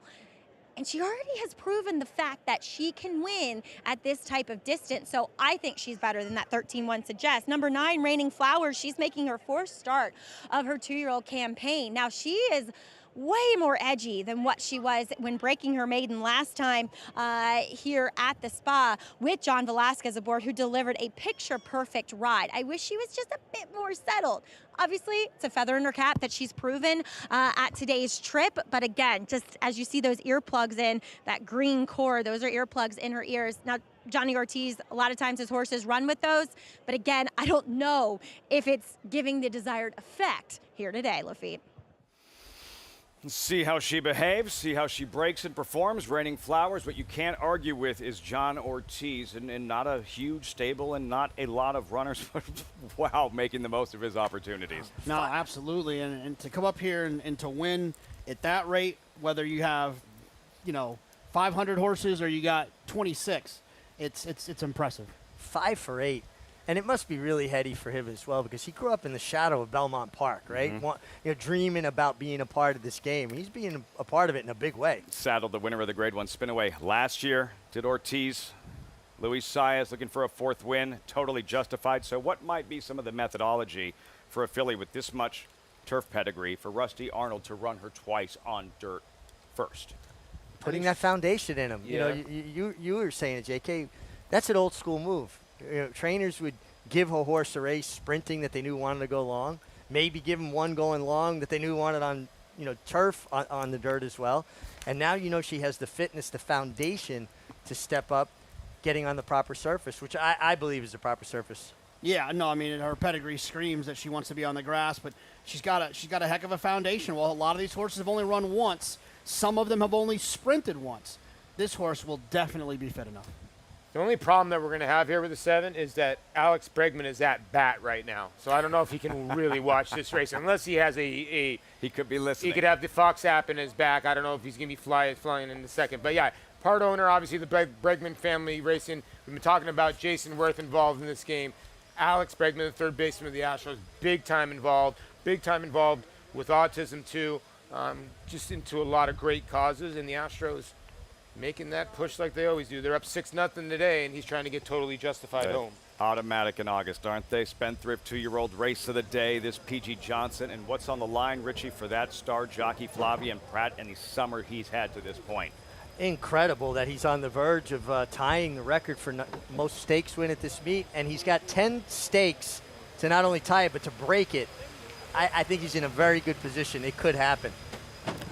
14 stakes wins and counting. For Pratt, 15, a tie at the top all-time stakes wins single season. He's on Virgin Colada for trainer Chad Brown. Brown looking for a 5th win in the P.G. Johnson. Trainer Tom Amos watching with Lady Orient coaxed forward. We turn things over to Frank Mirmati with the call. Post time for the P.G. Johnson live on Saratoga Live. Frank Mirmati, here he is. Raining Flowers will be the last one to load. We'll follow Second Chance in. There goes Second Chance, taking up her spot. Daughter of the Factor.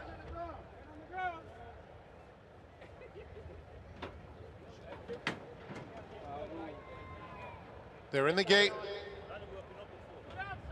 And they're off in the P.G. Johnson. And it is Second Chance who will establish the pace right away. She's Our Tiz. Here's Totally Justified, moving up to take second. Mary Ann Bright is 4th, racing on the outside of Virgin Colada through the first turn. Virgin Colada 4 lengths off the pace in between horses. Then it's Lemon Peppa Steppa, who hesitated slightly as the gate opened. Lady Orient is second to last, and another length and a half back to Raining Flowers. 24-4 for Second Chance, who swings on to the backstretch with a 2-length lead. Totally Justified in second, and She's Our Tiz on the inside, passed now by Marion Bright. Marion Bright in the clear, 2 lengths off the pace. The favorite Virgin Colada remains in mid-pack between horses. Just in front of Lemon Peppa Steppa, Lady Orient, and Raining Flowers. 50-1 for Second Chance. The long shot leader into the far turn. Has it by 2 lengths to Totally Justified in second. She's Our Tiz reclaims third inside Marion Bright. Virgin Colada continues between those two. Actually just lost a couple of spots. Virgin Colada losing a touch of momentum at this point. 5 lengths off the lead, maybe to go to their outside. At the rail comes Lady Orient, who's 7 lengths off the lead as they reach the top of the stretch. Second Chance, Totally Justified, bearing down on her in second. It's been a nice trip for She's Artiz in third. And now Virgin Colada sees that she's in the stretch and starts to roll. Has to get to Totally Justified. Totally Justified. And from dead last, Raining Flowers is coming with a ferocious late kick. Totally Justified just in front of Virgin Colada. Totally Justified. And Manny Franco to win the PG Johnson. Virgin Colada in a photo for second with Raining Flowers. A maiden no more. First try on grass, Totally Justified, graduates in the PG Johnson.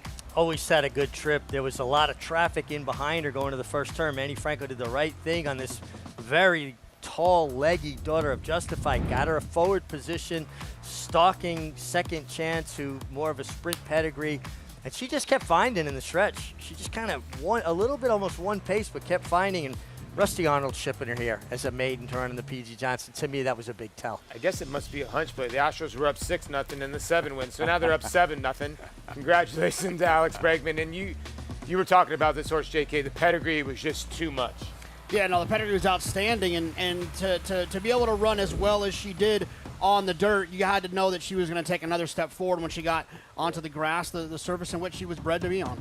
The 9 ran giant. I'd like to go back to the start. The 9 was kind of funky out of the gate, Mig, and for this horse to run third showed a lot of courage. I'd like to get back to the start. You ask, you receive. What happened out of the gate here, Richie? Yeah, and this is at that little filly, Louis Saez. Let's see. She's so athletic. The 9. Looking at the 9. Whoa. Yeah, she bobbled pretty hard and bumped into the 8. And it couldn't have helped her, certainly with position. She dropped back. Her head goes straight up in the air on the first turn as well. Yeah, well, they all jammed up because there wasn't a lot of pace on, and there wasn't much separation from the field. So, Manny rode a great race getting his position going forward. Watch everybody behind him. The 4 gets affected. The 2 gets affected. The 9 gets affected.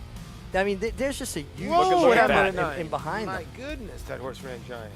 Big effort to run third, Raining Flowers. And Frank Mirmati, during the course of his call, he referenced Virgin Colada, the favorite. Another look here, first turn. Richie, take us through this. Yeah, you can see she's just keen because they folded over and they're not going fast enough. Her natural gait was putting her up on heels. And as a rider, you can't let them clip heels there. I mean, it was just a product of a slow pace that kept the field accordion like that.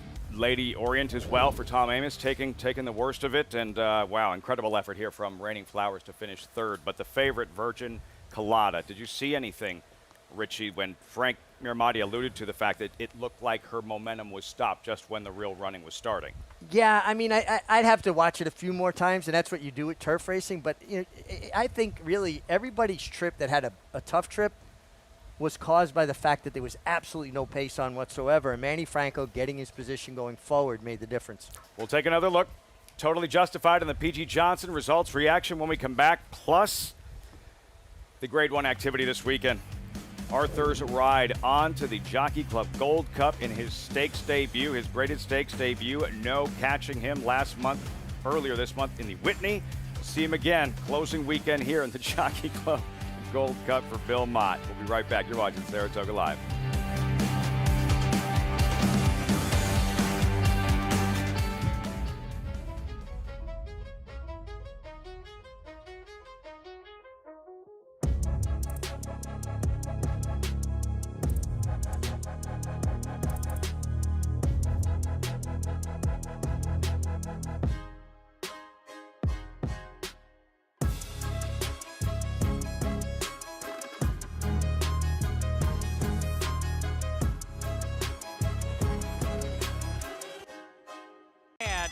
They're off in the Naira Benz Haskell. In the Belmont Stakes at Saratoga. Dornock setting up moderate pace, 3/4 of a length ahead. Right as the field turns for home.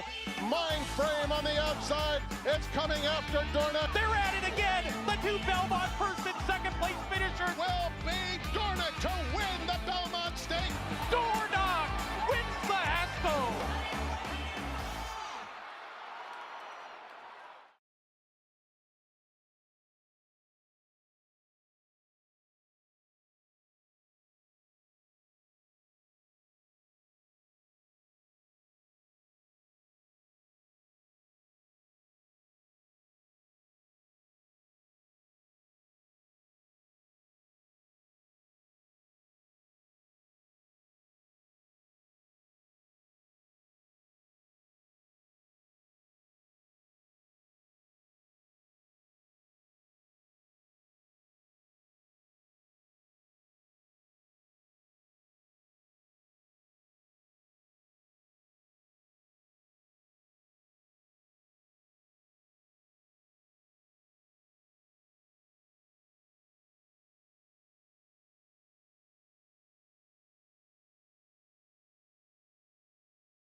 Welcome back.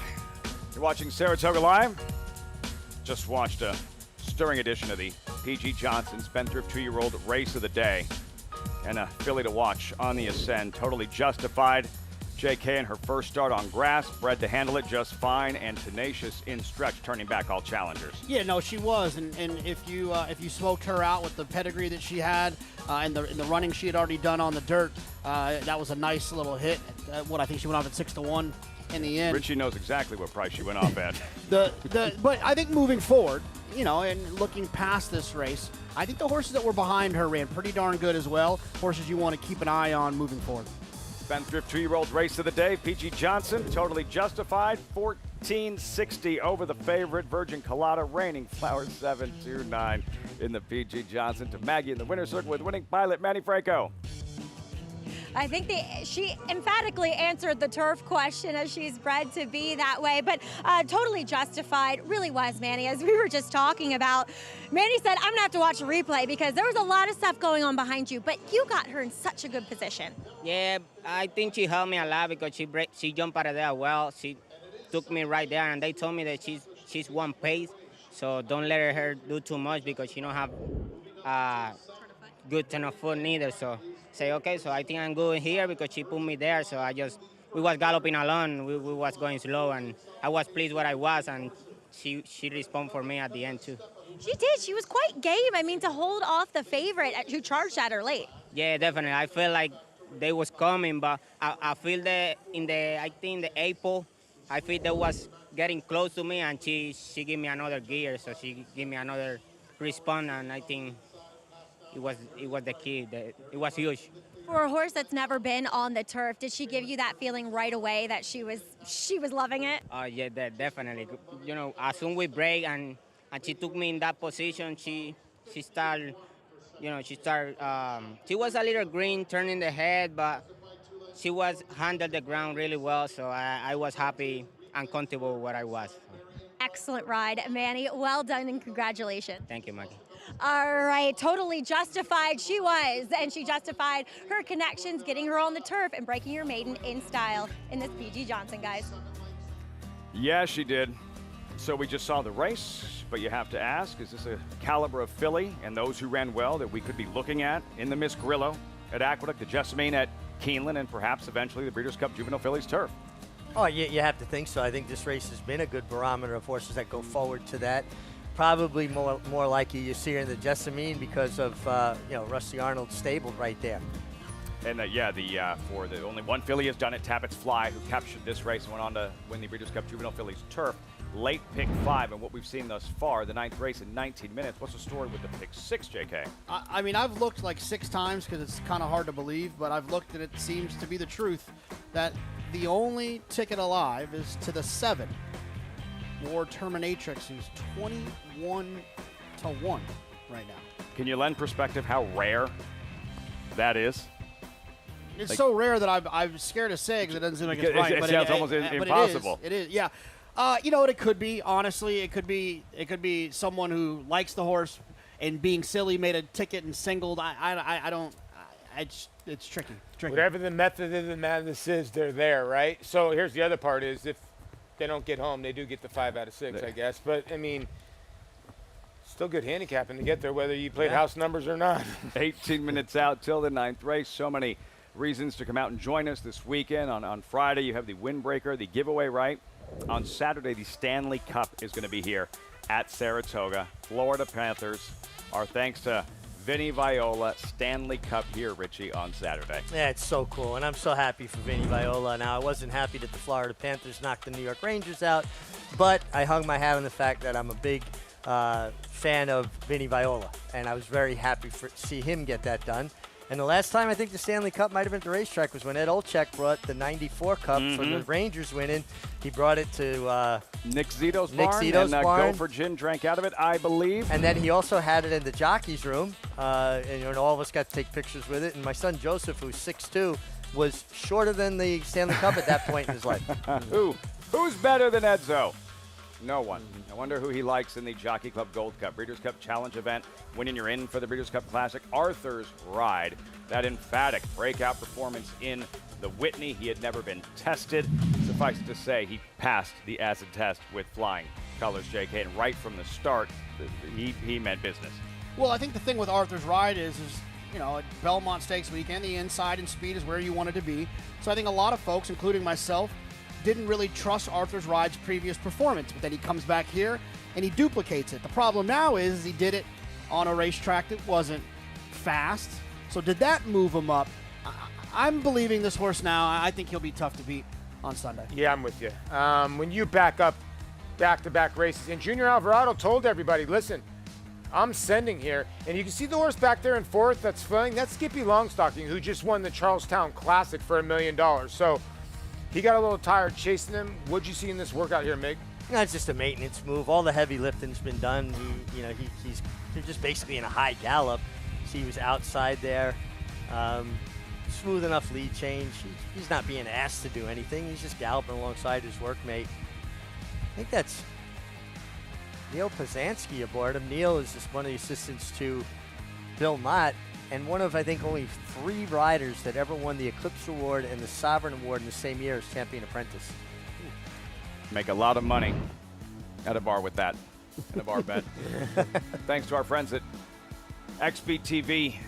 As you see, Arthur's Ride winding up for the Jockey Club Gold Cup and the Breeders' Cup Challenge Series races we've seen thus far. Some of the highlights, horses stamping their ticket. Saw several last weekend.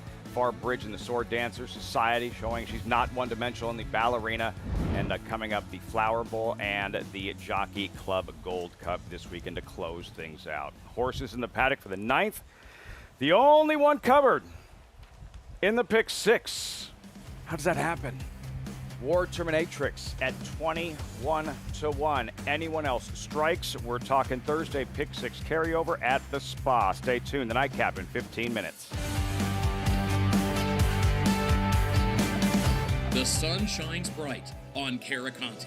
His first crops of racing age are showing brilliance on the racetrack with a high percentage of stakes winners. His versatility is evidenced by winners on all surfaces across the globe.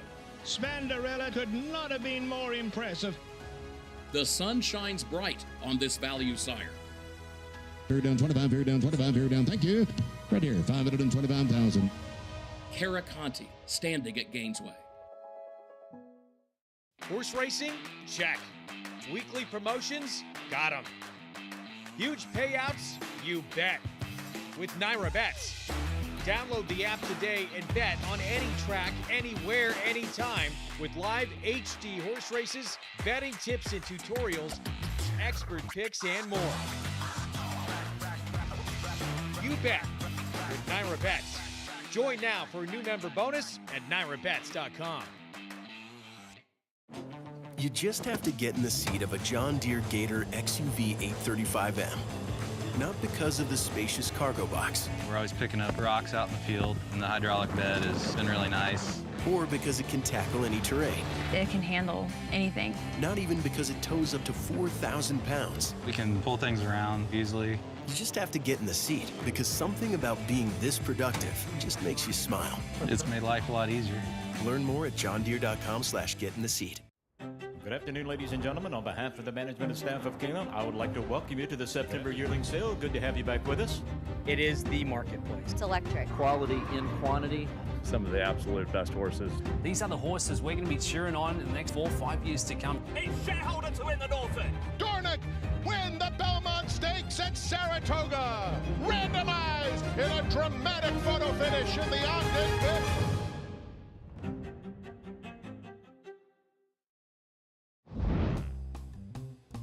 Welcome back. You're watching Saratoga Live as we have the nightcap here in the paddock. Just last week, the Thoroughbred Retirement Foundation had their annual barbecue at the barn in which we raise money to help support the horses of the herd. But so many of those horses help people who are incarcerated at various prisons around the country. And one of the most prominent programs that we see is at the women's prison in Lowell in Ocala, and it has produced several graduates of the Second Chances program that have gone on to jobs and careers in the horse industry. So I would like everyone to meet Juliana Stoll. My name is Julianne Stowell, and I'm the Director of Client Relations at Niall Brennan Stables. Prior to this role, I was known as inmate E53130. Jules, take us back to when you first got into Lowell, when you were first incarcerated, and just the feelings and your mind frame when you first got there. Numb, very numb. I felt alone, if that makes sense. You know, you're surrounded by people, but it's one of the loneliest places you can be. A toxic relationship, a poor choice of friends, and a multitude of bad decisions led me to being separated from the world I once knew. So when did you begin the Second Chances program? I was 3 years into my sentence. For everyone who doesn't know, what is the TRF Second Chances program? So it's a vocational educational program that's offered inside the prison. It's textbook driven program, but it's also hands-on. So it's a multi-purpose program. Upon walking through the gates of hell, something I never expected to see caught my eyes. Horses up on a hill grazing in a pasture. What did you find that they taught you immediately when you started the program? The horses? Yeah. Kindness. They taught me patience, understanding. They taught me probably more about myself than about them. You're dealing with a retired racehorse who's been through, we don't know, trauma, broken down, injuries, potential abuse, same things that we as individuals, especially who are criminals, go through, experience when we're out there living a not good life. So yeah, we're very similar. We're broken, we're misunderstood. So yes, there is a huge factor of relating. I now had something to care for and look forward to. My healing nature kicked in, and not just for the animals, but for myself. As I was nurturing these beautiful beings, they were nurturing me as well. If you had to tell somebody, as somebody that's lived through it and gone through it, what is the single most important thing that the TRF does for horses and humans? Their tagline, their new tagline. You know, they changed it for the mere fact that it's not just about the horses. It's saving horses, but it's also changing lives. And that, you can't say it any better than that. Jules is an inspiration. Yes, she fully admits that she made some wrong decisions, Lafitte, but she has put her life back together thanks to the Second Chances program, and she is now working for Niall Brennan in Ocala, as Stephanie, Niall's wife, likes to refer to her as Niall's right-hand woman, in which she handles all of the office stuff. She can fix a tractor if need be, and she followed in the footsteps of Lauren Vanucci, and also a graduate from Second Chances at Lowell, who went on to work for the Brennans. And some other exciting news for Jules is that she's going to have a baby in a few months. Amazing, and congratulations to Jules and her family. Our thanks for her sharing her story. That takes such courage, and you see in this particular program, in the Second Chances program, the difference, Richie, these horses are making in people's lives and the difference they're making in the horses' lives. Oh, absolutely. It's a wonderful thing. And you know, the thoroughbred racehorse, even retired, you can't push them around. You got to learn to work with them, and you got to treat them with respect. And a lot of times people have gotten themselves in a position where they've lost respect for the things around them. And these horses bring them back to that center, that place. You know, Winston Churchill said it best, something about the outside of a horse that's good for the inside of a man. Or woman, as it may be. Yes, yeah, I hear when we run the Wallkill feature, I hear more from people that don't necessarily follow horse racing on a day-to-day basis, or maybe they catch those. I hear more from people asking questions about that feature than just about anything else we run. Well, you know, we've all been in that place, right? And she talks about loneliness, and to be together with a horse, you just don't know the therapeutic value of being right next to an animal that you're taking care of and seeing this horse flourish. And she talks about both horses and her being broken, and then you have that special bond. Listen, when you go into trouble, one thing you're looking for is something to look forward to. So for her to wake up every morning to see that horse had to be a special bond. And a baby on the way, Jules. Congratulations. Congratulations. Here with the 9th race, 7 minutes out, the 10, the gray.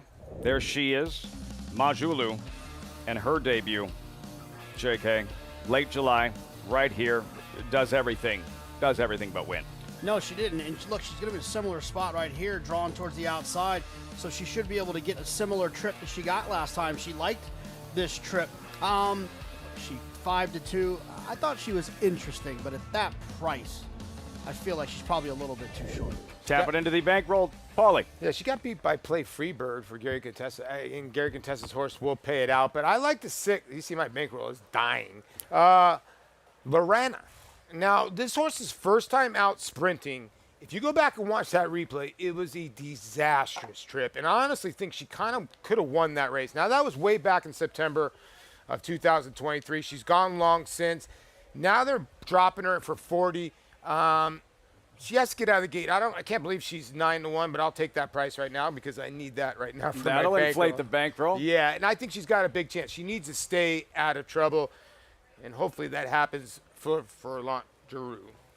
Riders up here, and a reminder, closing week, better late than never. Get involved, NYRABets.com. You still have time. Sign up. When you do so, you're going to use that promo code SPA250. Earn up to a $250 deposit match after your first deposit, but any track, anywhere, anytime. Join now, NYRABets.com to earn your $250 deposit match.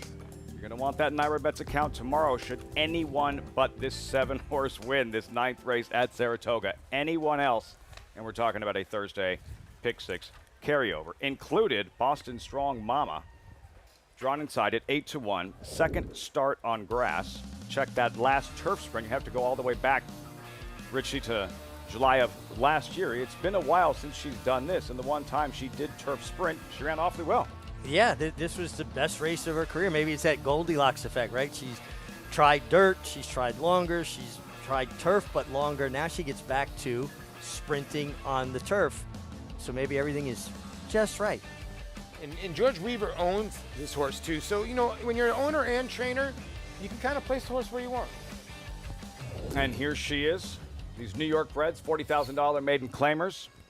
Boston Strong Mama, Katie Davis aboard, 9-1 for George Weaver. Yeah, she hasn't done much running in her career since that turf sprint. Maybe that is what she's been looking for. The key, we'll find out in a few minutes, a repeat after me, and Javier Castellano takes the call. And Javier Castellano takes the call. Well done. Yeah, you like that? Well done. You can follow instructions. Splashy, 9-race maiden, the class drop. Yeah, another one. See, Christophe Clement's got 2 in here, the 4 and the 6, and they're both dropping. Better be smart. The class drop for her as well. Yeah, the race 2 back absolutely puts her in the mix here. And like you mentioned, Lafitte dropping from maiden special weight to maiden claimers. Paulie likes this filly, Lorana. Yeah, I'm just worried. Hopefully the 5.5 furlongs will be all right for her. I loved her first race sprinting. War Terminatrix, only one covered in the pick 6. Yeah, I mean, I think you're supposed to bet a little something to win, just considering someone was able to navigate to this point. Del Art would be a shock. Jose Gomez aboard. Yeah, 50-1 on the line for Gallagher's stud at 43-1 now. 11-1, number 9, Just Heart. Louis Saya's big day thus far. Yeah, this horse ran okay. Turf sprinting a few starts back, 3 starts back specifically, breaking slow and came running. Manny Franco just won the P.G. Johnson. There he is aboard Majulu. The Leanna stable, this horse almost got home. We showed the replay. This horse was really game, too. Big effort in her latest. Then towards the outside, Artistic Success, the first-time starter. Yeah, I mean, Joe Sharp came over the first-time starter. This horse is getting absolutely zero money. Flavian Pratt on good mission to the outside. Yeah, for Rudy Rodriguez, they've been a good team. This one by Queen Pauline. Don't mistake for Teen Pauline. Superstar Susan draws in with Jose Ortiz. I'm pretty sure I bet Superstar Susan or picked Superstar Susan in her last 2 starts. You know, 12-1. She's not impossible. She can graduate in her 7th career start. We'll find out. Daughter of Hard Spun, Superstar Susan. And the favorite here. Does that make sense to you, JK? 2-1 here on Majulu. Does that it doesn't feel about right? I mean, honestly, I thought Paul's horse, the 6, Lorana, had a chance to be the favorite here. I mean, I get why they're playing the 10, but no, I don't think she should be that short. All right, so that's the field. These New York breds, graduation day for one of them, maybe at 20-1. Maggie, what are you noticing from War Terminatrix? Again, the only one covered in this pick 6. Well, Sarah Elbadwi and I were just wondering if it's Andy Serling that's alive, because he picked War Terminatrix, and I kind of see how. he came to that conclusion, because her one try in a maiden claimer sprinting on the turf was at Monmouth, and she had a troubled trip that day. And then what chance does she have in the New York Stallion Series stake? Way over her head. And then last time she was going long, and she was no part of going long. She is compact, she is sharp, and she just basically did too much early on in that race. So she's intriguing at 20-1. Whoever it is alive to her, from the bottom of my heart, good luck, because I can see where you could have confidence with her. And honestly, she's the one who caught my eye walking into the paddock, because she just looks so good and healthy in her coat. So getting a big warm up there, really on the bridle. Poor pony rider. As we move on to Lorana, I kind of saw what Paul saw too, because last time that race was actually, I think, better than what it would appear on paper. She was headstrong early, then she was 3 wide down the backside. The pace came apart a bit, and then she kind of got shuffled back because she couldn't find a seam down the stretch. And at that point, Joel Rosario just kind of wrapped up on her. He wasn't really trying to the wire.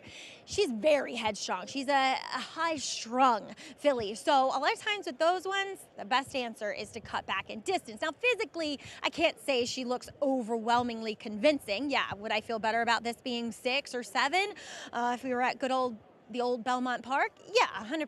But I get it with the drop in class. You guys are talking about number 1, Boston Strong Mama, as she will turf sprint for the first time in a long time.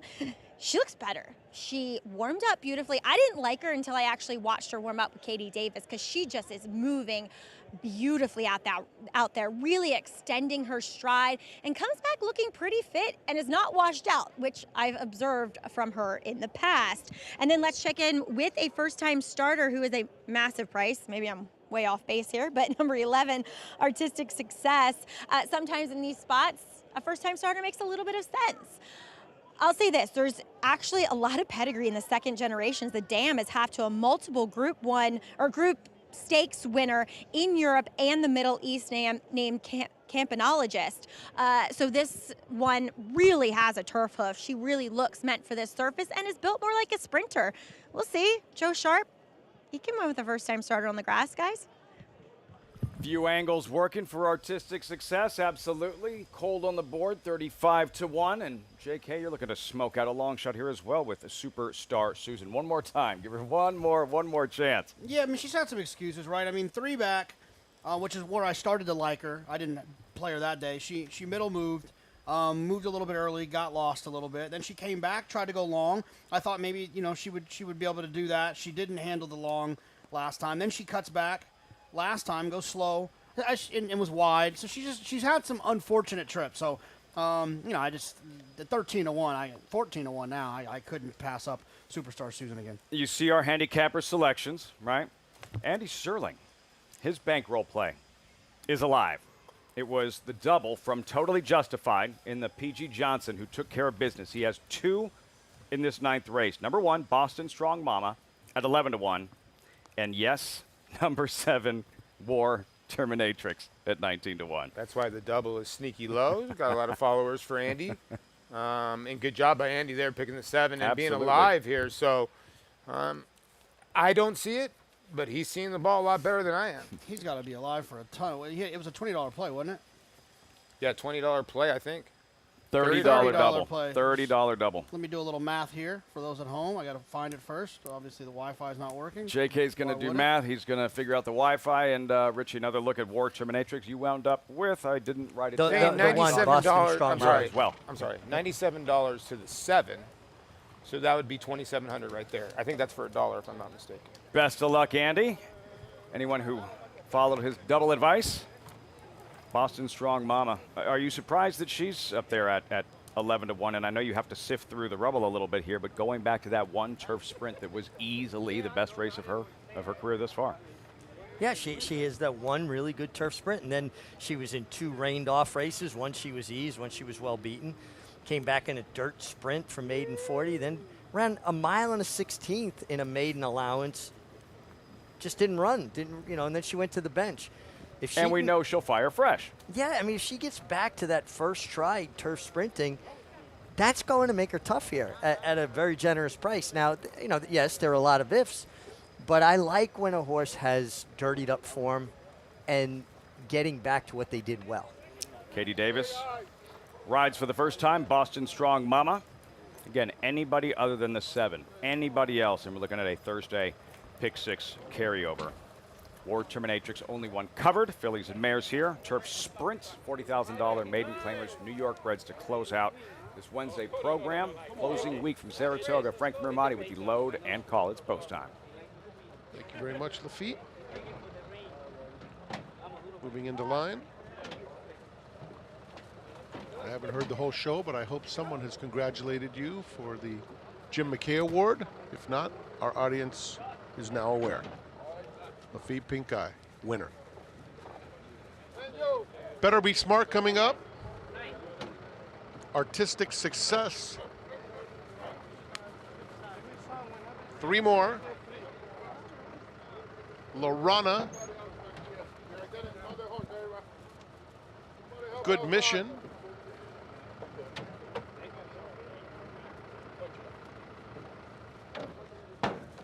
Superstar Susan.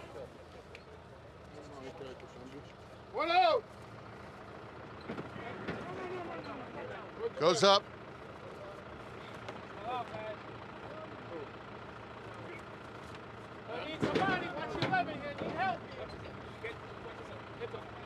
Someone's acting up there. And Superstar Susan is still standing behind the gate.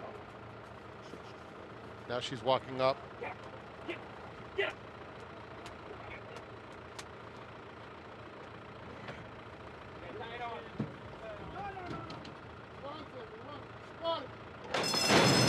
And they're off. Very even start.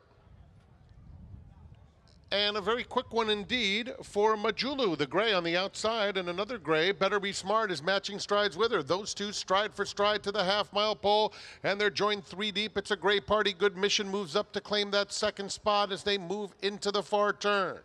That group is followed by Repeat After Me. Boston Strong Mama is down on the inside, some 6 lengths off the early tempo, and then it's another 2 lengths back to Splashy in the black colors, who's trying to get into it with Artistic Success. 2 lengths behind that group to Just Heart in the pink silks. A break of 3 back to Lorana. Del Arte is second to last, and Superstar Susan, they are at the top of the stretch. Several chances at the 8th pole, and on the far outside, Just Heart and Splashy are coming right together after these embattled leaders. Wild finish in the finale.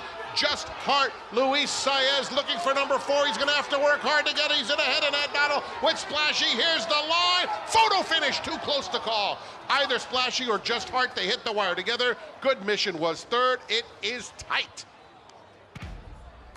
If Frank says it's too close to call, it's too close to call. Splashy, Just Heart, hitting the wire simultaneously in a 9th race thriller at Saratoga.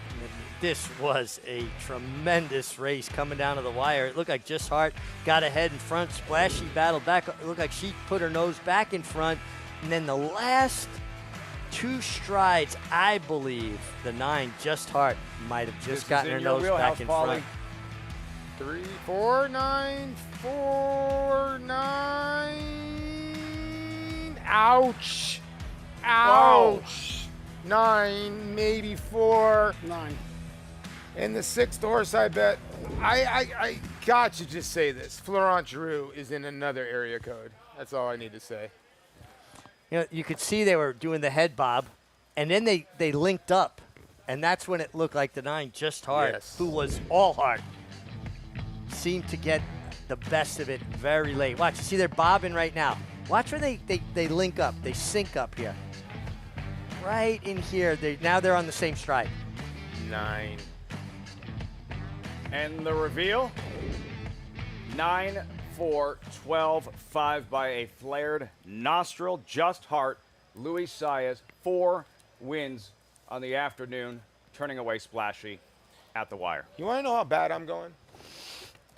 I literally sent in Just Heart as my bet, and then I changed it to the 6. That's when you're going bad. Just Heart, that's folly. Just Heart, our Sugar Bear stable at 15 1. Over to Maggie. Here with winning trainer Bruce Brown, as you said, better late than never. Absolutely. And the way things have been going, I thought I got it, but I'm thinking there's some way I got beat. Just so you know, it's just when you get this far into the meet and there's only a few days left, it gets a little shaky. What is that like for your mentality, though? And you're just like, oh, come on. Yeah, it's just been one of those meets where just a lot of things, sick horses and this and that, just things haven't really went our way. But hopefully this gets things going in the right direction. But just to get a win up here is always priceless. Well, job well done to you and your team. She really stuck her nose out in the end. Thank you. Thank you very much. I'm sure Bruce breathing a sigh of relief with a big old smile, guys.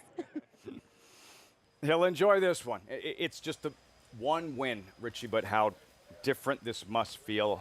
Just that one win after what has been a frustrating meet. There's so much relief. And, you know, listen, anybody who knows Bruce Brown knows what a good guy he is.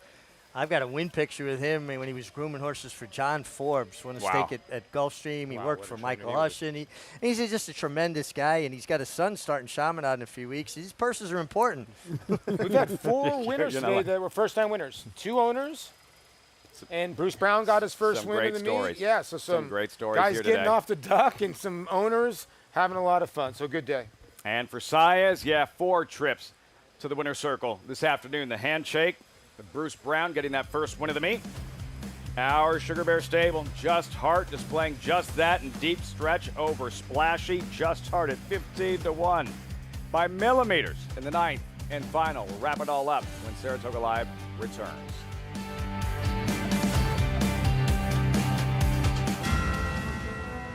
It's amazing. I mean, we're used to having horses in claiming races, and here we're at the undercard of the Belmont.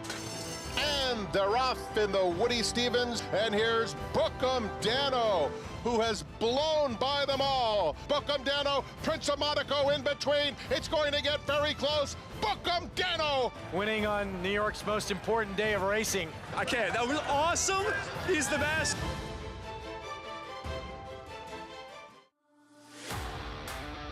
Program trading in naval power. What a thriller. Photo! In Italian to win it. Big F has won. And it will be McCulloch, domestic spending. Ocean Road. Victoria Road. Digital Age.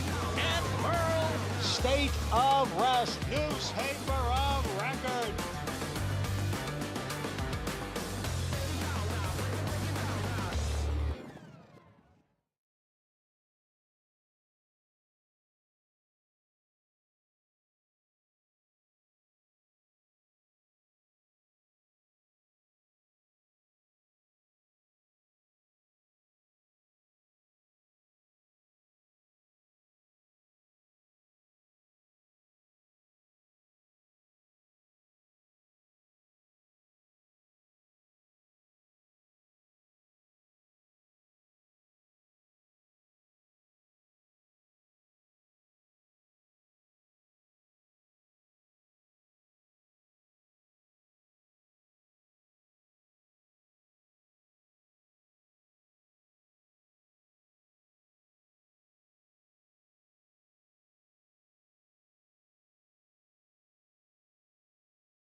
Winding things down on Fox Sports 2 from Saratoga. Saratoga Live, as always, brought to you in part by Hillendale out of Lapa.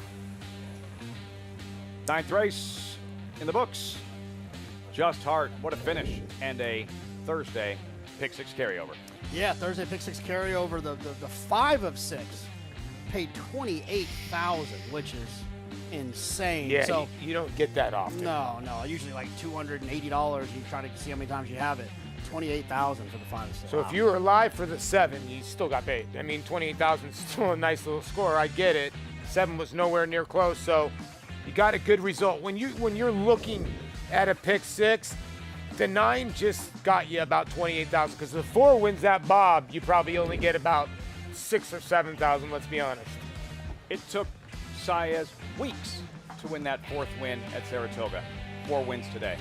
He was 3 for 60 some odd after the first 3 weeks or so.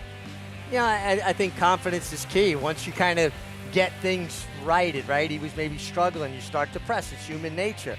The one thing, when Louis riding well, he's aggressive and he puts horses in the game. And he really started riding like the Louis Saez that we've come to expect. You know, the other thing too, Lafitte, is I always try to look back every time when I miss a race and a horse that loses. Look at Just Heart's 2nd race. Ran 2nd at this condition after being off, slow, and blocked. The horse had a race in his form. So sometimes you got to go back and look back, where did I miss it? And I had it there, but this filly was ripe and ready. And congratulations if you got that pick 5. We had a pick 5 pay $100,000 and $48,000 today. And Crazy. $85,000 for tomorrow's pick 6 carryover, featuring the With Anticipation, the male equivalent to the PG Johnson. JK, what do we need to know about the Europeans coming in? Well, I think the story is going to be that's where the money's going to go. It's the 7 Zulu Kingdom, who's making the first North American start for Chad Brown, and then the 8 Cavallo Bay for Charlie Appleby. And if you've been paying attention to this show, you've heard how he does in these stakes races with his horses. Tend to get bet heavily, especially in stakes races. And Richie for Flavia and Pratt, another opportunity at that 15th stakes win of the meet. 9 stakes left in the meet. I'm sure he's going to have a mount in each and every one of them, and he might get it done here. I like the fact that this horse won around a left-handed turn already. That's something you need to discern when you're seeing a horse start in this country for the first time, if they've ever won going left-handed. I told Flavian already, get to the magic 16. Yeah, he could get there and beyond. Live mounts in several stakes races this closing weekend. For the PG Johnson, a great story and a terrific performance by that filly, onward and upward with Manny Franco in the saddle. She takes down this PG Johnson, does Totally Justified. Look forward to seeing her resurface. You saw the PG Johnson family there. And for Totally Justified, onward towards the Breeders' Cup Juvenile Fillies Turf. We'll find out. Thanks for joining us this afternoon. Closing week from Saratoga. Pick 6 carryover continues tomorrow. Live coverage right here on Fox Sports 2. War Dancer, New York's leading turf sire, is on fire at the Big A with Dancing Buck wire-to-wire in the elusive quality. Dancing Buck is almost there. Dancing Buck. Power Attack with back-to-back wire-to-wire wins. It's going to be Power Attack. As well as 26 Black. Here's 26 Black surging by them all to win it by a neck. And Roos. Torigo trying to catch them both. Roos to the inside of the red blinkers. Roos gets the victory. Breed to a winner. War Dancer, proud to stand in New York.